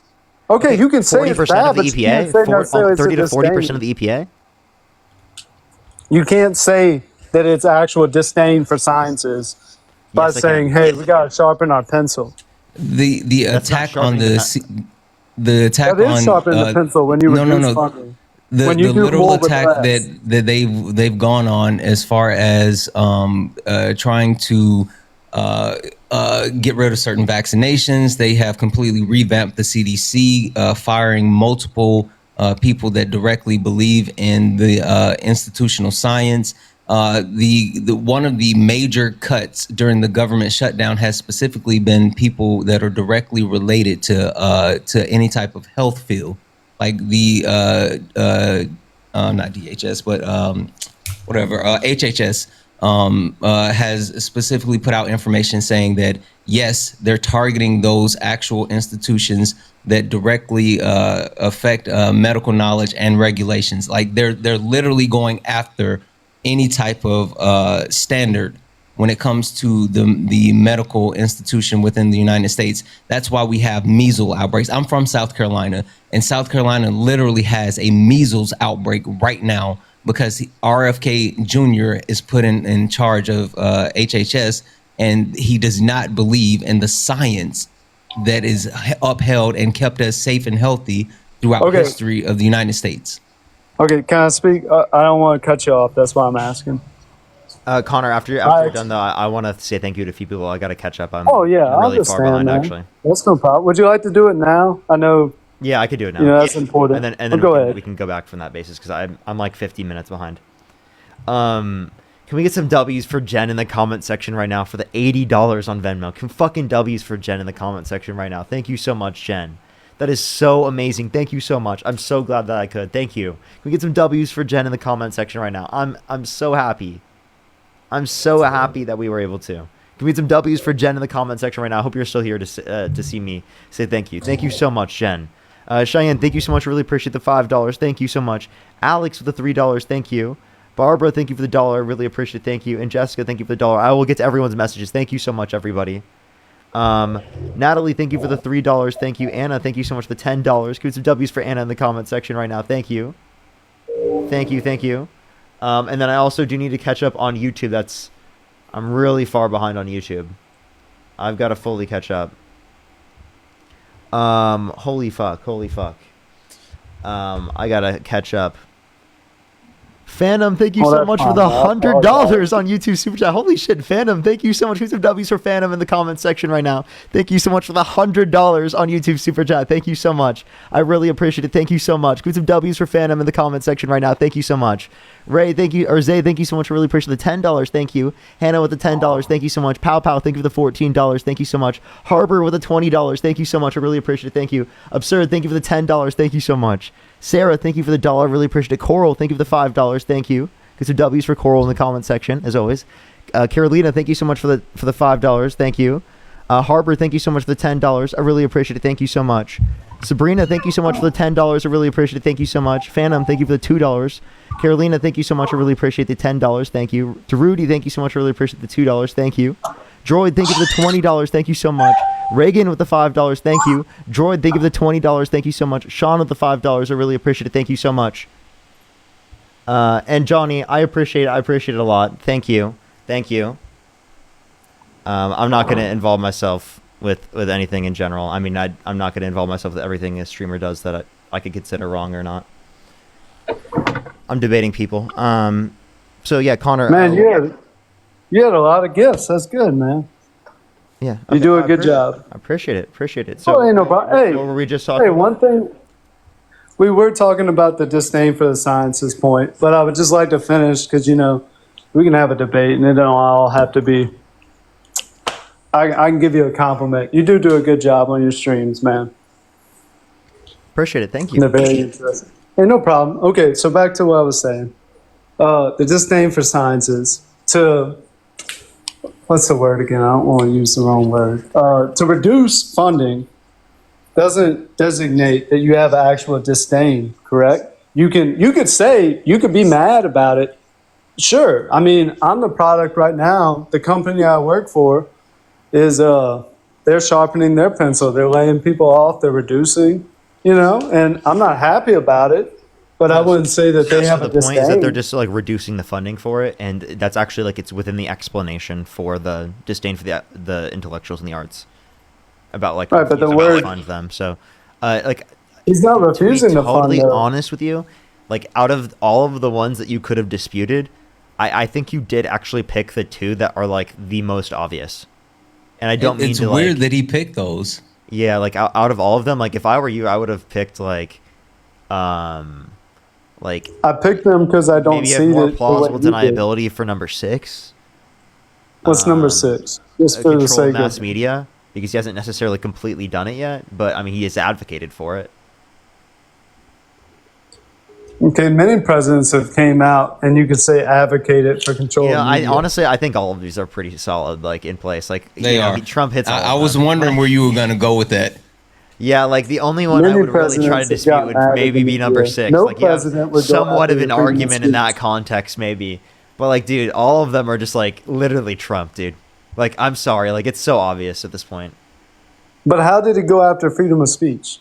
Like, Yeah, he How he could passed he? an Wait, executive what? order. He passed an executive order to put people in prison for a year for burning the American flag, which is a violation of the First Amendment, according to the Supreme Court. He's also called for the complete and total shutdown of Muslims entering the country, which is a violation of the First Amendment, according to the Supreme Court. it's also a law not to burn the flag.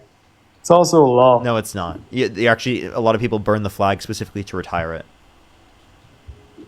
Yes, in that aspect, to retire the flag. There's a whole procedure for retiring a flag. You don't just go out in the yard and burn the flag. Yeah, but it should be legal You to don't do go that, out in the right? street It's and burn symbolic speech. It should be legal. It's to do legal that. under that procedure to burn a flag, yes.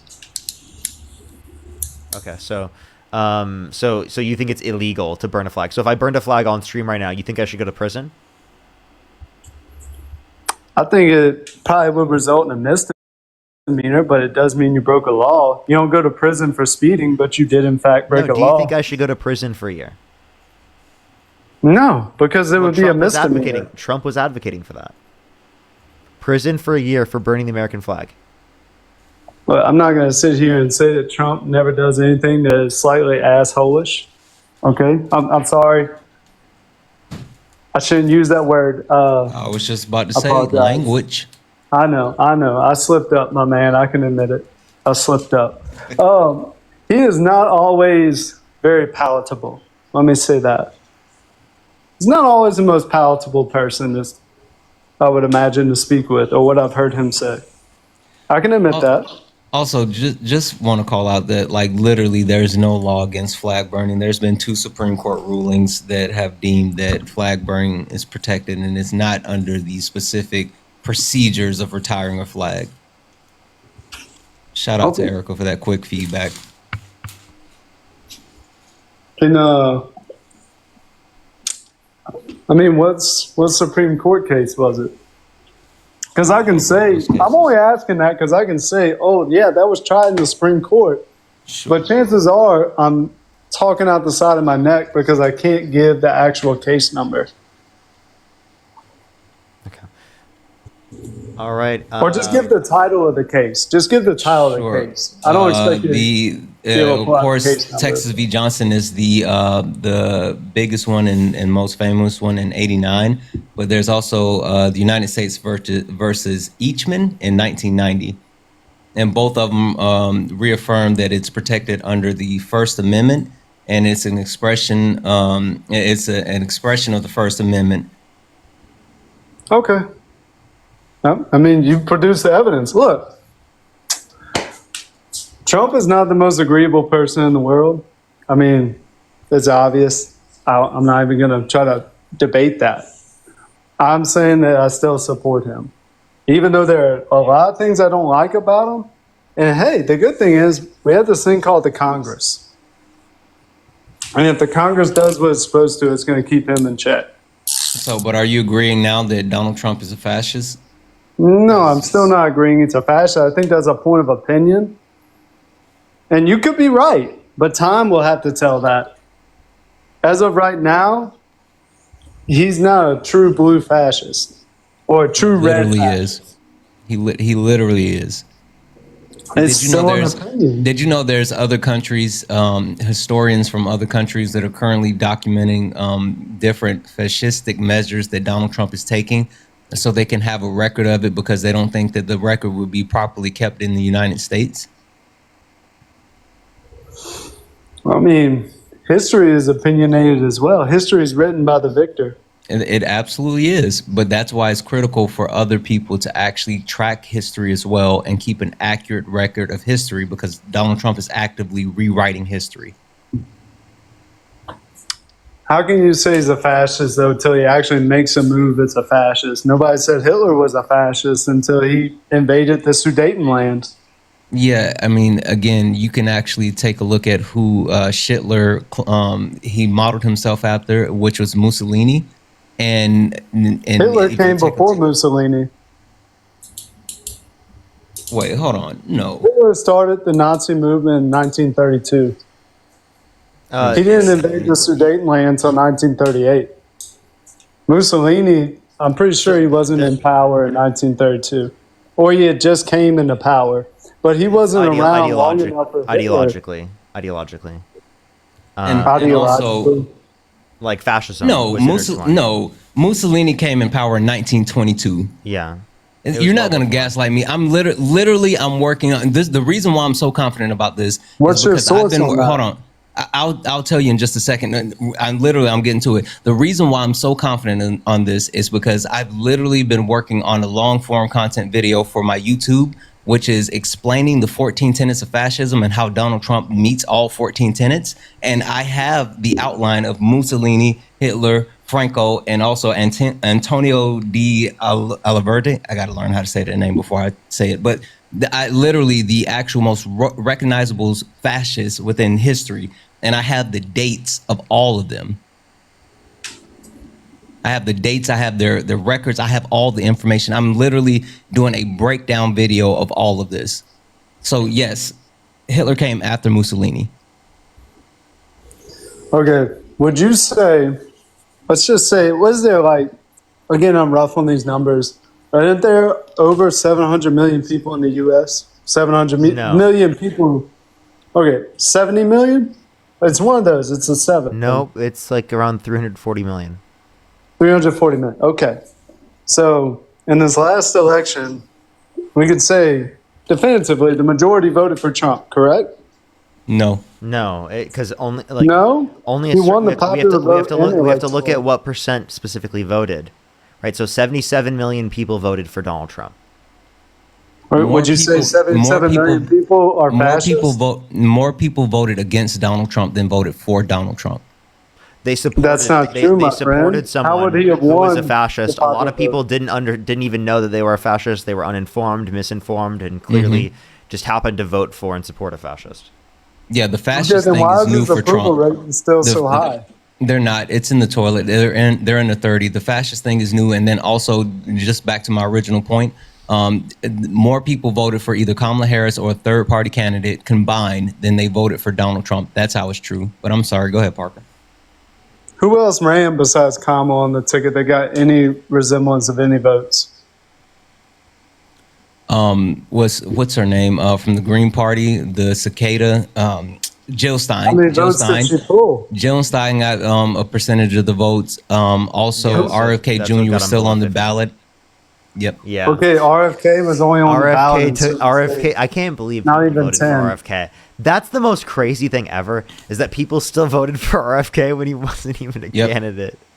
Yep. You know what's even crazier? I don't even think he was on the ballot in more than maybe say 10 states. They wrote him in. They wrote him in, dude. Well, what I'm getting at, RFK Jr. got the second most amount of votes for any third party candidate. Okay, can you give me the percentages from third party candidates? I'm just trying to do a little math here to back up you saying Donald Trump got 49 point something percent of the total vote. He didn't get 50%. He got 49 point something. Like, again, you can go look this up yourself, but Donald Trump did not get over 50% of the votes. Then why do they say he won the popular vote? I mean, it's not just right-wing news media said he won. But look at you. Won. We have common ground on that, Santana. A big question I've been asking lately with this whole CR, is why have we not passed a budget for a fiscal year since 1997? Since Bill Clinton, we have not passed a budget. And we've had Democrat control, we've had Republican control. So honestly, I am starting to lose faith in our politicians altogether. I am. Just now? You just now started to lose faith in him? I mean, I'm 31 years old. I haven't exactly lived that long a time. I've lived over a little bit over a quarter century. You know, I would like to hope that our government could work, but I'm telling you, and the reason I'm a Republican, the real true reason I'm a Republican is because I want small government. I don't think any time the government gets involved, I'm not going to say any time. I'm going to use your word, Parker. Most times Hold the up, government gets I do want to give you some involved, it doesn't pushback work here. out. Do you think Trump is providing smaller government? I think by cutting a lot of the IRS and a lot of these other government programs, it is shrinking the government. Cutting the IRS reduces revenue and would increase our national debt. How? It's just saying that we don't need this many agents. No, cutting the IRS reduces the level of enforcement of IRS's like laws and rules and regulations. Specifically, the portion of the IRS, the additional agents that were hired under the Biden administration were able to recoup billions of dollars from the top 1% that had found different loopholes to skirt taxes. And they were able to reclaim that. And Donald Trump has laid those people off. And now those reclaims have not only slowed, but they've started to focus on people who are not as wealthy and like the middle and lower class, as far as trying to find ways to get additional taxes from them. Would you say, though, that Congress could handle that problem by closing the loopholes? Because the loopholes are only there because of the lawmakers either missing it or ignoring it or making that loophole intentionally for themselves. Like Trump and Republicans making the loophole intentionally, yeah. Or like Democrats, too. I mean, let's look at all the Democrats. I'm not disputing some Democrats were involved, of course, but that's not going to be the Democrats that we like. You know, like let's say most politicians. Caleb, most politicians. No, I wouldn't say that, especially for Democrats. You wouldn't say that most politicians came in. I wouldn't say most Democratic politicians support tax loopholes for the top 1%. I think that would be an absurd statement to make. Okay, then why not close them? Wouldn't that be something that if we had good politicians, that could be a bipartisan bill to close those loopholes? If they don't like them, I would love to close them. I'd love for it to be bipartisan as well. I just don't think that in Congress it's going to be bipartisan. Like that might be bipartisanly supported amongst people like in the live and like people in the general public, but there hasn't been enough pressure on politicians in terms of who you voted for on the Republican side. Well, there should be pressure to Republicans to do that. There should be. Of course, I agree with you, but like I mean, I'd love for that to be bipartisan. I'd love that if we could find some agreement on that. But a lot of Republicans in Congress don't find agreement there. Probably because of. But why didn't it happen under Obama or under Biden? I'm just naming recent times where we had didn't vote for policies. A Democrat majority. There were certain Democrats that wouldn't vote for the policies, right? Like because they want to like play the middle and they don't want to vote for things. Like Joe Manchin. Joe Manchin. Oh my gosh, horrible. Or like Nancy Pelosi. She's a big one. Well, good thing in the context of and Chuck Schumer. In the context of San Francisco. You can vote out Nancy Pelosi in the primaries. Yet they won't. By voting for Shortcut. I can't understand that. I can't understand why Nancy Pelosi has been in Congress as long as she has. Or Chuck Schumer. Or Mitch McConnell. Again, I'm picking on the Democrats, but I also can't understand how John Thune stays in Congress. Yeah. I can also tell you. I can tell you because you have people. I'm from Louisiana. I'm not particularly crazy about the Speaker of the House, Mike Johnson. I don't think that he's got the House in order. I just don't. It's not what I'm looking for as a Republican. I can tell you how I'm from. Again, I mentioned I'm from South Carolina, and Strom Thurmond was in Congress for I don't know how long and was an open, avid racist. Like he was a horrible person. And the people of South Carolina continue to vote him in because one, most people don't know enough about politics. Two, most people are tribalistic, and so they pick a person and they stick with the person no matter whether they're doing something good for them or not. Three, certain areas are gerrymandered all to hell, so even if people want to vote other people out, they don't get to do that. And four, money in politics. And I'm glad you mentioned gerrymander. I just want to play out a scenario. If we were all senators, y'all were Democrat, I was Republican, and we were working on that bill to make immigration, to make a way, to make a means for undocumented immigrants to get documentation. I would say, okay, Parker, okay, Santana, that's fine. But also, I want gerrymandering off the table.